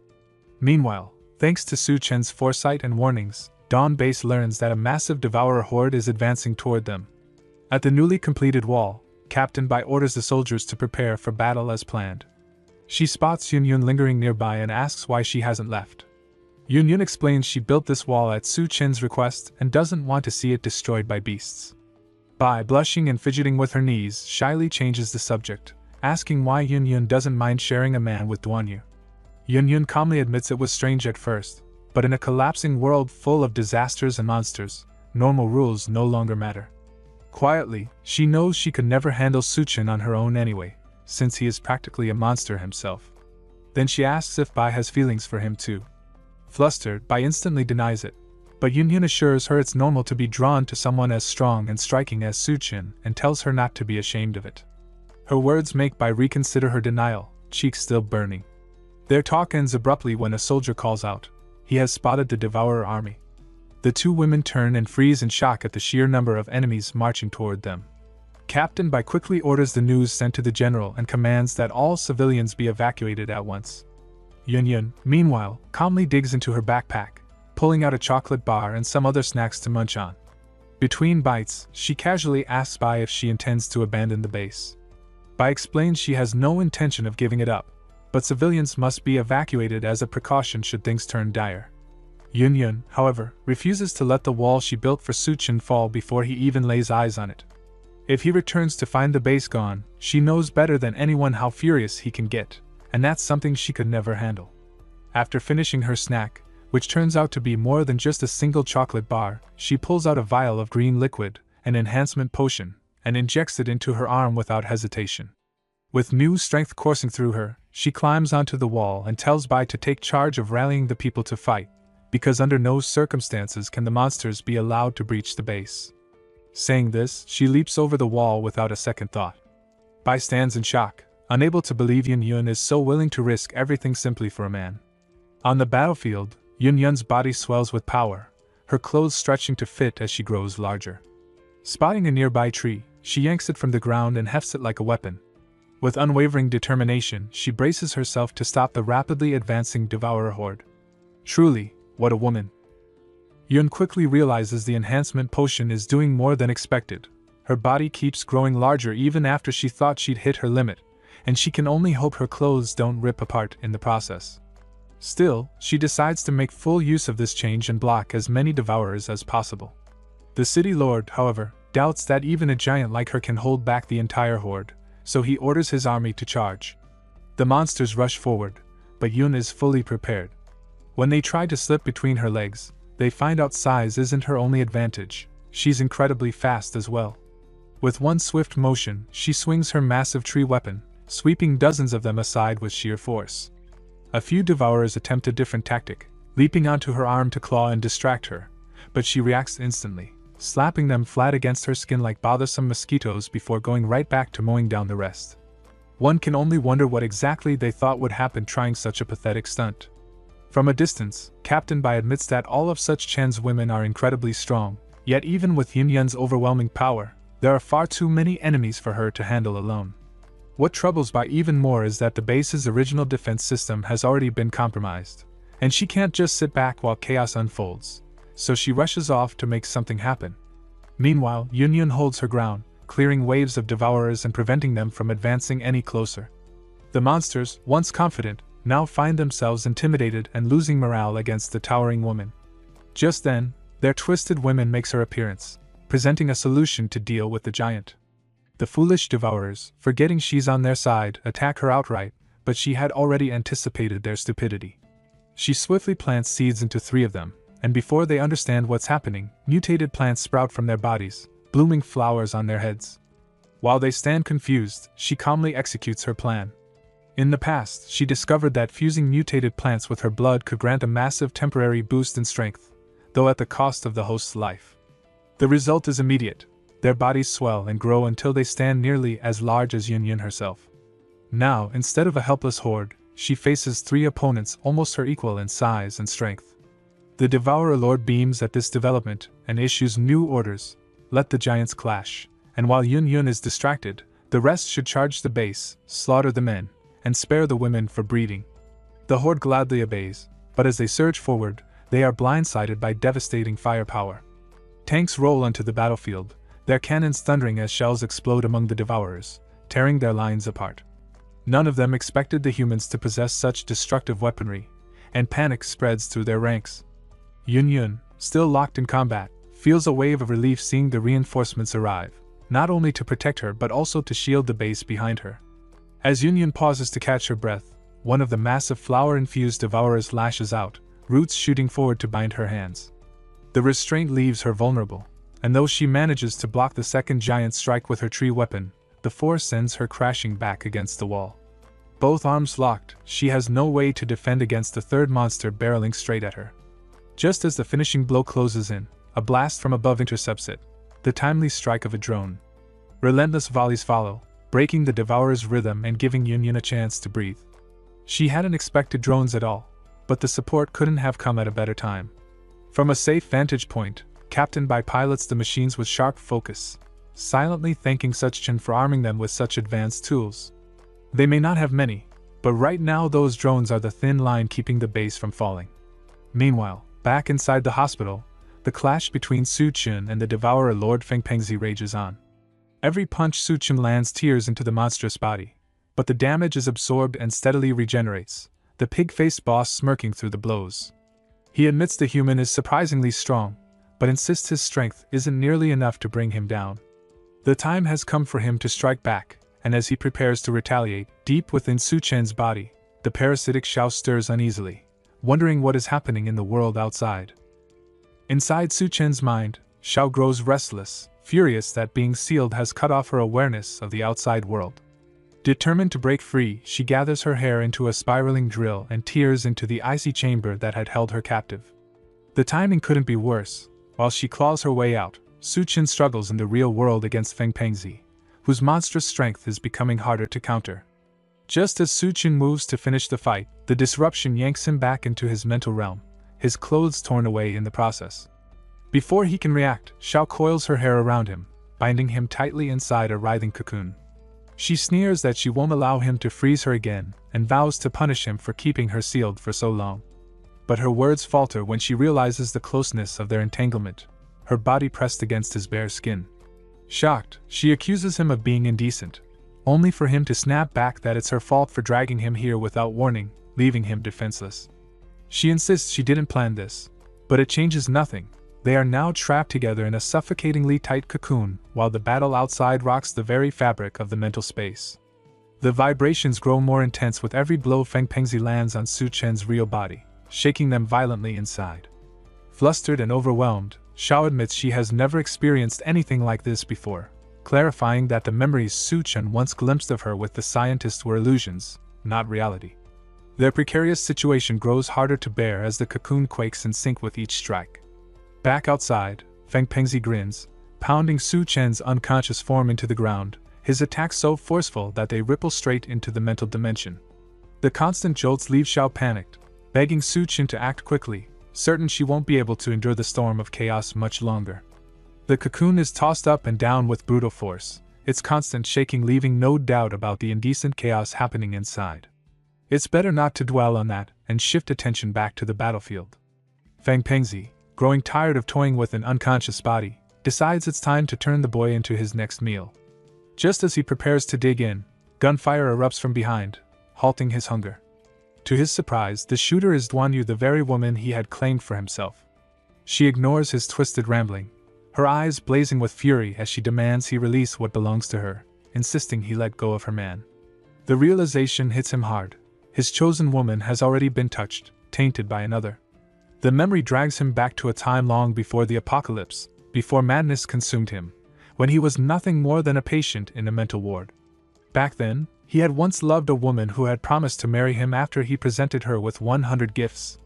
Foolishly, he believed her and stopped at nothing until he reached 99. When he finally returned with the 100th, he discovered the crushing truth: she had chosen another man. She had accepted every gift but still spat venom, saying she would never stoop so low as to marry someone as ugly and pathetic as him. And to her, he was exactly that: repulsive, bloated, worthless. Despite the cruelty, he still begged her to leave the rich man and honor her promise. But she only laughed, mocking the thought that she would ever trade a wealthy heir for a loser like him. By then, she was already pregnant, sealing his fate. That betrayal shattered whatever fragile sanity he had left, twisting him into the monster he became. Dragged back to the present, the sight of Duanyu not being pure anymore tears at his broken mind, fueling his rage. Old wounds bleed fresh as his obsession twists into madness. Snarling, he vows to make her clean again, his grotesque obsession spilling out as he desecrates the corpse of his son's mother, whom he had already defiled to death. His monstrous form fully takes over, and he charges at Duanyu with unhinged fury. She flees, clutching Goldie tightly, desperate to draw the beast away from Su Chen and buy him just enough time to return to his body. The scene shifts to the last member of his team, Xiaofeng. Having just finished draining the traitors dry, every ounce of energy stripped from their bodies until death claims them, he finally turns his attention toward the battlefield, ready to unleash his strength on the remaining devourers. But before he can act, chaos crashes through the walls. Duanyu and Goldie burst in, pursued by a grotesque devourer whose swollen head and revoltingly long tongue make him look more nightmare than man. That tongue lashes out in attack, nearly skewering Duanyu, but she narrowly slips away. In the same instant, she witnesses Goldie's true power. The pet transforms into its beast form, lifting her clear of danger with raw strength. At last, she understands why Su Chen insisted on keeping this strange companion. Its value in combat is undeniable. Xiaofeng, acting quickly, attempts to plunder the hospital devourer lord's power, but the difference between their strength is so vast that the attempt only backfires, causing him real pain. Duanyu urges him to stop wasting energy and escape with her, and reluctantly he agrees, fleeing at her side while the monstrous tongue whips dangerously close behind. The devourer lord refuses to give up his hunt, relentless in pursuit. Meanwhile, Su Chen's half-naked body lies motionless. Inside his mind, the violent shaking has eased now that his physical form is no longer being battered. Xiao, drained from the ordeal in the cocoon, releases him at last. He prepares to leave for the outside world, pausing only to warn her not to cause trouble again until he returns. As for what happened between them, he vows they will sit down and settle it properly later. She, however, isn't about to let him off easily. She insists he must take responsibility for what just occurred, hinting that she'll even lend him her strength in the outside world if it helps him come back faster. Whatever truly unfolded inside that cocoon remains unspoken, though the weight of it hangs heavy between them. Back at the base, the fight rages on without pause, Devourers clashing brutally against the defenders. Captain Bai's brother rallies his men with a sharp command, urging them to sync their movements with the tanks and unleash everything they have left. Another ability user darts through the battlefield at blinding speed, skewering Devourers one after another, while Captain Bai herself provides cover from afar, her drones raining fire that tears into the larger, flower-mutated beasts. Yun refuses to fall behind. She abandons the tree for a reinforced pole, swinging it with brutal precision, every strike crushing enemies with far more force. Pride swells in Captain Bai at the sight, but in her focus on others, she leaves herself exposed. A tank, hurled aside by the chaos, hurtles straight toward her before she can react, slamming her into rubble. Yun's heart drops at the sight of her ally bleeding and half buried under debris. The Devourers seize the opening, surging forward with renewed aggression. Some overturn tanks with sheer strength, one of which crashes down on Captain Bai, pinning her further. Panic ripples through the soldiers as they contemplate retreat. The breach in the barrier feels like the breaking point. Rage boils inside Yun. After everything, after pouring herself into building that wall for him, she refuses to let it crumble. She cannot bear the thought of her man returning only to find their stronghold in ruins. Her fury snaps, and as the Devourers charge triumphantly, they are crushed beneath her stomping feet, smeared into nothing more than red stains on the earth. The Devourer Lord, leading the assault, is incensed by her defiance. Bounding along the wall, he positions himself level with her towering frame and vows to punish her for interfering too many times. She spots him and lunges, but he slips past her grasp with nimble precision, using the moment to deliver a devastating blow to her face. The force sends her sprawling backward, crashing into debris with bone-shaking impact. Captain Bai, bloodied but somehow still alive, watches in horror, crying out as her towering friend topples and takes heavy damage. The Devourer Lord grins with misplaced confidence, convinced he has just brought down a giant. Yun is nowhere near finished. She remembers the promise she made to her man, and there's no way she's going to break it. Forcing herself up from the rubble, her body swells once more, this time doubling her earlier size until she towers twice as tall as before. Her expression twists into pure fury, the kind that makes the battlefield itself tremble. These pests have gone too far, and she's determined to wipe them out completely. The Fengpengzi stares in disbelief, never imagining she could grow larger than before. Terror grips him as her enormous fist tightens, the pressure in the air alone slamming him to the ground and pinning him against the shattered earth. He struggles, roaring in rage, but it's nothing compared to the real blow. Her punch finally crashes down with bone-shattering force, smashing him through the ruined structure beneath him and slamming his face into the dirt at her feet. The impact is so violent that the shockwave ripples across the battlefield, forcing even General Gao's soldiers, stationed far off, to shield their commander from the blast. Every soldier stares in awe at Yun's strength, whispers spreading that maybe, just maybe, she can save the base. But General Gao isn't convinced. His instincts tell him nothing is that easy. Sure enough, Yun lets out a piercing wail, so sharp it rattles skulls and makes blood seep from ears. Troops clutch their heads, barely shielding themselves from permanent damage. The general grimly recognizes the truth: she's lost control. Her power has gone berserk, her own body thrashing against her will. He shouts for the ability squad to locate Su Qin immediately. At this point, only he can calm her down. One speed-type user steps forward without hesitation, claiming the job. She's the fastest, and if anyone can reach him in time, it's her. Meanwhile, Su Qin finally stirs from his mental slumber. He rises to find the battlefield littered with the corpses and broken bodies of devourers, the carnage clear evidence of how much has happened while he was out. But something feels different. That's when he notices Xiao, no longer confined to his inner world, standing beside him. He demands to know why she followed him out, and she explains that the turbulence inside his mental space must have broken the barrier. For the first time, she can step into the real world. She urges him to follow the trail left by the monsters so they can regroup with the others. But he brushes her off, telling her flatly to return, that he can handle things alone. She snaps back, calling him ungrateful, insisting that she intends to help. His patience wears thin, and he tells her the best way she can help is by staying out of his path. Xiao, never one to back down, smirks at his words and acts instead. She grabs his shoulder, lashes a strand of her hair to the edge of a distant building, and before he can even protest, the two of them are launched into the air, swinging across the ruins like spider silk through the cityscape. Su Qin curses as the wind whips past them, realizing she's actually trying to Spider-Man her way across the battlefield.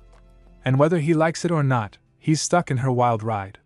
As much as he hates to admit it, Suchin realizes Zhao's wild idea is actually working. Swinging across the ruins is far faster and more efficient than running, giving him incredible speed and mobility. But their momentum halts when Zhao spots something in the distance. His eyes widen the moment he sees it too, Yun Yun. She's towering higher than ever before, her size far beyond even her usual giant form. Zhao clings to his shoulder and asks what's happening to her, and he mutters that something must have triggered her powers to spiral out of control. At this rate, if no one stops her, she'll end up destroying herself. Before they can even process it, Zhao points down below, her voice tense. Trouble isn't just ahead, it's already here. Right beneath them, a brutal clash unfolds. Su Chen's teammates are fighting the monstrous leader of the Hospital Devourer tribe. Xiao Fang unleashes everything he's drained, and Goldie throws itself in with fierce determination. But reality is cruel. A rookie ability user still fumbling to master his strength, and a mutated cat, no matter how loyal, stand no chance against a Tier 2 devourer like Feng Pengzi. With one sickening flick of his tongue, the monster sweats them both into a wall like toys. Then his gaze turns to Duan Yu. The grotesque grin spreads across his face as he mocks her again, reminding her of his twisted vow to purify her. His tongue lashes out, tearing at her clothes in a disgusting display. Zhao's voice cuts through the chaos, warning Su Chen that even he, ruthless as he is, wouldn't be able to bring down a Tier 2 devourer quickly. Time is slipping away. Yun Yun is on the verge of burning herself out, while Duanya is seconds from being torn apart. He can't save them both. Just as Feng Pengzi's tongue is about to land a fatal strike, strands of hair whip out and block it. Xiao gasps in shock, insisting she didn't do it. And she's right, it wasn't her. Su Chen had borrowed her power without asking, channeling it in desperation to shield Duanya in the nick of time. Xiao quietly reminds Su Chen that she's nothing more than a presence inside his consciousness. No one else can see her, meaning he'll be fighting alone. Not that it bothers him. As always, he looks completely unfazed. Relief washes over Duanya the moment she spots him, alive and back in the fray. Given who he is, she really shouldn't be so surprised. Testing his new discovery, Su Chen realizes he can wield Zhao's powers freely now, a rather convenient bonus. Without hesitation, he lashes out with whip-like strands resembling her hair, though not quite the same, and they coil around Feng Pengzi. At first, the Devourer Lord smirks, certain this trick is useless. But then his eyes widen as he realizes what's happening. Su Chen isn't just binding him, he's anchoring him to a nearby concrete building. When the monster demands to know his plan, Su Chen answers almost casually, creatures like him can heal too easily, so why not see what happens if he's chopped into countless pieces? Before the pig-like beast can retort, the bindings snap tight, faster than the eye can follow. Flesh tears apart as the ropes shear him into a rain of bloody fragments. Duan Yu can hardly believe it. Her man didn't just return to the battlefield, he returned far stronger. She knows she'll have to push herself harder if she wants to keep pace with him. But Su Chen wastes no time basking in the victory. He turns to her briefly, instructing her to look after Goldie and Xiaofang while he heads back toward the base. Another crisis still waits. Thankfully, Xiaofang and Goldie stir and confirm they're still alive, though battered, giving him one less thing to worry about. Around the same time, the speed-type ability user finally arrives at the scene, scanning frantically for Su Chen. But by then, he's already gone. She is drained from all the running, but knows any hesitation could cost them dearly. Suddenly, something barrels straight toward her with incredible speed. It's Su Chen, his face sharp with focus.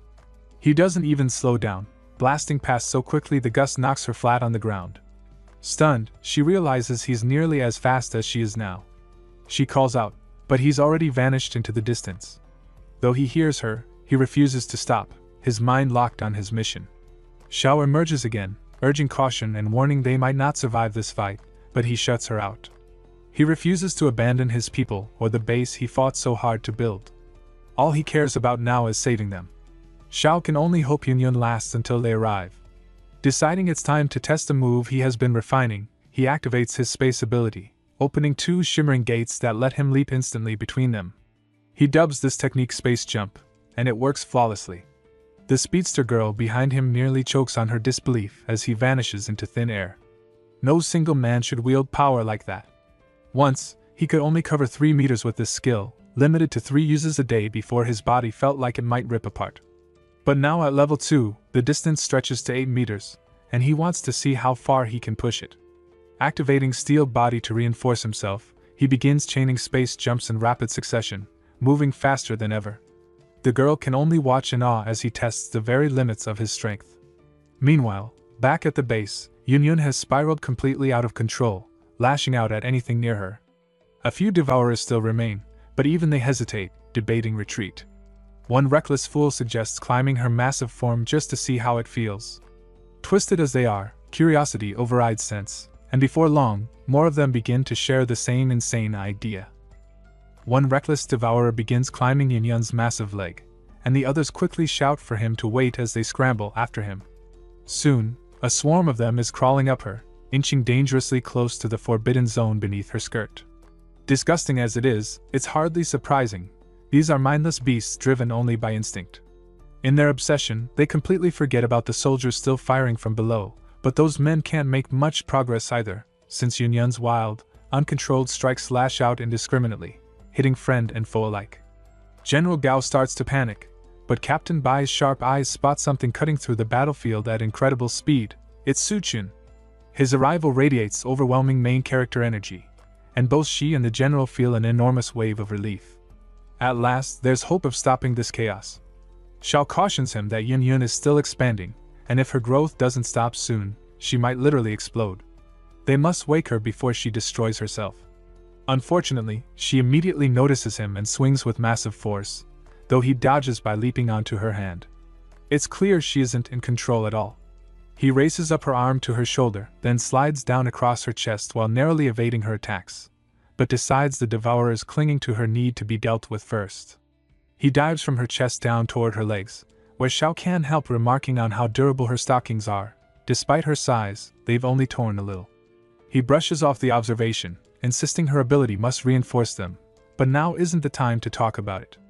Just then, one devourer reaches the edge of her skirt, ready to claim his vile reward. Before he can take another step, a black rope coils tightly around his neck. Su Qin yanks him off and hurls him away. As the monster sails through the air, he curses that Su Qin isn't a man of culture, an ironic insult considering the indecent things Su Qin has already done countless times. That pest is gone, and the hero continues taking down more and more devourers, darting around with high speed and tossing them off like trash. Meanwhile, on the ground, a group of devourers sets its sights on none other than Ji, their sadistic creator. Enraged by the memory of once being human before she twisted them into monsters, they surround her and rip away her cloak. Unfazed, she grips her witch staff and thrusts it into the eye of one assailant, but this only fuels the other's fury. They close in on her, driving her back until she's cornered against the edge of a cliff. Cornered at the cliff's edge, Ji sneers at the devourers and tells them they should be grateful. With one last mocking laugh, she steps backward and plunges into the abyss, screaming that she's leaving them a parting gift. That gift is her staff, which remains lodged in the skull of the devourer she stabbed. From it, thick roots sprout and spread rapidly, twisting and mutating until the creature transforms into a grotesque hybrid of plant and devourer, far larger than the last 3 abominations. The newly born monster lashes out indiscriminately, even attacking fellow devourers, until its attention locks onto Yun. She becomes its next target. Meanwhile, one particularly stubborn devourer has finally managed to climb fully beneath her skirt, achieving what the others could not. But before he can revel in it, Yun's colossal body trembles, and she lifts her leg high, sending countless devourers tumbling through the air. She slams her foot down with crushing force, aiming to squash the flower-like devourer monster into the ground. The few clingers who manage to hang on don't last long, as Su Qin's ropes lash out with precision, binding them and hurling them violently off her legs to their deaths below. Captain Bai and General Gao breathe a sigh of relief at the sight of the devourers being cleared away, but their relief doesn't last. The real problem still looms, literally.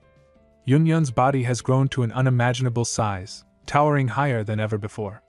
She is so massive now that Su Qin, standing before her, could fit his entire body inside just half of her face.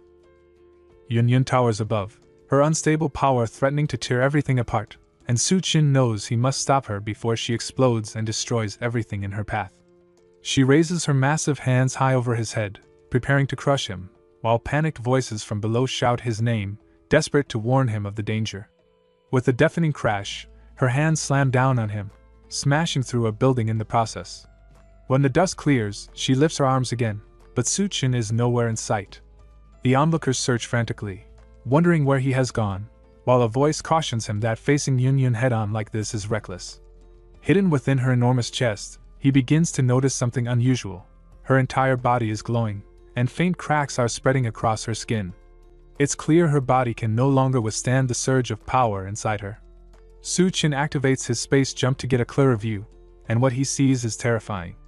Yun's glow intensifies, her body splitting further as she lets out an agonized scream. In her mind, fragments of memory surge forth. She is naked, submerged in a transparent liquid, shivering and helpless. She recalls countless awakenings filled with despair, the endless times she lay strapped to a cold operating table, pierced again and again by needles. Treated like nothing more than a lab rat in this apocalyptic nightmare, she had begged the heavens for deliverance. If God existed, she would give up everything for a way out. A voice calls her name, and in her broken state she mistakes it for God's answer to her prayer. But it isn't. It's Suchin. He refuses to let weakness consume her. He raises his hand and strikes her with force, trying to snap her back to reality. The blow jolts her, and suddenly the memories shift. She recalls Suchin telling her to stockpile food at home, remembers how he was always the one to reach out whenever she was drowning in despair. Through the chaos of the apocalypse, it was his presence that gave her the strength to endure. To her, he had become the ray of light piercing the endless darkness. For him, she would give anything. But outside, the danger escalates. Her glow intensifies until it is nearly blinding, her entire frame cracking as though she is seconds from detonating. Everyone watching shields their eyes, convinced she is about to self-destruct. The light becomes overwhelming, and in a single burst, both Yun and Suchin vanish from sight. Stunned silence falls across the battlefield. Soldiers and allies search desperately, but there is no trace of either of them.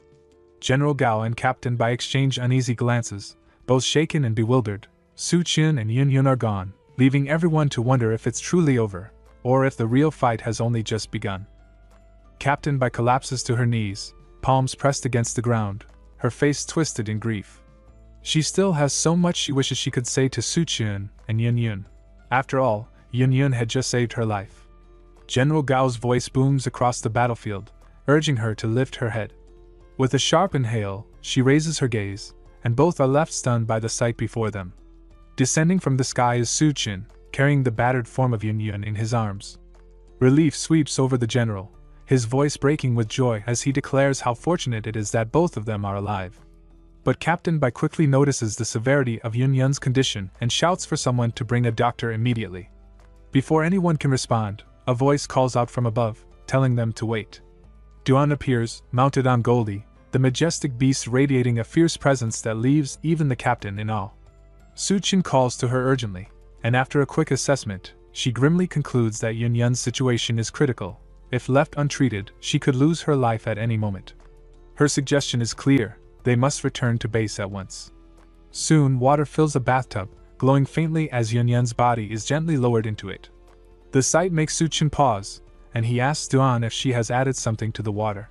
Calmly, she explains that she has mixed in recovery serum salvaged from the evolution base, since ordinary treatment would never work against wounds of this scale. Suchin acknowledges her words, and she urges him to check for signs of healing. But when he touches Yun, he senses no change at all. Duan is baffled. She had refined this serum countless times, so failure should be impossible. Suchin suggests that her wounds may require more than medicine, perhaps even the use of a healing ability itself. The idea strikes Duan Yu as logical, but before she can finish speaking, she freezes in shock. Yun suddenly stirs. Suchin immediately pulls her close, convinced the medicine has finally taken effect. Duan, however, turns away, muttering that she will leave the rest to him, and quietly exits the room, leaving the two alone. Suchin hesitates, unsure if being left with Yun like this is really wise. Meanwhile, elsewhere in the building, Bai and Duan seek privacy for a conversation. They instruct Xiaofeng to step out, which he does, though confusion lingers on his face as the door slams shut behind Duan. Inside, her expression hardens. Though she would never admit it aloud, she knows Suchin's relentless pursuit of strength will never end. Bai enters and finds her unsettled, prompting Duan to probe her suspicions. She has long believed Bai harbors feelings for Su Chen, and now she wants confirmation. Before Duan can fully voice her question, Bai instinctively finishes it, her face betraying shock and disbelief at being exposed so directly. The scene shifts back to Yun Yun, who now lies quietly, recovering from the ordeal. Duan quietly credits Yun Yun's recovery to Su Chen, convinced that her wounds have mostly healed because of him, but she quickly dismisses him, insisting she will handle things from here. She then mentions that Xiao Fang has brought back a crystal core for him. Startled, Su Chen asks her to repeat herself, and she reassures him, explaining it is waiting in the reception room outside and urging him to see it for himself. Leaving Yun Yun under her care, he steps out and finds the so-called crystal core. What he sees stuns him. It looks nothing like a core but rather a pitch black stone. At first, he assumes they made a mistake, but as his fist clenches, he realizes otherwise. Memories from his past life resurface, and with a powerful strike he tests the stone's durability. It doesn't even chip.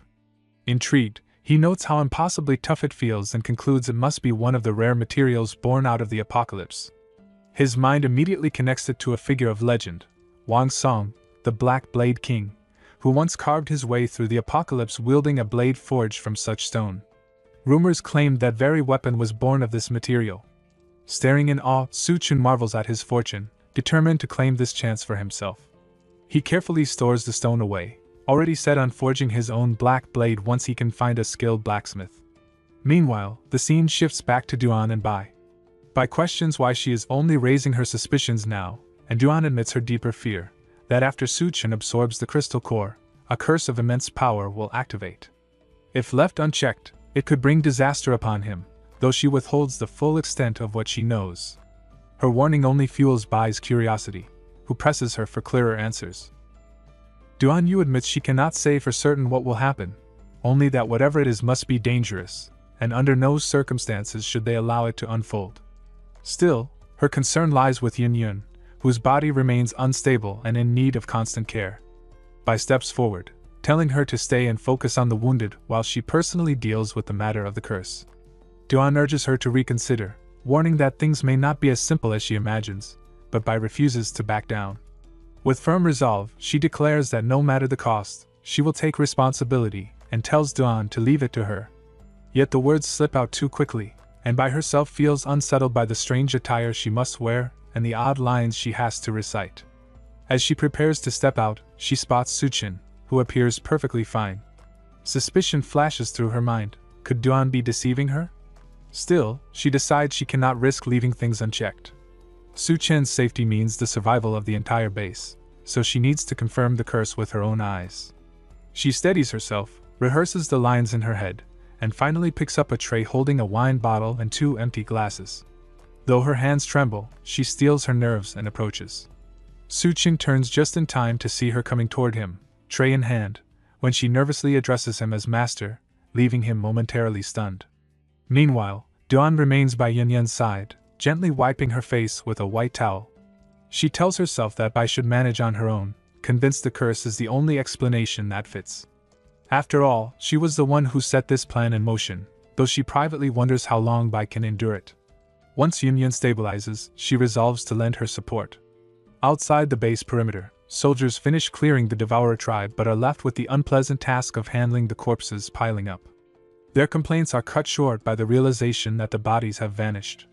Murmurs rise as they question whether the corpses simply got up and walked away, dread creeping in as they sense something is very wrong. Elsewhere, within her own consciousness space, a presence stirs, an anxious but expectant feeling takes hold. She cannot pinpoint the source, but she knows the moment she has long awaited is drawing near. Reaching out instinctively, she calls for Su Chen's help. Su Chen pours himself a glass and listens as Bai rehashes the worry about the curse. Without hesitation she throws herself at him, offering up everything, practically begging to be his however he wants. The gesture is so sudden Su Chen chokes on his drink and splutters it back out. "Are you alright?" Bai asks, immediately alarmed. He waves it off with a laugh and blames the wine. Bai, suspicious of the bottle, decides to test it herself. Su Chen warns her to slow down. The stuff is strong, 64%. She shrugs and downs a gulp anyway. Almost instantly the alcohol hits her. She brightens, buzzing with energy. "I've never had liquor before," she admits, waving her arms in a little show. Suchin studies her, amused that she got drunk so fast. She slides a leg between his, locks eyes with him, and murmurs that she must do whatever it takes to lift his curse. The move is deliberate and sultry. Suchin doesn't rebuff her, but he puts her in her place. He tells her bluntly they need to be clear about what kind of relationship this is, not a sudden swap of roles. Confused, Bai hesitates, then collapses theatrically onto the floor, head tipped back, and calls him, Master, again, apologizing for misstepping. Suchin accepts it, but the moment is cut off, a strange tug pulls at him. He was just getting into the moment, and now he finds himself yanked into that inner consciousness space. He swears at being interrupted. Why pull him away now? But Xian is already ecstatic, crawling on top of him and whispering that it has finally appeared. Suchin frowns, asking what she means. She's breathless and impatient, telling him she needs his help. She explains haltingly that she's located a perfect host body, the exact match she's been hunting. The problem was she couldn't pinpoint its location on her own. She needs to use him like an amplifier so she can lock onto it. Suchin asks for clarification about how she would use him, but she skips the lecture and instead shapes a small orb with her hands, loads it into a makeshift sling, and flings it. The move projects both of their spirits elsewhere.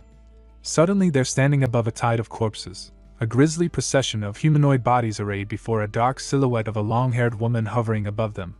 The figure is calling them, and the corpses answer. Xian recognizes the scene immediately. That's the Corpse Queen. She breathes. The silhouette is the one summoning the dead. Suchen's spine tightens. How close are we? He asks, already calculating danger. He's wary, even as incorporeal observers, they may be too near something volatile. Xiao, eyes alight, tells him to relax. While they remain in spirit form and don't interfere, they won't be harmed. She's confident they can scope it out safely. Back in the real world, however, the atmosphere shifts. Bai suddenly senses the curse starting to react. She rises, tense, and approaches Suchen's sleeping body determined to strip the curse away. Leaning close, she murmurs for his permission to proceed and whispers into his ear the rites she'll use. The scene cuts instantly to a shadowed presence, a figure whose eyes glow from within the darkness. It turns its head slowly and calls out in a low, echoing voice. Who's there? Show yourself. She panics, convinced they've been spotted, while Suchin questions what the woman is doing as he notices her rushing straight toward them.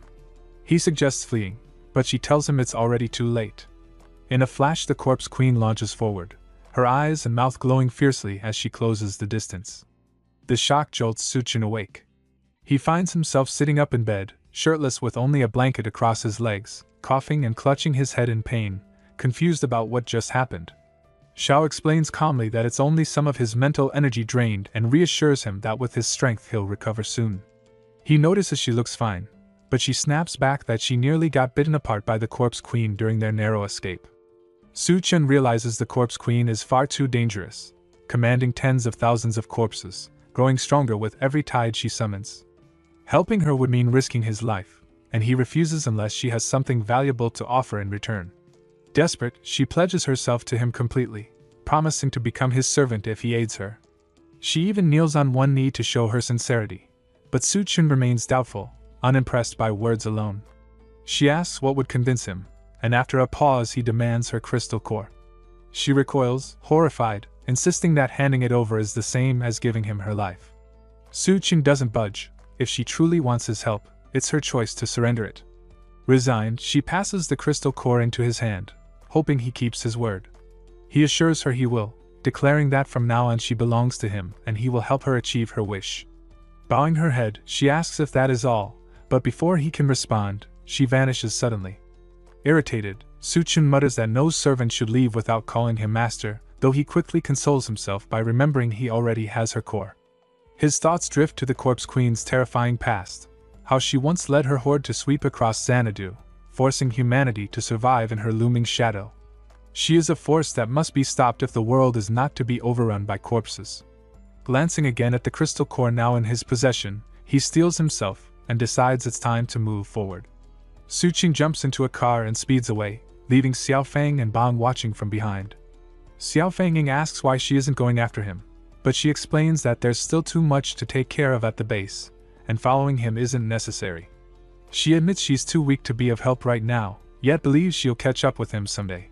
Meanwhile, under the pouring rain, Yunyun and Duanyu sit by a campfire they've set up inside what looks like a wrecked gas station. Yunyun grows uneasy about their safety, pointing out that danger still lurks even in the apocalypse. Duanyu casually tells her to go stand in the rain if she's that worried, making Yunyun laugh and dismiss the idea since she's only just recovered. Still restless, Yunyun asks about Su Chen's whereabouts, confessing that the storm makes her nervous. Duanyu explains he left in search of fuel, which was scarce even before the apocalypse, since they didn't have much left. Yunyun then asks when he'll be back, admitting she's starving, but before she can finish speaking, the sound of footsteps interrupts them. A man in ragged, rain-soaked clothing stumbles in, shivering and claiming he's freezing. Covered in frost, he immediately throws himself into the fire, which shocks Duanyu, who mutters that he must be insane. But then Yunyun notices smoke pouring from his body, thick enough to choke them both, forcing them to cover their mouths and noses. Moments later, more men enter the station, revealing that the frozen man was just bait for their trap, a trick they've used many times before. Now both women lie helpless on the ground, watching the silhouettes of the strangers draw near until their faces finally come into view. One of them sneers, explaining that once they're done having their fun, they'll sell the two off to the new world base. A bald man grins and promises they'll be begging for more by the end. In defiance, Duanyu pulls out a handgun, aiming it at them and warning them to stay back. They mock her, calling it nothing more than a toy, boasting that as ability users, a gun won't help her. She tries to fire, but the weapon only clicks uselessly, frozen solid by the lingering cold. Yunyun glares and tells them they should leave, warning that they won't be laughing when Su Chen returns. One of the goons chuckles darkly and says Su Chen won't be coming to their rescue. He's already marked for death by a deranged woman, and anyone targeted by her never survives the night. Lady Poison Master stalks through the shadows, searching for Su Chen. She marvels at his recklessness, thinking it bold and foolish for him to wander alone into such a dangerous and confined place. To her, this is the perfect chance, and a sinister grin creeps across her face as she exhales a frosty breath and steps further inside. She calls out for him but hears no reply, only noticing the thick haze of toxic gas filling the space. She knows inhaling even a trace of it would ignite uncontrollable desire, leaving a person utterly helpless. Her eyes settle on a human-like figure she assumes is Su Chen, and she attempts to coax him closer, calling herself his big sister and offering to embrace and help him. But as the firelight grows stronger, she realizes she's been duped. The figure is nothing but a decoy made to look human. Outraged, she curses, demanding to know what this trick is. From behind her, Su Chen's voice cuts through, asking who she is. Furious, she lashes out, swinging her spiked chain at him, calling him a bastard for deceiving her. He catches the chain with ease, studying it and recognizing the handiwork of a skilled artisan. Grabbing her by the face, he demands to know where to find that craftsman. Lady denies any knowledge, but the woman from Su Chen's consciousness space appears, questioning if the artisan is really that crucial. Su Chen explains that defeating the Corpse Queen's endless horde is impossible without such help, but with the artisan, their chances of survival would rise dramatically. Without hesitation, the Shao offers to invade Lady's mind and retrieve the information herself. Despite protests, she pierces into her thoughts and discovers the artisan is tied to the new world base, though the details remain incomplete. Lady trembles, realizing her own mind feels shackled by some unseen force. Collapsing to her knees, she presses her forehead to the ground and begs Su Chen to spare her life, swearing loyalty as his most obedient dog. Amused, Su Chen's lips curl into a smile as his aura radiates, towering over her bowed form, eager to see just how convincing a dog she can become. Meanwhile, back at the gas station, Yunyun suddenly complains of feeling hot, her skin flushed, and Duanyu admits she feels the same. Both suspect something was mixed into the smoke, which the goons confirm with mocking laughter, boasting that it was meant to make things more exciting. One of them steps forward greedily, telling the others to wait their turn. But to his shock, the women stand tall, unaffected by the haze. Yunyun smirks, saying her guess was right. It was exactly the kind of drug she thought it would be. Duanyu adds that it wasn't hard to figure out. The goons gape in disbelief, demanding to know why the poison had no effect. Calmly, Yunyun explains that such tricks don't work on ability users. Panic flashes across their faces, and one of the men urgently commands the rest to draw their weapons as they close in, surrounding the two women. Yunyun frowns at the sight of a strange weapon and asks why they are carrying a water gun. One of the goons sneers and explains that it isn't a toy at all but a high-pressure water cannon, and with their leader's ability, they can strike from every direction. The leader bellows for his men to attack, but before he knows it, the blast circles back on him. The impact rips into his body, leaving him writhing in pain. Shocked, he stares at his wounds and demands to know why this is happening, only to realize too late that his own men are no longer themselves. Their eyes glow crimson, their bodies stiff and unresponsive, moving as if under someone else's control. Cursing his carelessness, he hears deliberate footsteps approaching. Relief washes over him when he recognizes the figure, Lady Poison Master. He grins, convinced Suchin must already be dead, and mocks Duanyu and Yunyun, but his words are cut short when Lady Poison Master's hand lashes across his face, sending him sprawling. As he starts to protest, she silences him with an icy command to shut his filthy mouth. From the ground, the goon leader watches in stunned disbelief as she strides past him, lowering herself before a shadowy figure. Her voice turns reverent as she bows and calls the man her master. The figure steps into the light. It is Suchin. The leader's jaw drops, unable to comprehend what he's seeing. Stammering, he reminds Lady Poison Master that this very man had offended her and asks how she plans to deal with him. But instead of vengeance, he sees her kneel at Suchen's side while he places a hand on her head, calmly praising her as a good dog. Lady Poison Master immediately snaps orders to her subordinates, demanding they haul out barrels of gasoline as an offering to Suchin. Murmurs ripple through the men as unease grows. How could their own master debase herself as someone else's dog? One of them growls in protest, insisting they will never stoop so low, and their leader, now humiliated and furious, agrees with clenched teeth. The leader of the group storms up to Lady Poison Master, furious that she has bowed to Suchin and handed over precious gasoline, fuel that was nearly impossible to find. His defiance earns him no mercy. Her spiked chain lashes out, striking him and the others until their screams echo through the camp. Yunyun and Duanyu watch the brutal display, tense and uncertain. Just as she raises her weapon to finish them, Suchen's calm command halts her, and she obeys without question. One of the surviving men sneers at Suchin, mocking him as nothing more than a pretty boy. He claims allegiance to the new world and boldly offers to forget everything that just happened if they are allowed to walk away. Suchin only steps forward, his body glowing with a dangerous purple aura, and declares that he does not leave loose ends. His hand stretches out, and agony seizes the men as his power pierces their minds. Their eyes bulge, their screams tear through the air, and suddenly, their heads burst apart. Silence follows, broken only by gasps of horror. Even Suchin looks unsettled, not expecting such an outcome. The memory of Professor Xiao surfaces. She had once discovered a parasite called a brain worm latched onto Lady Poison Master's brain, though the one inside her had already died, likely because her own venom had made her immune. The woman in Suchen's consciousness concludes that the three men must have been infected as well, but killing the worms destroyed their bodies too. Suchen realizes that the new world might be using these parasites to control its people, and he will need to find a way to shield Yunyun and Duanya from the same fate. Still kneeling, Lady Poison Master presses her forehead to the ground, shaken yet devoted, and Suchen casually asks if she can drive. Stammering, she admits she can, and Suchen conjures a car before their eyes. She marvels at its sudden appearance but says nothing, taking the wheel. As she drives, her thoughts turn bitter. Once she had been a minor leader in the new world, but now she feels reduced to a puppet, clinging to survival by any means necessary, even if it meant eating bark or mutant vermin. Then a new torment assails her senses, the sound of laughter and chatter behind her. Suchen's group has set up a steaming hot pot in the back seat, of all things, in the middle of the apocalypse. The rich, savory aroma drifts to her nose, teasing her empty stomach. She fights to stay composed, but her eyes sting with tears at the absurdity.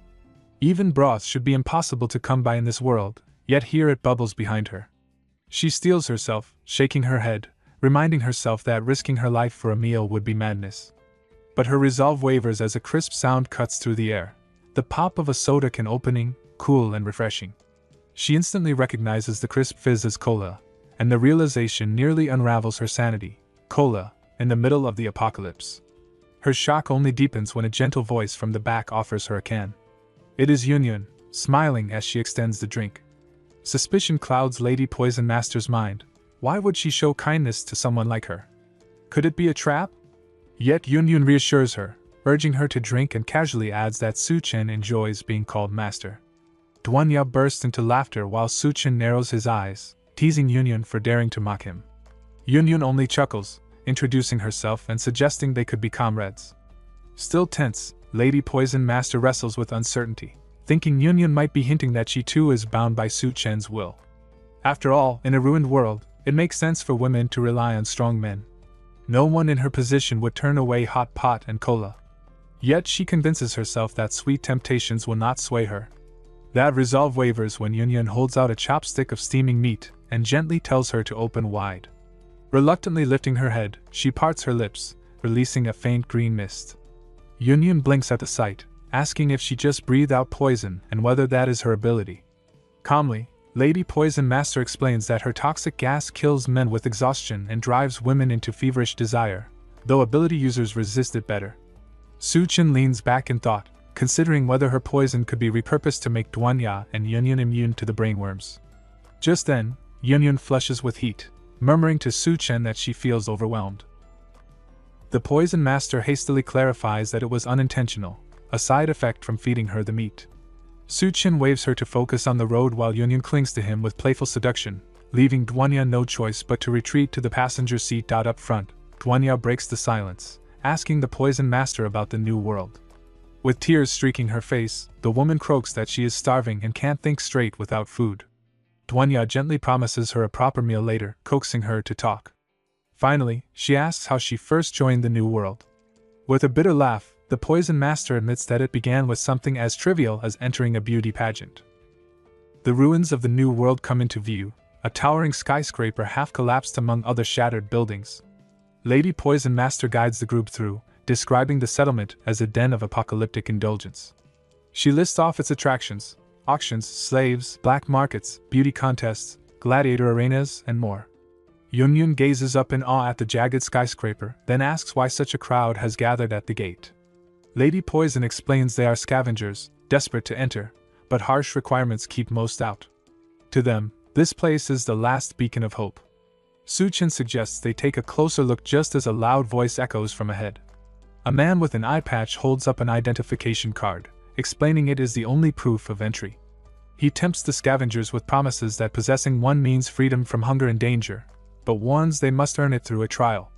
The scavengers murmur among themselves, realizing the settlement won't accept dead weight, and with only limited slots, chaos erupts as they push and shove to register. Whispers spread that women are barred from taking part, a rule Lady Poison confirms. She adds that the cards are controlled by the city lord's personal guards, powerful ability users far beyond her reach, so the only way forward is for Su Chen to enter the trial himself. Yunyun frowns, calling it too troublesome, suggesting they could simply fight their way inside, but Lady Poison quickly warns against it. The guard's strength is not something they can afford to provoke. Duanyu then reminds everyone that the blacksmith they seek is known to be cautious. If he senses danger, he may disappear altogether. Su Chen decides they should keep a low profile. He will take part in the trial while Lady Poison searches for another way to smuggle the others inside. Reluctantly, she agrees. At the trial grounds, scavengers gather in tense silence. An instructor orders Su Chen to join the last remaining team and begins explaining the rules. Mutant spiders have been infesting the back mountain, and the trial requires them to hunt these creatures. Each participant must return with 5 spider corpses or at least 1 spider egg before nightfall. He warns them not to venture too deep into the forest and reminds them that those who work alone risk becoming easy prey. If anyone wishes to quit, they can retreat through the electric fence. The announcement sparks protests. One scavenger complains that collecting 5 corpses or an egg is suicidal, while another insists the corpses alone are enough. The instructor ignores them, simply wishing the group luck before leaving. The last team offers Su Chen a spot, but he coldly declines, stating he has no interest in being used as cannon fodder. The group glares at him as he walks away, muttering that he's ungrateful. One suggests following him to kill him, but their leader smirks and tells them to wait.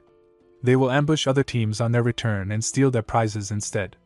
Meanwhile, deep in the forest, Su Chen moves with purpose. He calls out to the spiders, noting their numbers as shadows scuttle through the trees. A thought crosses his mind: if so many are here, could a mutant spider queen also be lurking within the nest? Su Chen tests his theory in the forest, cutting down a mutant spider with ease. As its body falls, he inspects it closely, hoping to find a crystal. To his disappointment, there is nothing, no prize, no energy. His brows furrow. This hunt may not yield what he expected. Meanwhile, Lady Poison Master prepares her own scheme to smuggle Yun Yun and Duan Yu inside the new world. She takes them toward a beauty contest where the same man with the eye patch is presiding. He waves his arm dramatically, auctioning off women for something as pitiful as 3 packs of instant noodles. Soon, the price climbs higher as men outbid one another, all for a single night's company. With a detached tone, Lady Poison explains that any girl who fails to rank in the top 3 yet wishes to remain here is forced into this degrading trade, reduced to a means of draining men's rations. Turning to them, she assures they have nothing to fear, for their looks guarantee top placement. Union's heart sinks, calling the whole situation tragic. She pities the women forced into such fates. Duan Yu then asks if these contests happen every week, and Lady Poison nods. She explains that weekly winners go on to compete for a monthly crown. Those who reject the contest have only one alternative: the gladiator arena. Either way, the new world squeezes every ounce of value from its people. Food and safety tempt most women to accept the beauty route rather than risk death outside. She urges them to change clothes while she waits beyond the curtain, quietly sighing to herself. Compared to their hardships, she muses, Su Chen's presence has given them the life of paradise. Just then, the man with the eye patch calls to her. His voice is laced with command as he orders her to deliver the stunning newcomers he spotted earlier. He leers, promising that if they satisfy him, he will grant identification cards. She hesitates, starting to object, but he cuts her short with a sharp no buts. He further instructs her to dose them with her poison, claiming it will make the experience more enjoyable. Bound by his authority and desperate to secure those cards, she swallows her reluctance. Entering the room, she releases her toxin onto Yun Yun and Duan Yu.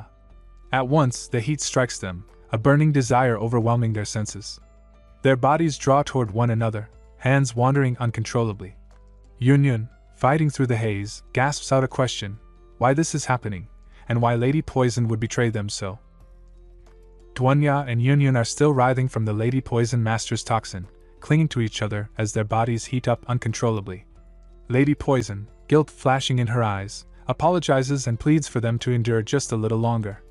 She insists this was the only way to secure the identification cards. Meanwhile, in a lavish room, Lord One-Eye lounges with a glass of wine alongside his brother, waiting eagerly for the beauties promised to them. His brother chuckles, praising him for always sharing his spoils. One-Eye grins, saying true brothers always share everything, especially in times where women of such beauty were rare even before the apocalypse. The anticipation builds, his brother squirming impatiently until One-Eye reminds him that Lady Poison was ordered to drug the girls, so patience will make the reward sweeter. At last, the women arrive, clearly under the influence of the poison. Lord One-Eye's eyes light up at the sight, hunger twisting his face. His brother, equally entranced, marvels at their looks and urges his sibling to choose first.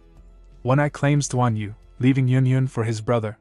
Both men revel in their fortune, Lord One-Eye even planning to reward Lady Poison later for enhancing the experience. But just as they close in, Duan Yu activates her ability, warping their desires and forcing them to turn on each other instead. To Yun Yun's astonishment, the two brothers passionately embrace, complimenting each other as they sink into a haze of lust. Duan Yu smirks, finding them laughably easy to manipulate. Lady Poison, standing nearby, stares in disbelief, muttering that Duan Yu's power is far more merciless than she imagined. Still flushed from the lingering toxin, Yun Yun turns to Lady Poison, demanding why she had poisoned them as well.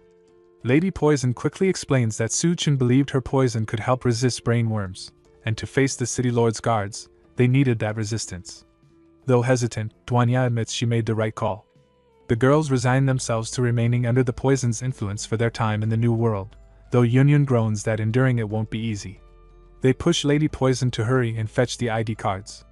Before leaving, she glances at the entranced brothers who are still lost in each other, and Duan Yu jokes she's welcome to enjoy the show. Lady Poison shakes her head and departs. Elsewhere in the forest, another trial team trudges along, trying to track the path toward the spider nests. Their leader, clearly uncertain, earns frustrated looks from his subordinates, who accuse him of losing the way again. Suddenly, they notice piles of spider corpses scattered across the path, all decapitated. Alarmed, they realize someone has already slaughtered their targets. Their eyes widen as they spot Su Chen himself fighting alone. One spider ensnares his hand in webbing, and he admits to himself that he slipped in vigilance. But with the sticky strands still binding him, Another spider emerges, nearly tier 2 in strength. The hidden team crouches in the bushes, whispering in awe. One of them remarks that the stranger doesn't look weak, while their leader scoffs, insisting they watch this arrogant fool die at the spider's hands. Such tears the webbing off, seizes the spider, and smashes it against the ground before following up with a devastating punch. The creature crumples instantly, leaving the hidden team stunned. Even their leader is frozen in disbelief, watching this lone fighter annihilate a mutant spider with just one blow. Shock quickly twists into greed. They huddle together and decide their best option is not to face spiders, but to take such Chan's crystal core for themselves. Knives glint in their hands as they draw their weapons, ready to strike. The team leader sharpens his blade with pride, convinced that his squad's skills and experience make their ambush flawless. They grin among themselves, certain that their plan to strike Such-chan after he exits the nest will succeed. Confidently, the leader boasts that Such-chan is clueless about the fate awaiting him and prepares to show off his true power. Meanwhile, Such-chan extracts the spider's crystal core, raising it with satisfaction, only for the leader to suddenly rush in. Using his position swap ability, he snatches the core and binds Such-chan to a tree with pre-prepared chains. His comrades step forward with knives poised, while the leader admires the glowing crystal in his hands. Such-chan studies the ability with mild fascination, noting how rare it is and guessing this man must have conned many victims before. The leader sneers at his silence, calling him talkative, but Such-chan calmly mocks them instead, calling them prey and reminding them that even hunters can be devoured by what they chase. Intrigued yet irritated by his confidence, the leader signals his men to attack. Blades strike from all sides, but every weapon shatters against Such-chan's skin. Shock spreads across their faces as they realize his body is as hard as steel. Whispering in disbelief, they conclude he must be a tier 2 human, his resilience equal to that of a mutant beast. Terrified yet desperate, they try to press the advantage while he's still bound, but with one flex, Such-chan snaps the chains apart. Panic erupts as the men scatter in every direction. One scrambles up a tree, gasping at Such-chan's rapid growth, while the leader clutches the stolen crystal, already plying to rob more people and strengthen himself further. But before he can celebrate, Such-chan's voice echoes behind him. Spinning around, he sees a fist racing toward his face. At the last second, he activates his position swap, vanishing and reappearing at a distance. He crashes to the ground, wiping dirt from his cheek, muttering that he was lucky. Anger boils as he vows to remember this humiliation and kill Such-chan one day. But Such-chan turns the tables, seizing control of the leader's own squad. Their eyes glow red, bodies stiff like puppets as they stumble toward their master-turned-prey. Now hunted by both his enemy and his allies, the leader bolts through the bushes, heart pounding. Such-chan, his eyes glowing faintly, scans the forest with a psychic sense, tracking him as if through X-ray vision. The leader stumbles in terror, realizing there's no escape. Then he hears the rush of air above. Looking back, he sees Such-chan soaring after him with impossible speed, glowing eyes fixed and hand raised high, ready to strike.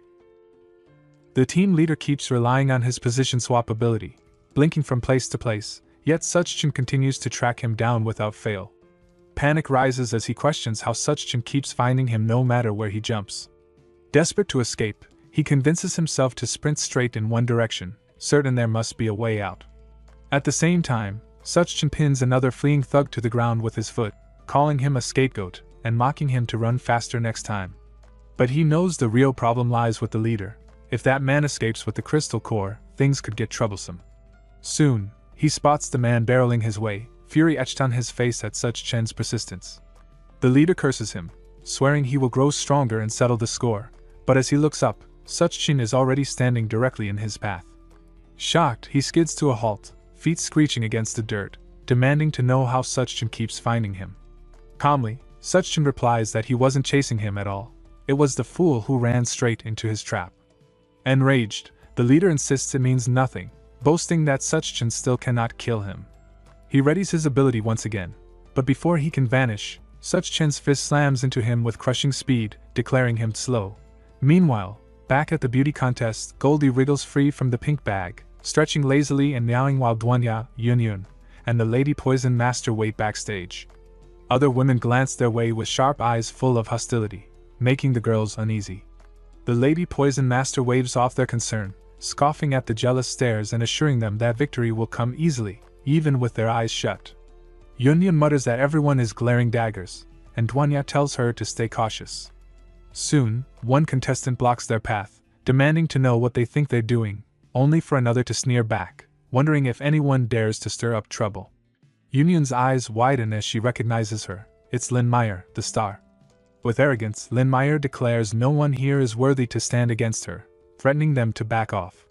But Duanya cuts her off coldly, exposing her scandal of sleeping with the director to rise to fame. The words ignite fury in Lin Meyer, who instantly recognizes Duanya, her former best friend turned rival. Red light flares in her eyes as she launches into a flying kick. Duanya dodges smoothly, countering with her own strike. Their legs collide midair, locked in a clash of strength. Lin Meyer snarls in disbelief, having thought Duanya long gone, but Duanya smirks, saying she's not so easy to erase. Watching nearby, Yunyun asks if Duanya knew her, which confuses the Lady Poison Master, since they were supposedly close friends. The tension between them boils over as old grudges surface. Duanya recalls hair removal cream in her shampoo, laxatives in her water, even dead rats planted in her closet. Lin Meyer shoots back, accusing Duanya of always acting superior, stealing the spotlight, even taking the lead role that was meant to be hers when all she ever wanted was to become an actress. Duanya defends herself, claiming she only attended the audition without ever seeking fame, then twists the knife again by repeating that Lin Meyer traded her body for her career. Lin Meyer snaps, blaming her for everything, insisting that she wouldn't have needed that old man if not for Duanya. With sharp mockery, Duanya asks if her beauty is somehow her fault too. From the side, Yunyun and the Lady Poison Master watch closely, Yunyun whispering that she's never seen this side of Duanya before.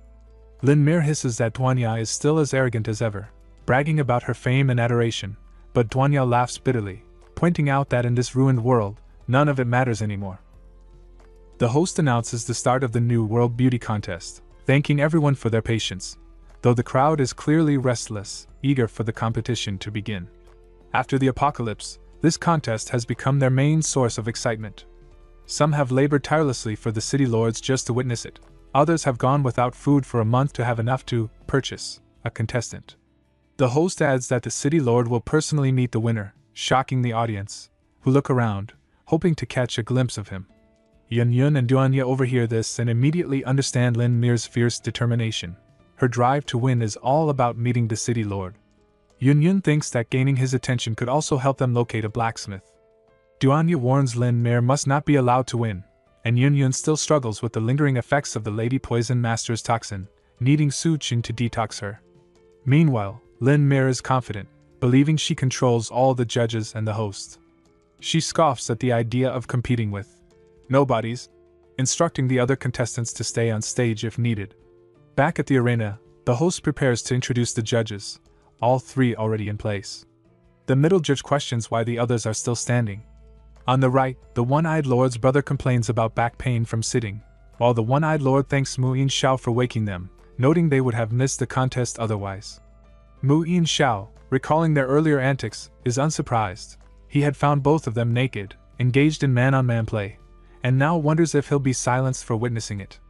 The host hypes the crowd for the upcoming pageant, and the audience grows increasingly impatient.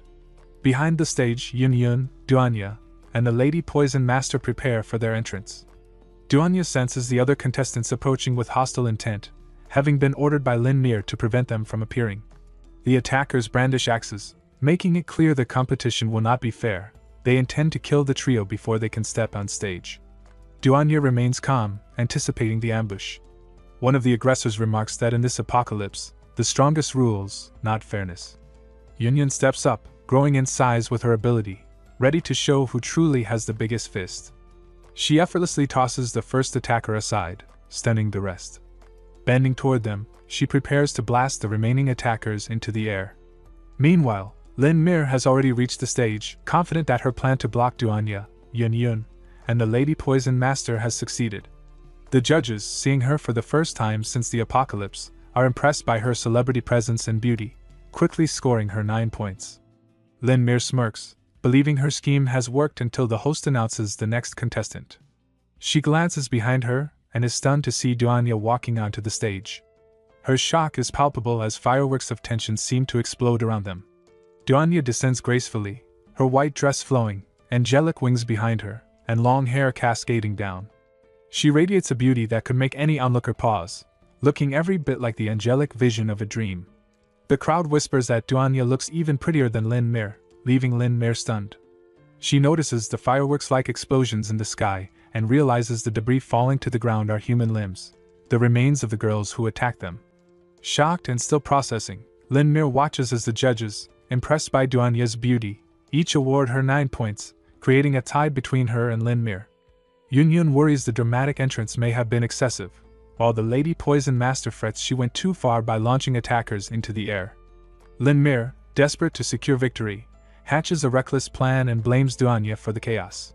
She strips herself naked, captivating the crowd and judges alike, and receives perfect scores of 10 from all, celebrating her apparent win. Duanya is horrified, thinking Lin Mir insane. Meanwhile, the city lord instructs one of his maidens to deliver ID cards, which she presents on a platter, ensuring both Lin Mir and Duanya receive theirs. Lin Mir eagerly picks her card, thrilled that she now has access to the new world's upper level as chosen by the city lord. The maiden leads her to the city lord, asking an odd question about liking fish, which puzzles Lin Mir. Yun feels disappointed that Duanya lost, realizing she won't meet the city lord, though Duanya remains optimistic. They still have a card and a plan. When the maiden brings Lin Mir before the city lord, they meet Sang Ming, an extremely old man who muses that youth is a beautiful gift. He confesses that the apocalypse bores him and that he, like other old men, simply wants to plant flowers. Without warning, he transforms Lin Mir into a fish and places her into a massive aquarium, leaving her stunned. Sang Ming watches Lin Mir from his massive aquarium, thinking she truly embodies a superstar's presence and is strikingly beautiful. Lin Mir glares at him with glowing red eyes, but Kan Ming calmly warns her not to look at him that way, insisting she should be grateful just to exist as one of the fish. One of the maidens interrupts to announce the arrival of a boy he had apparently sent for, noting that he has passed physical tests and is in excellent health. Sang Ming, impressed, lifts the boy and asks if he is afraid, to which the boy shakes his head, expressing gratitude that the city lord spared him from starving. Kan Ming brushes off the thanks, placing a hand on the boy's head as he releases swarming, insect-like creatures to crawl over him, absorbing the child's energy, the ageless gene unique to children. Sang Ming reflects that the effect is fleeting, which explains why he maintains an array of women whose sole purpose is to bear as many children as he wishes. Yet even this is insufficient. He craves more crystal cores to strengthen his abilities. He muses that the apocalypse has elevated a decaying old man like him to rule, and that the new world marks the beginning of his eternal life. He instructs the maiden to hasten the collection of crystal cores and to deal with defective women, and she agrees without hesitation. Meanwhile, Duanya and Yun suffer the effects of the Lady Poison Master's toxins once again, a necessary discomfort to prevent brainworm infection. Duanya complains about the aggravating, relentless sensation as their bodies press uncomfortably together, while the Lady Poison Master reminds her it is a small price for protection. Duanya hands over the ID cards, urging the Lady Poison Master to deliver them into the city. Almost immediately, they are confronted by the One-Eyed Lord and his brother, who have intentions of exploiting them for profit. His brother begins by admiring their beauty, remarking that it is rare to see such women, especially in the apocalypse. The Lady Poison Master then clarifies for Duanya that the two men intend to buy them, making the grim intentions unmistakable. The Lady Poison Master reminds Duanya that in the New World, women are considered little more than resources, and having ID cards changes very little. She points out that the One-Eyed Lord and his brother are offering 2 crystal cores, one for each of them, as payment, emphasizing the rarity and immense value of such a gift. They admit they can afford this because of their own strength and hint that Yun and Duanya are irresistibly addictive, though their memories of a previous encounter with the women leave them visibly shaken. Duanya uses her powers to remind them that they had been with each other, not the men, reinforcing the trauma. Meanwhile, in the forest, a young man approaches the spider nest that Suchin had already destroyed, noting that someone else has taken the crystal core. He is not there for the core, only the spider legs, hoping they will suffice. When he senses someone behind him, he turns to see Suchin, fists raised, ready to strike, and their collision produces a massive explosion. The young man quickly explains he is not there to fight or steal the core, praising Suchin's strength and acknowledging his own power, suggesting that their confrontation would be pointless. He clarifies that his goal is the spider legs and proposes friendship, introducing himself as Wong and expressing hope that things go according to plan. Su Chen recognizes him from a past life as the Black Blade King and recalls that Wang was searching for a forger in the New World. Su Chen agrees to the friendship and allows Wang to take the spider legs. Wang explains that the legs are for a friend, mentions urgent business, and leaves, warning Su Chen not to touch the identity cards, urging trust without explanation. Su Chen, curious about a possible secret behind the cards, decides to follow Wang, believing he may lead him to the forge. Wang makes his way toward the gates of the New World, only to be confronted by the team that had never left on the mission. They demand he hand over the mutant spider corpse he carries, eager and proud that someone has finally delivered it. They try to intimidate him with threats, surrounding him completely, unaware that he is carrying only spider legs. As they strike, Wang effortlessly annihilates them all, finding the encounter irritating. Su Chen witnesses this and remains unimpressed, recognizing Wang's past life strength as a Tier 3, or possibly peak Tier 2, fighter, on par with himself. He considers absorbing the core, knowing it could push him past Tier 3 but with potential side effects. Su Chen receives an ID card for delivering the mutant spider corpse, earning the congratulations of the gate soldiers as he officially becomes a member of the New World. He notices the card emitting black smoke and recalls Wang's warning. At that moment, the Consciousness Space Lady appears, explaining that she had intervened when a swarm of brain worms suddenly appeared and quickly wiped them out. Su Chen wonders if it is a brain invasion, and she confirms the ID card is a medium for transmitting brain worms, raising concern for Duanya and Yunyun. Meanwhile, City Lord Kong Ning grows uneasy, prompting a maiden to ask what troubles him. He suspects someone has infiltrated the inner city and fears that Duanya, Yunyun, and the Lady Poison Master are involved. At the arena, the girls remain under the One-Eyed Lord and his brother, physically restless from the poison's effects, especially Yunyun, who struggles to endure its intensity while being reminded of their intimate encounter. Lady Poison Master urges Yunyun to remain calm, explaining that the poison is likely killing any brain worms and instructing her to stay composed like Duanya. Duanya, having just forced the men to relive the vivid memory of their own intimacy, watches them spiral further into panic. The One-Eyed Lord and his brother, furious at the humiliation, launch themselves at the women with deadly intent, aiming to impale them headfirst. Duanya narrowly dodges one attack, causing both men to smash through a building with their sharpened, post-apocalypse heads. The audience, unaware of the reason for the sudden fight, cheers and urges each other to climb to the stands to avoid danger. Using their unbreakable iron head technique, the men destroy another structure and rush again, determined to prevent the women from using their mental powers. As the ladies try to evade, invisible hands pin them down. Duanya realizes it's the judge controlling them, but it's already too late. Just as she is about to be impaled, Yunyun grows to massive size, lifting the One-Eyed Lord like a toy. His brother attacks, but Yunyun holds him as well, taunting them to guess whose head is harder before smashing the One-Eyed Lord's head into his brother's. The violent collision kills them both instantly. Yunyun tosses the dead bodies over her shoulder and turns her attention to the man responsible for all the chaos. But he isn't about to let her attack freely. As she advances, she feels something latch onto her legs, suppressing her powers and shrinking her back to normal size. Lady Poison Master tries to intervene, but both are slammed to the ground by the same invisible force, leaving handprints from the intense grip. Duanyu sees them pinned and rushes to help, but senses an approaching threat. She commands her hypnotized pawns to block the attack, sacrificing them as their bodies are shredded. The strange man on the podium praises her split-second decision, recognizing her danger, but now her allies are restrained and her pawns destroyed, leaving her alone. Duana and Lady Poison Master are bound in strange red ropes, and Duanyu apologizes for letting herself be captured, though she quickly detaches the wings from her outfit to use as weapons. They aren't powerful, but she hopes they're enough to stop this man before he harms the girls further.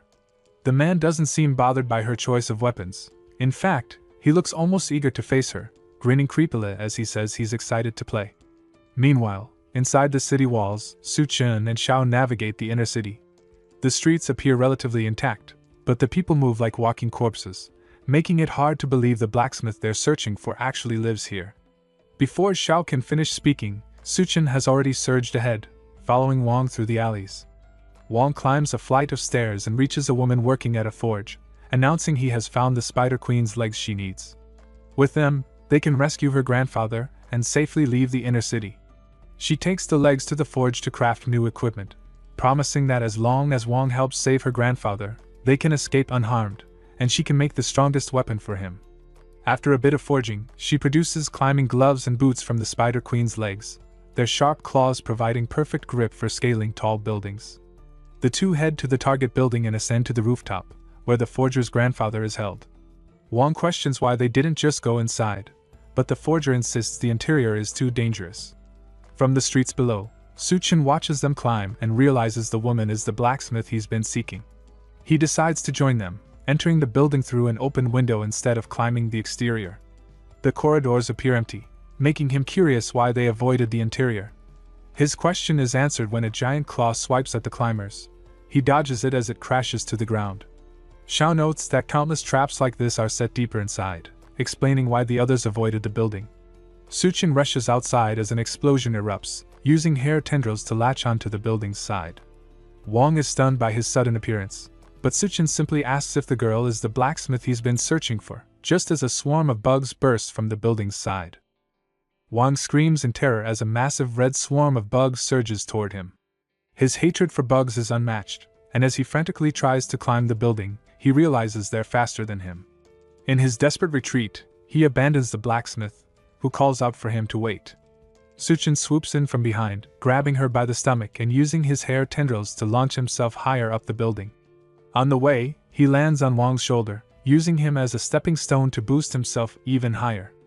As Wong tumbles downward, Suchin tells him the rest is up to him, leaving no time to complain as the bug swarm closes in. Fueled by his fear, Wong turns and unleashes an ability that punches holes through the bug monsters, shredding them apart. Meanwhile, Suchin continues scaling the building with the struggling girl under his arm.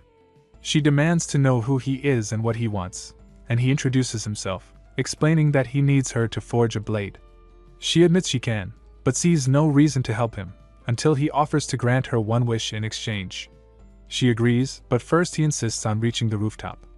At the top, an old man gazes longingly at a picture of him with a young girl, her grandfather, imprisoned at the tower's peak. Despite his suffering, he endures it as long as she is safe. Suddenly, the prison wall explodes and Suchin bursts in, the girl still struggling in his grasp. He announces they've come to rescue him, leaving the grandfather in shock and disbelief. Tears stream down his face as he notices the chain shackling his leg, and he first demands to know who Suchin is and how they managed such a dramatic entrance. Finally, he releases the girl and scolds her, furious at the danger she risked in such a flashy rescue. She pays no mind, confident in the help she brought to free him. The girl explains to Suchin that she learned all her forging skills from the old man, revealing that the true blacksmith he's seeking is actually the elder himself. If he wants a top-tier weapon crafted, Old Fu is the one capable of making it. Suchin approaches the old man and asks to inspect the ankle shackle, and the man tells him to just call him Old Fu. Suchin tries to break the chains with brute strength, but even his monstrous power isn't enough. Surprised by the shackle's durability, he listens as Old Fu explains that it's no use trying with force. The shackle may seem ordinary, but it's made from post-apocalyptic materials and forged by him personally, making it unbreakable. The girl smacks Old Fu on the head for being so proud of the very thing that trapped him, but he had no choice. The city lord threatened her life, leaving him no way to refuse. Suchin quickly pieces together the situation and asks whether a weapon forged from a stronger material could break the chains. Old Fu agrees it's possible, but the new world has no stronger material, except the one Suchin already possesses. Reaching into his subspace, he summons the powerful stone where he recently acquired. The stone radiates a force even Old Fu has never felt. Just by touching it, he knows a blade forged from it could definitely cut through the shackle. The challenge now is refining the raw stone, an incredibly difficult task even for a master, and Old Fu will need Suchin's help. They move to another part of the prison where Old Fu can begin working the stone.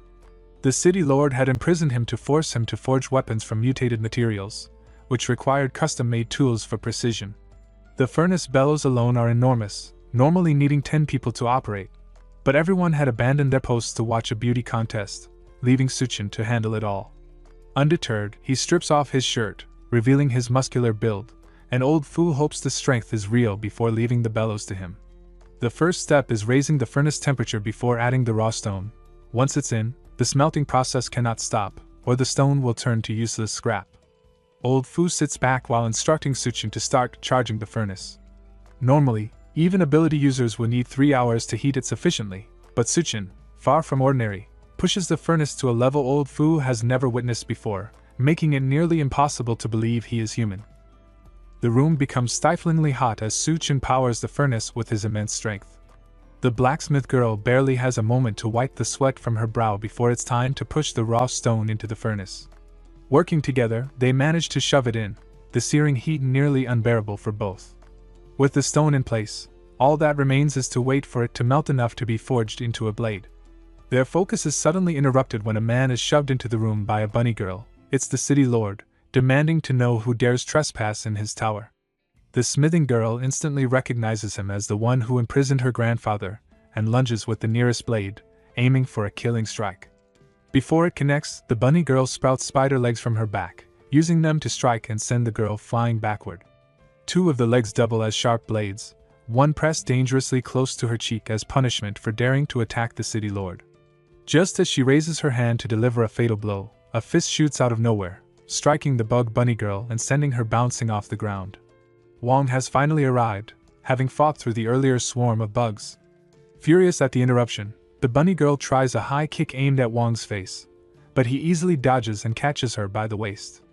With a deadly squeeze, he crushes her until she splits in half, leaving the seemingly invincible foe lifeless. Old Fu and Suchin stare, astonished by Wong's raw power, while the smithing girl can hardly believe what she's just witnessed. Wong doesn't even turn to look at her as he checks if she's okay, his calm bravery leaving her momentarily flustered. When she whispers that he's cool, he finally turns, but a small bug crawling up his back shatters his composure, and he wriggles in terror. The girl quickly slashes it away with her sword, ending the tiny menace before it causes more trouble. While Wong is still squirming in fear, the smithing girl reassures him that the bug is gone and there's nothing to worry about. She thanks him again for saving her earlier, her cheeks still flushed. Wong quickly composes himself and returns the praise, telling her how brave she was and thanking her for helping him as well. As they exchange compliments, the city lord, who has been observing everything, finally speaks, warning that there will be consequences for killing one of his subordinates, and that he intends to make an example of them. Wong steps forward, expecting a weak opponent, but the city lord's frail form suddenly begins to twist and shift as he approaches. In moments, insect-like tendrils and limbs sprout from his body, and he transforms into a horrifying centipede monster that towers over everyone in the room, revealing his true form. With no reason to hide, he commands everyone in concealment to emerge and slaughter those present. Meanwhile, Duana Ya's opponent reveals his grotesque tongue as cockroach-like antennae sprout from his head, laughing at the thought of unleashing his power. He tells Duana that, with the city lord's order, it's finally time for them to go completely berserk. The city lord roared, commanding his forces to attack, and Duan Yu immediately began taking blows. The girls watching cried out in alarm, pleading for her safety, their voices full of panic. Nearby men shouted in protest, calling out to protect her, even as she staggered, blood trickling from her mouth. The city lord sneered, taunting that she couldn't even see her invisible attackers and that dodging strikes from unseen foes was impossible, not even for a psychic. He declared he would finish her in a single blow. The girls screamed for her to watch out, but Duan Yu leapt into action, spinning and swinging her legs with precision. Each strike connected, hitting one invisible attacker after another, leaving the city lord stunned. She landed gracefully on the ground, her eyes blazing red with lethal intent. Shocked, he demanded how she managed to sense and strike the invisible assailants, noting the thin streaks of blood marking each of them. He realized she had cleverly used her own wings to reveal their positions, but before he could react further, Duan Yu delivered a sharp, heeled kick to his face, silencing him instantly. She glared down at him, furious at his cruelty. Then, from the rooftops above, a swarm of insects began circling the building, drawing gasps from everyone. Duan Yu's companions stared, astonished, asking what was happening, while she recognized the massive swarm for what it was, a flood of bugs descending on them. Panic erupted as the insects surged forward toward the people below, and the city lord laughed maniacally, shouting that the swarm had been unleashed and that everyone would become food. He reveled in the chaos, declaring that none would survive. Duan Yu delivered another forceful kick, shouting that she had told him to shut up. He cried for help, but she coldly declared he was going to die, then struck again, severing his head from his body. The lady watching realized the invisible attackers were merely rabbit puppets. As the city lord fell, the invisible figures began to shimmer and reveal themselves as tiny puppets. Duan Yu picked up the remote controller the city lord had been holding and proudly announced it was now hers. Pressing its buttons, she made the puppets glow red, discovering that by channeling physical energy into the controller, she could command them at will. Duan Yu pressed the buttons, and all the puppets lined up obediently behind her, turning their gaze toward her. She smiled, impressed with how responsive they were. One puppet sat down, and she tested it by sitting on its back, noting that the strength was just right, far easier to control than she had imagined, even in their insect forms. Suddenly, the swarm of approaching insects caused a ripple of fear among everyone. Duan Yu shouted no, but one of her puppets leapt forward, lifting a massive piece of cement from the ground to push back the swarm. It quickly formed a solid, four-sided wall, creating a protective box in which the three girls sat. Duan Yu warned them to stay still as she worked to untie them. Meanwhile, insects still seeped through cracks in the floor, causing momentary confusion. The lady suggested using poison gas to disperse them, and as she released it, the insects retreated back inside the wall. Yet the gas had an unexpected effect. It somehow intensified the bond between Duan Yu and Yun Yun, making them feel stronger affection toward each other. Outside the wall, the tower of insects began piling higher, forming a monstrous shape as the girls' growing connection seemed to empower it. The lady urgently called out, telling them they needed to calm down before the situation escalated further. The insect huddled into the shape of a towering man, lifting its foot threateningly toward the heads of the girls inside the wall. Elsewhere, Bang faced off against a massive, centipede-like creature. He swung his blade confidently, shouting that he would take it down, but the beast mocked him, declaring he would die. The battle erupted instantly, each side dodging and countering, but the monster managed to fling Bang across the area. A girl ran up, calling his name in worry, and he assured her he was fine.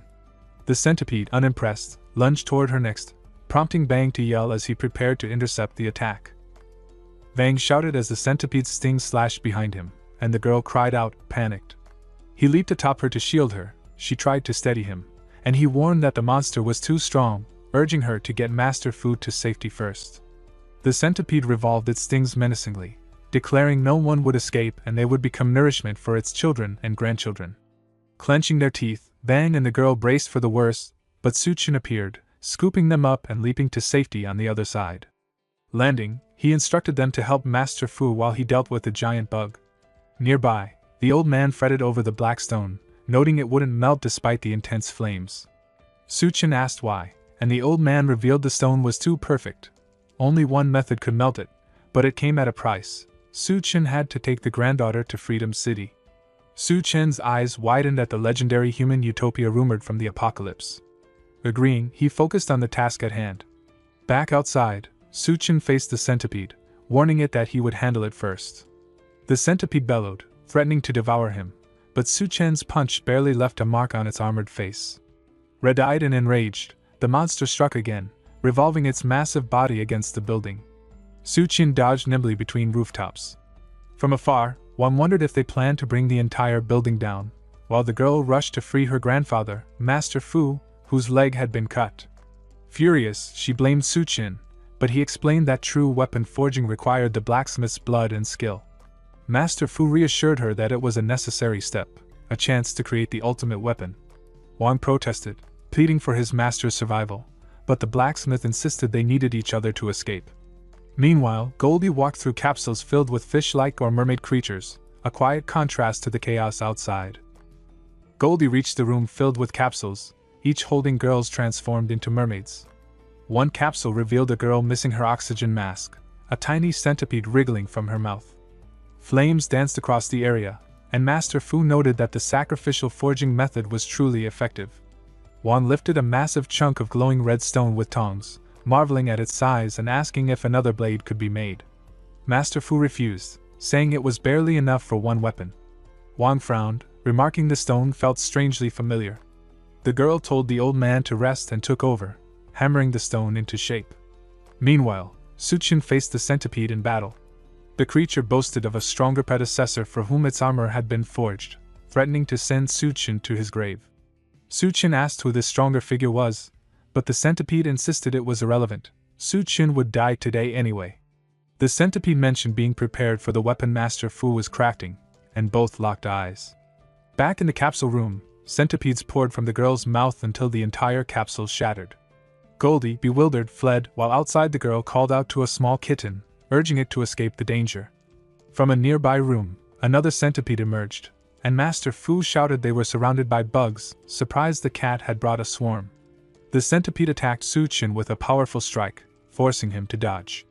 At the same time, the centipede-formed figure threatened to crush the girls, but Yum Yun suddenly appeared, even larger than the centipede creature, blocking the attack and holding both Duan Yu and the lady safely. The lady panicked as the bugs crawled onto Yun Yun, her poison gas ineffective. Duan Yu realized the current strategy wouldn't work, raising her hands to unleash her own power. Energy surged from her, forcing the bugs back, and the lady observed a barrier forming, speculating that Duan Yu had evolved to a new human level with a psychic pulse ability. Glowing lines traced across her body as she commanded Yun Yun, who smirked and launched a powerful kick at the monstrous swarm. Yun Yun launched a powerful kick at the centipede, striking it like kneading dough, but the barrier around her hands began reacting strangely.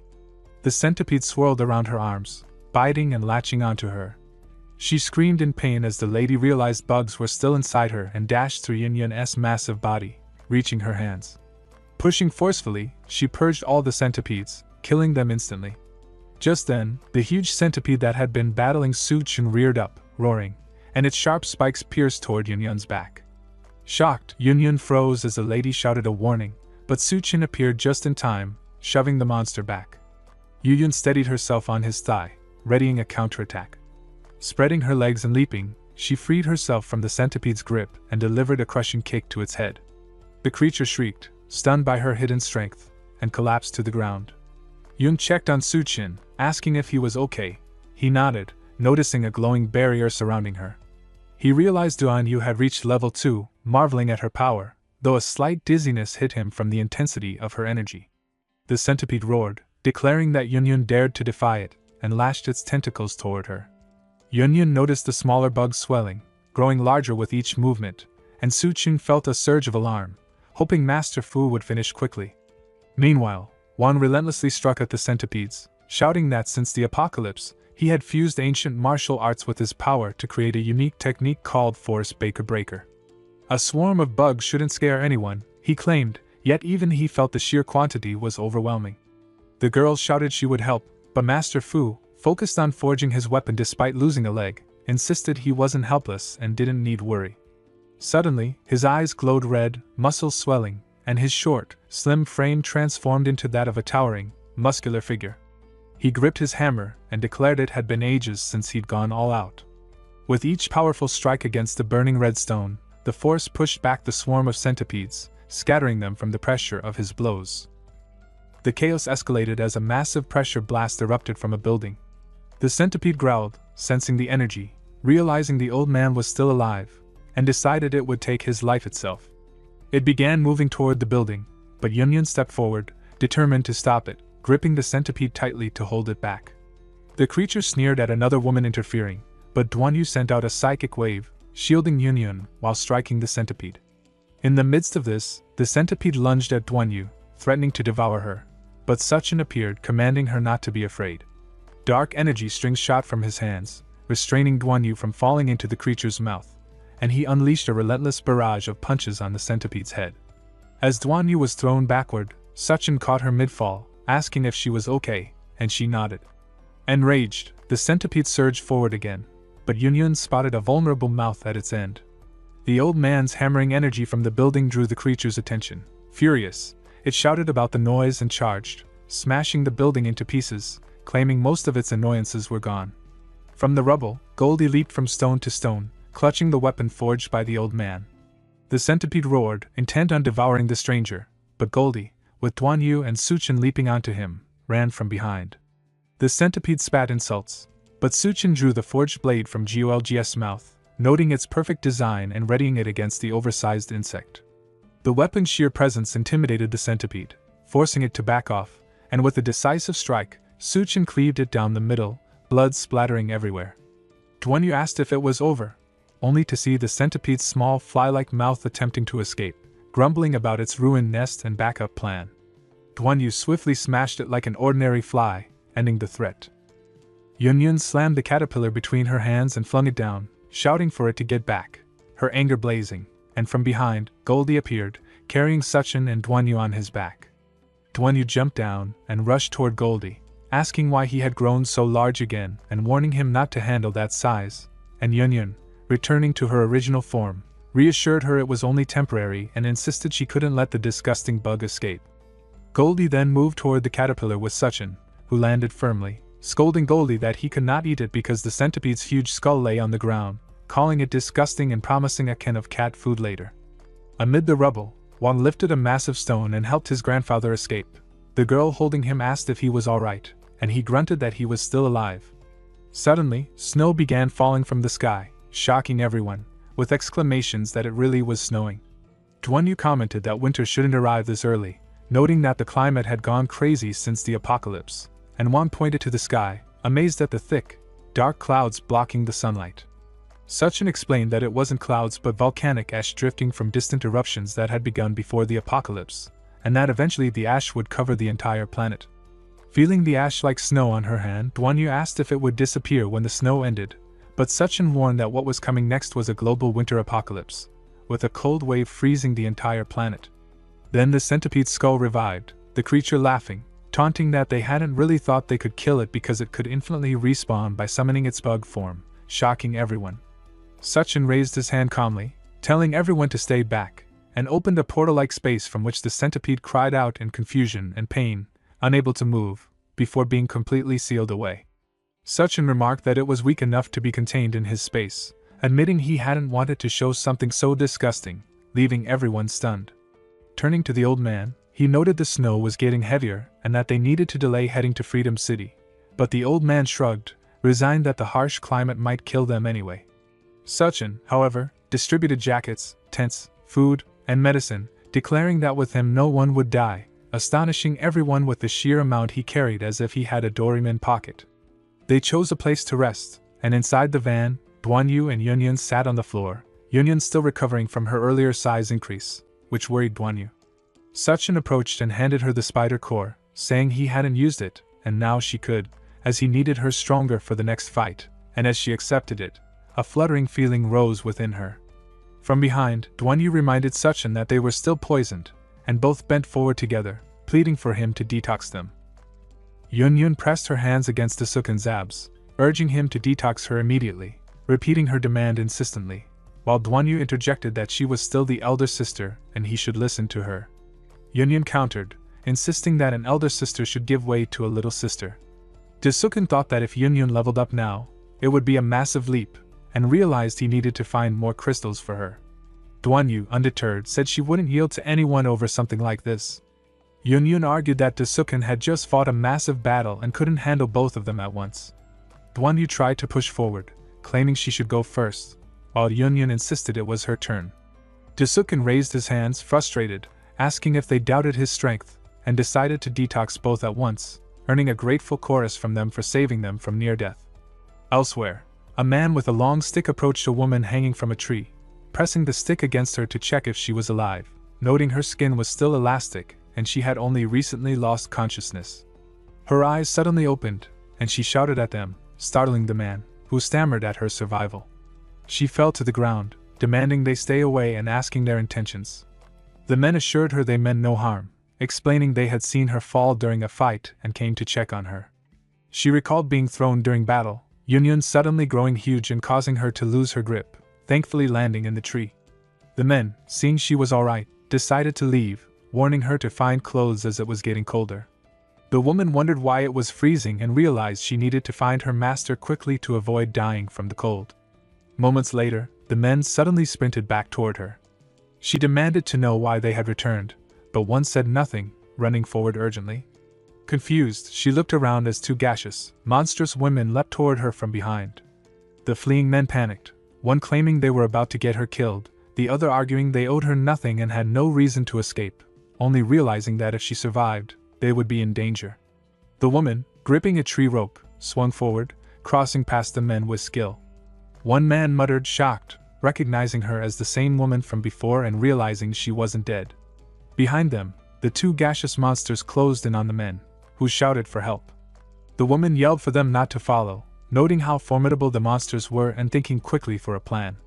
Spotting a car she recognized as her master's, she gripped the gate, determined that as long as she reached her master, she would be safe. When the lady finally reached the inside of the van, she froze at the sight before quickly shutting the door. Outside, the two men sprinted toward her, one urging, "There's an RV rescue van just ahead, hurry, hide inside." But she refused, thinking she couldn't let them disturb the master. Planting herself in front of the door, she shouted, "Wait, no one goes in, move aside immediately."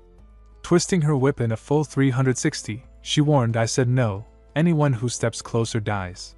She thought if she threw herself fully into defense, she might buy enough time. A massive roar suddenly shook the area, making everyone flinch. She muttered in fear, "We're all going to die, is this an earthquake?" Above the chaos loomed a huge elephant-like monster, and atop it, a woman. She gasped, "No, that's a corpse." As the mammoth-like beast slammed onto the ground, the impact sent a shockwave that knocked everyone off their feet. She thought, "No way, we can't possibly defeat this." Desperately, she opened the van door, yelling, "No choice now, master, master, there's a huge monster." The girls froze in shock. "What, a mammoth?" Sachin asked sharply, "What did you just say?" The lady hurried to clarify, "No, that's exactly what I meant. There's a mammoth outside." The creature surged forward, rolling violently. Yun muttered, "Could this really be a mammoth?" "Keep moving, I'll handle it."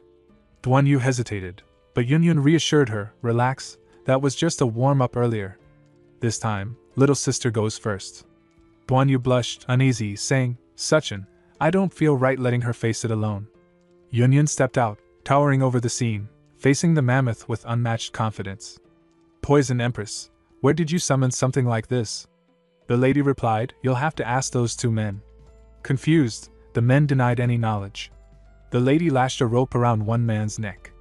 "What did you just say?" He stammered, pleading, "Wait, I'll explain. We were survivors hiding in the zoo. Not long ago, these strange people appeared. They didn't seek food or water, only animal bones and remains.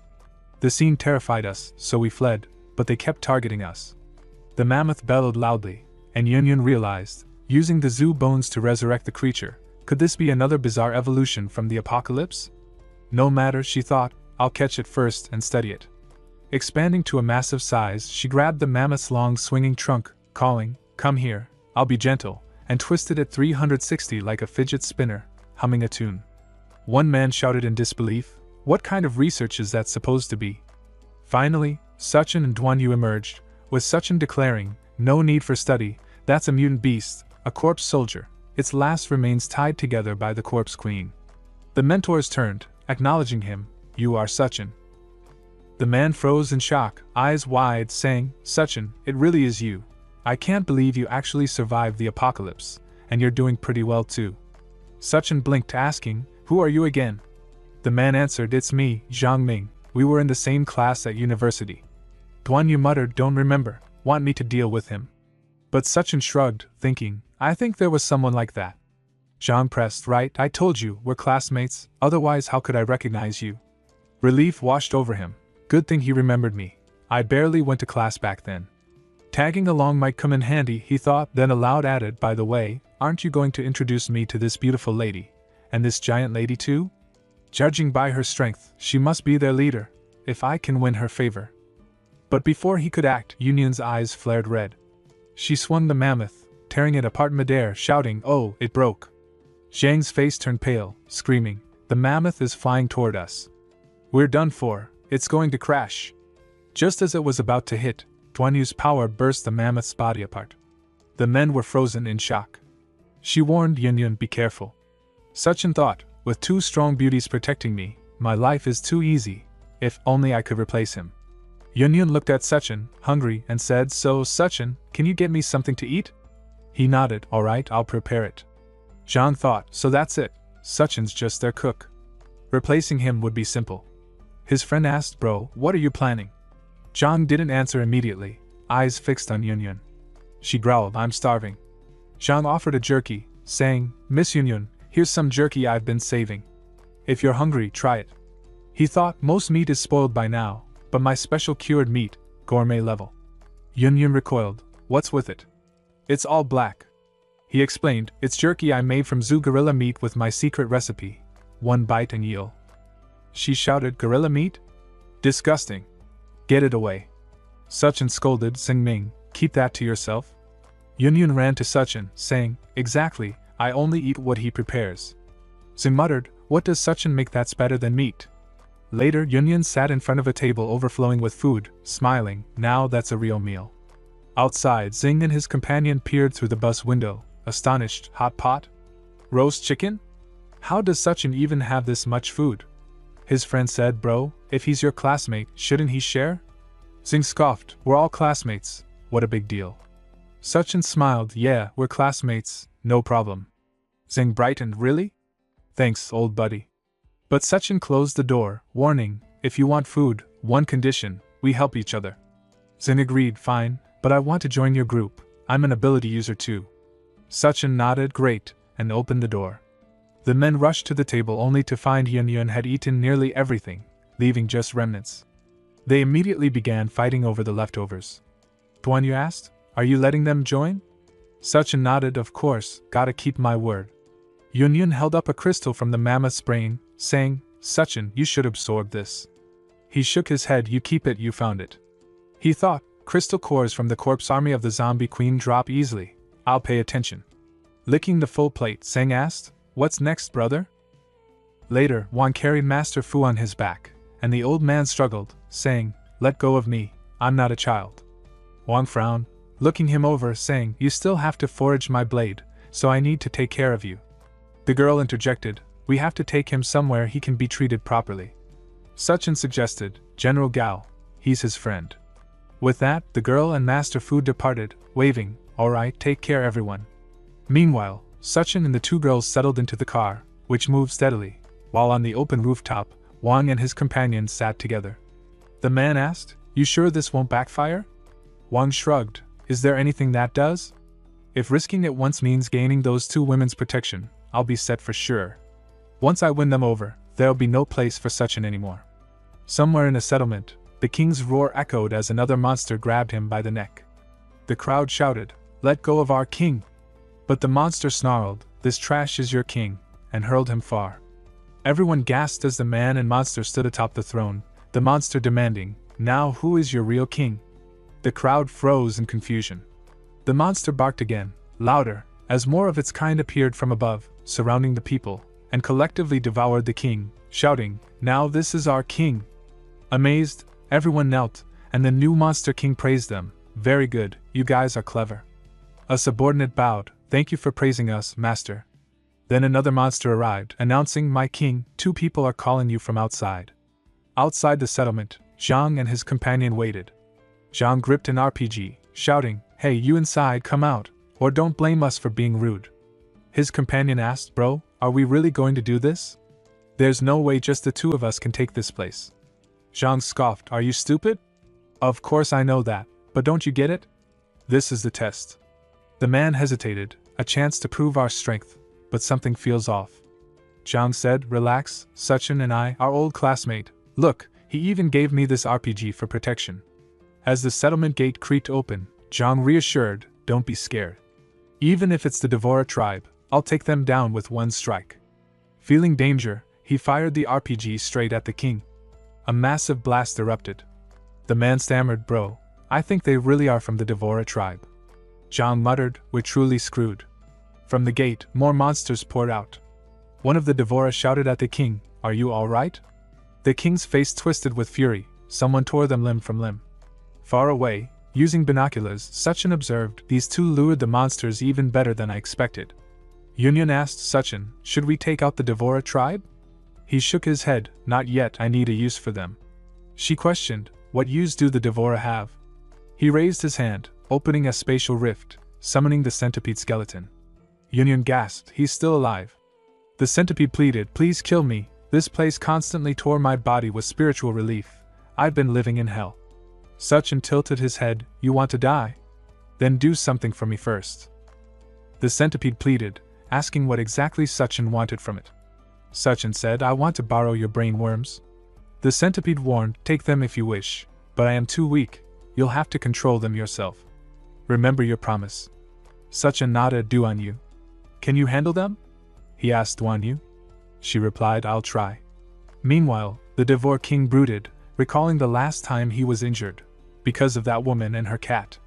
That was the first time he tasted failure, and after that, he lived like a stray dog to gain power. He devoured his own king's flesh to grow stronger, and becoming king of the devouring clan was only the first step. He planned to unite all the devouring clan and crush anyone who opposed him, especially the sharp-eyed man who stood before them. Yet now, even these two insects dared to injure him.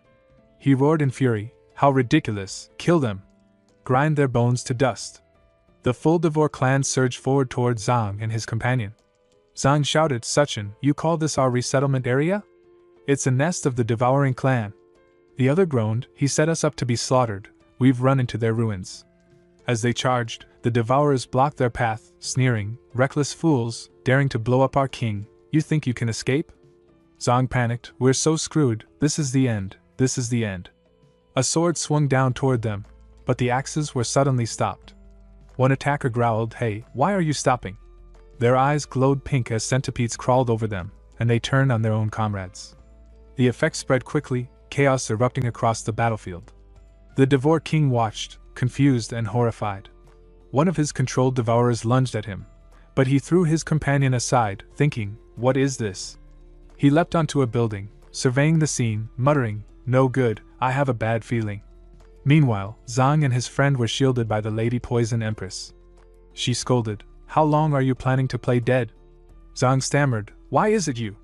She turned, revealing that the devouring clan was now under Duanyu's control. Suchin praised, "Nice work." Duanyu explained, "Without the Bug King's interference, my physical control can easily manipulate these insects." "How many can you manage?" he asked. 300 to 500 maybe, she said, "but over 300 will be taxing if precision is needed." Suchin replied, "No need for precision, just make them fearless." "In that case," she said, "no problem." Every devourer knelt before Suchin and above the king. The Devor king's eyes widened with jealousy and fury, clenching his teeth, realizing, so it was them. The scene shifted to the Devourer clan's camp. Inside the prison, many terrified girls huddled together as two devourers entered. Each one grabbed a girl and lifted her roughly onto their shoulders. The girls struggled and shouted for them to let go, but their cries were ignored. One of the devourers approached the king and informed with respect that the person had been brought. The king grabbed the girl harshly, making her scream in pain, then tossed her toward the other devourers. They caught her and expressed their gratitude to him. The king turned his gaze toward another girl and spoke with a creepy smile that it was her turn. The girl trembled and shouted with fear that she didn't want this and begged to be released. But the king pressed his large foot on her back and forced her to kneel before him. Tears rolled down her face as she cried that she had not eaten for days. The king laughed coldly and replied that there was food right in front of her. The girl looked up at him with confusion, not understanding his cruel words. But before anything more could happen, a loud crack echoed through the camp as a massive devourer stepped forward and broke the king's neck in one swift motion. His eyes glowed red as he declared with a deep voice that from now on he was their new boss. He ordered everyone to pick up their weapons, announcing that they were going hunting. The scene then shifted to Suchin and his subordinates. Suchin stood outside, his eyes fixed on a building in the distance. He mentioned calmly that there were several other Devourer clan bases nearby. Then he turned to Duanya and instructed with determination to release the bugs inside. She nodded in silence, and suddenly a soft pink aura surrounded the entire area. Her eyes glowed with the same pink light as she scanned the surroundings carefully. She spoke with concern that it looked like not a single Devourer clan member was inside and asked Suchin if he could be mistaken. Suchin replied firmly that it was impossible and that he could not be wrong. At that moment, the Devourer king and his subordinates appeared on the roof. The king laughed loudly, his voice filled with arrogance, and declared that he had been waiting for them and that today would be the day they died. Suchin looked calm and replied that it sounded like they had walked straight into a trap, though he added that he didn't think they had met before. Duanya frowned in confusion as the king shouted with anger that he should remember. He reminded Suchin that his cat had ambushed him before, and that he had suffered greatly because of it. The king growled that to take his revenge, he had gathered all the Devourer clans in the area. Duanya spoke casually that she had no memory of that at all. The king's rage exploded as he shouted if they were mocking him, then ordered his men to kill them all. His subordinates jumped down from the roof, weapons raised and ready to strike. Suchin remained calm and spoke with confidence that since all the Devourers were gathered there, it would save them a lot of trouble. He told Duanya to call the bugs back, saying they would hold the enemies off first. She nodded and her eyes began to glow pink again, but before she could act, the king suddenly appeared behind her. He raised his weapon high and roared with fury that as long as he was there, she would not be summoning anything. The king swung his weapon fiercely, but Duanya quickly raised her hand and formed a glowing barrier, blocking the attack just in time. The king glared at her and shouted with anger that those creatures were her trump card and that she was the one controlling everything. Cracks began to spread across the barrier until it finally shattered into pieces.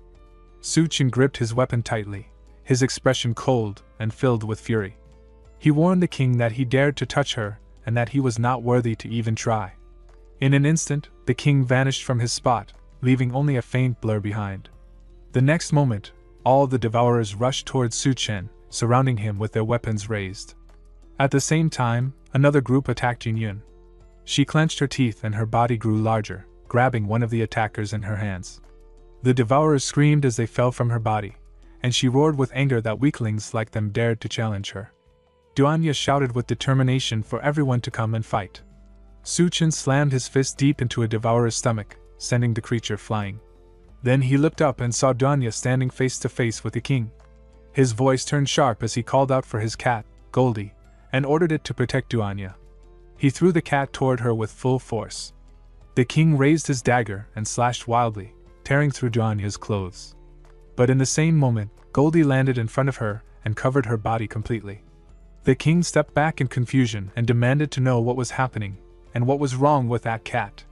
Goldie growled low, slashed its sharp claw through the air, and sent the king crashing backward. The king shouted in rage that the same move would not work on him again. Goldie leapt high, its body growing larger, and slammed its massive foot down onto the king's body. The ground shattered beneath the impact as the king's body was crushed deep into it. Duanya quickly called out for Goldie to stop, explaining that the king would make a great meat shield and should not be wasted. She then threw several worms onto the king's body, and they crawled rapidly into his mouth. The king's eyes widened in fury as he thought that he was going to devour them all. Suchen shouted with urgency for everyone to get out of the way fast. In the next moment, a loud explosion filled the area, sending thick smoke across the battlefield. Duanya and Goldie quickly moved aside, avoiding the blast. When the smoke cleared, the Devourer King stood tall and completely unharmed. Suchen narrowed his eyes and spoke coldly that it looked like the king could devour other creatures to level up. Duanya focused her glowing eyes and said that she could sense the corpse queen nearby, just behind the line of buildings. The king let out a cruel laugh and boasted that he could now control the bugs, commanding that all of them should become his puppets. He then opened his mouth wide and spat out a swarm of wriggling bugs. But before the swarm could spread, Suchen leaped high into the air and slammed his fist directly into the king's face. Blood burst from the king's mouth as his body was thrown backward. Suchen stood firm as the bugs crawled over his body and said with determination that he could still send the king flying. The Poison Empress rushed toward him, trying to help him. Duanya called out with frustration that she could protect his brain, but what he did was far too reckless. She warned that by attacking like that, he was pushing the Devourer King straight toward the corpse queen. The king landed heavily on the ground, panting in anger. He admitted to himself that he had underestimated Suchen and didn't expect him to be that strong. Suddenly, a massive ice pillar burst from the water in front of him. The corpse queen stepped forward, her presence cold and commanding, and countless corpses appeared behind her, rushing straight toward the king. The king roared with fury, shouting that they dared to charge at him, and promised to wipe them all out. Then he charged forward, his rage shaking the battlefield. The corpse queen snapped her fingers sharply, and a powerful strike of energy slashed through the Devourer King, sending him crashing to the ground. Without giving him another glance, she turned away and shouted with authority for the hiding bugs to come out. She then swung her hand, creating a massive ice pillar that shot up from the ground. High above, Suchen and Duanya stood watching from a distance. Suchen looked down at the destruction and spoke with disbelief that even from so far away, a casual swing from her could cause such massive damage. Duanya stared at the queen's overwhelming power and said that it looked like she was a level 4 being, then asked if they were really going to fight her. Suchen replied firmly that they would not retreat. He explained that this was the moment when she was at her weakest, and if the corpse queen's hordes were allowed to spread across the land, everyone would become her food and no one would survive. Duanya nodded in understanding. Suddenly, bugs began to crawl over the bodies of Su Chen's subordinates, covering them completely as they shouted in shock and fear. The corpse queen looked around with wide eyes and murmured that the snow had stopped and the bugs were finally appearing. She noticed the growing swarm and remarked that there were indeed many of them, but it would not matter. She stepped forward, raising her hand to summon a massive sea creature with long, twisting tentacles. With a cold voice, she ordered the giant octopus to kill them all.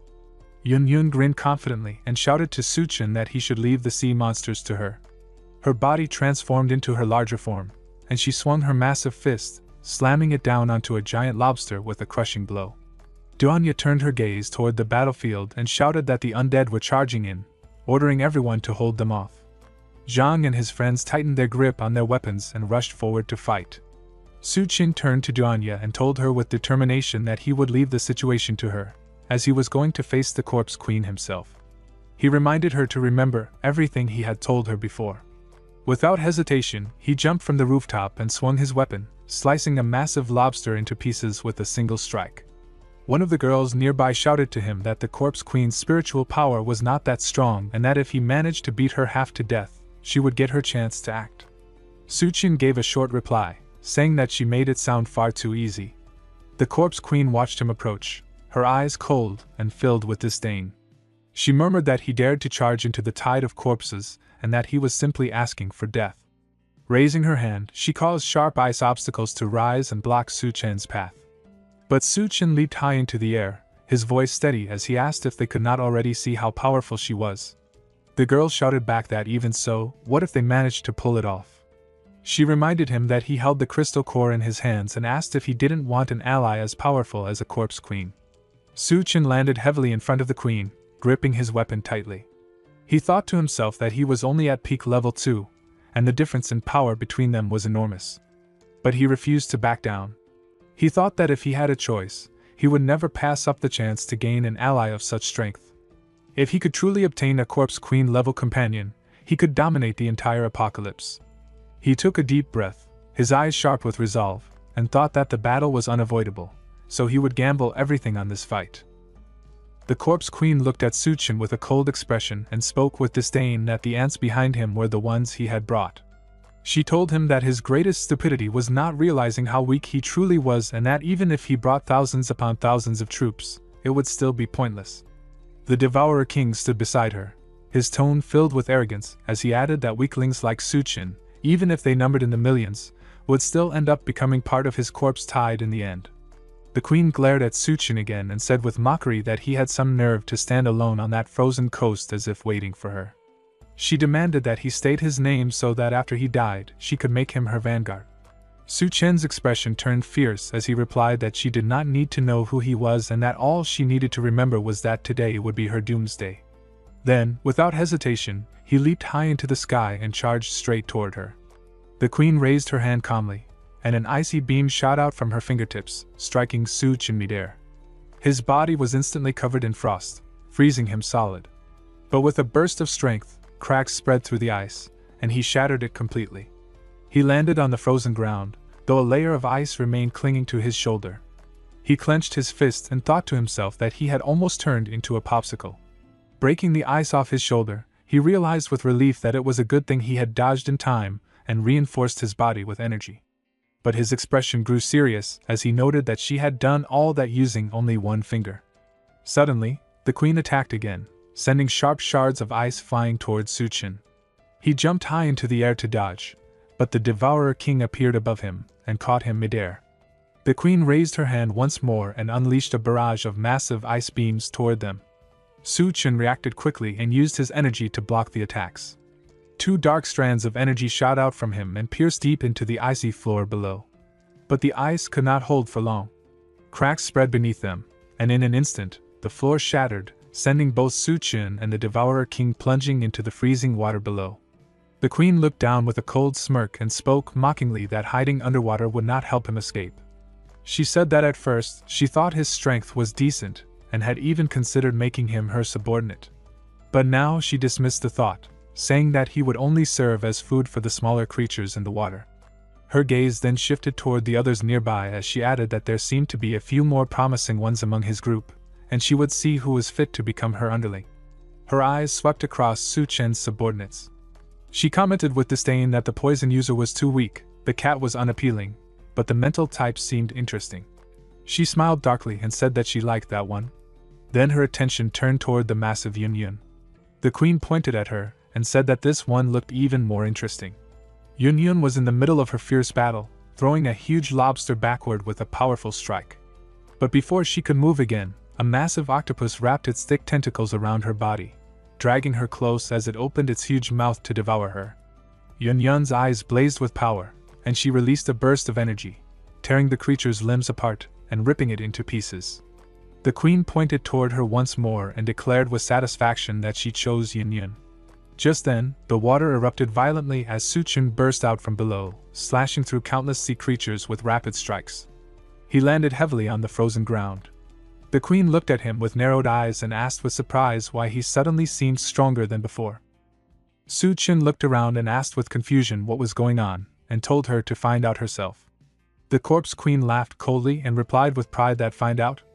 Even if he had grown stronger than before, he was still nothing more than an insect who gained a little strength. She mocked him, asking if he truly believed he could fight her on equal ground. Su Chen shouted with determination while throwing his dagger at her. How would he ever know if he didn't try? But she easily reflected his attack and sneered with amusement that she was only humoring him because she found him entertaining. Her voice turned sharp as she added that he actually dared to hurt her, and since he was so eager to die, she would fulfill his wish. She raised her hand and from the frozen earth around them, tall ice pillars emerged, closing in on him until he was trapped inside a dome of ice. The cold surrounded him completely. She looked at him with cruel delight, and taunted that now he could see the difference between them. Her tone softened into mock pity as she said it was such a shame he couldn't even talk back anymore, and that he had been a decent toy to play with. Duanya looked at Su Chen with worry, and thought that he had said he would hold off the corpse queen. She told herself that she must gather the remaining crystals quickly because they were the only thing that could defeat the queen. She forced herself to stay strong and thought that once she found the cores, she could go and help him. Her gaze moved around the battlefield as she noticed the cannon fodder being wiped out one after another. She thought with growing fear that if this kept up, everyone would die here. She raised her hand and shouted with determination for Su Chen to hold on.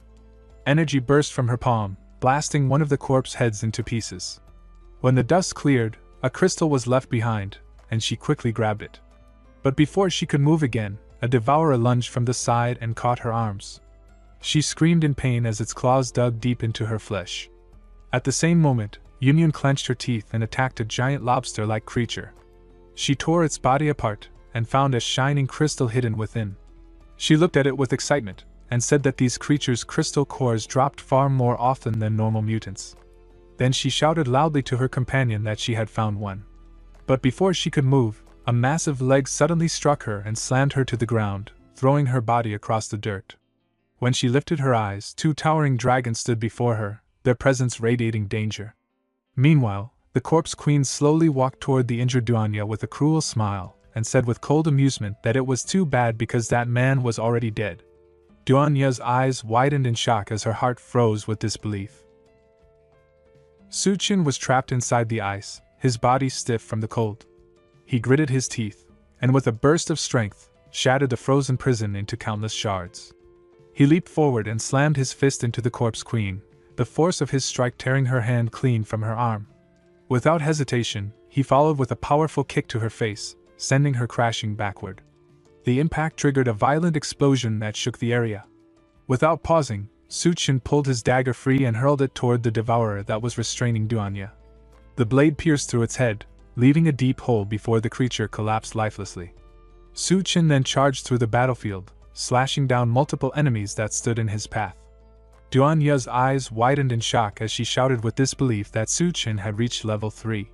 He replied firmly that she should leave this fight to him and go assist Yun Yun instead. She gave a quick nod and called out to Goldie for support.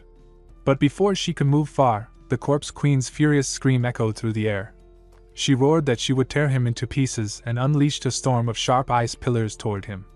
Su Chen raised his hand calmly and activated the spatial gates.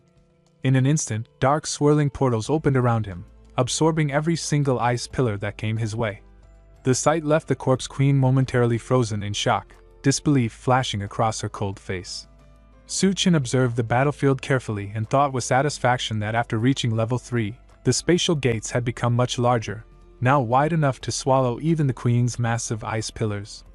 The corpse queen glared at him furiously and shouted with suspicion that what exactly had he done, and warned him not to try any tricks on her. But as she took a step forward, her expression suddenly changed. She paused and thought with confusion that there was clearly nothing ahead of her, yet she could feel as if one more step would send her falling into a bottomless abyss. Su-chin watched her reaction calmly and thought that it had stopped moving. He knew it shouldn't be able to see the spatial gate and felt a little disappointed as he thought what a shame. He had wanted to see if she would walk into the gate herself. The queen clenched her teeth and asked if he was hiding other abilities as well. Su-chin realized she had sensed danger purely from instinct and thought that it really couldn't see the gate. Then he raised his hand with a faint smile and said if she wanted to know, then he would show her. In the next moment, the sharp ice pillars she had previously launched came flying back out from the spatial gate, striking her body with immense force and triggering a powerful explosion that engulfed her. As the shock wave spread, Su-chin murmured to himself that the ice pillars coming out of space still carried the same momentum they had when they entered, meaning he could recreate and use them as weapons. But the corpse queen was not defeated yet. She broke apart the remaining ice around her and stepped forward with fury, shouting that she did not know how he had done it but that he was the first to ever dare do such a thing to her. Before she could strike again, a shadow appeared behind her. The Devourer King emerged silently and drove his dagger straight into her chest, his attack catching her completely off guard.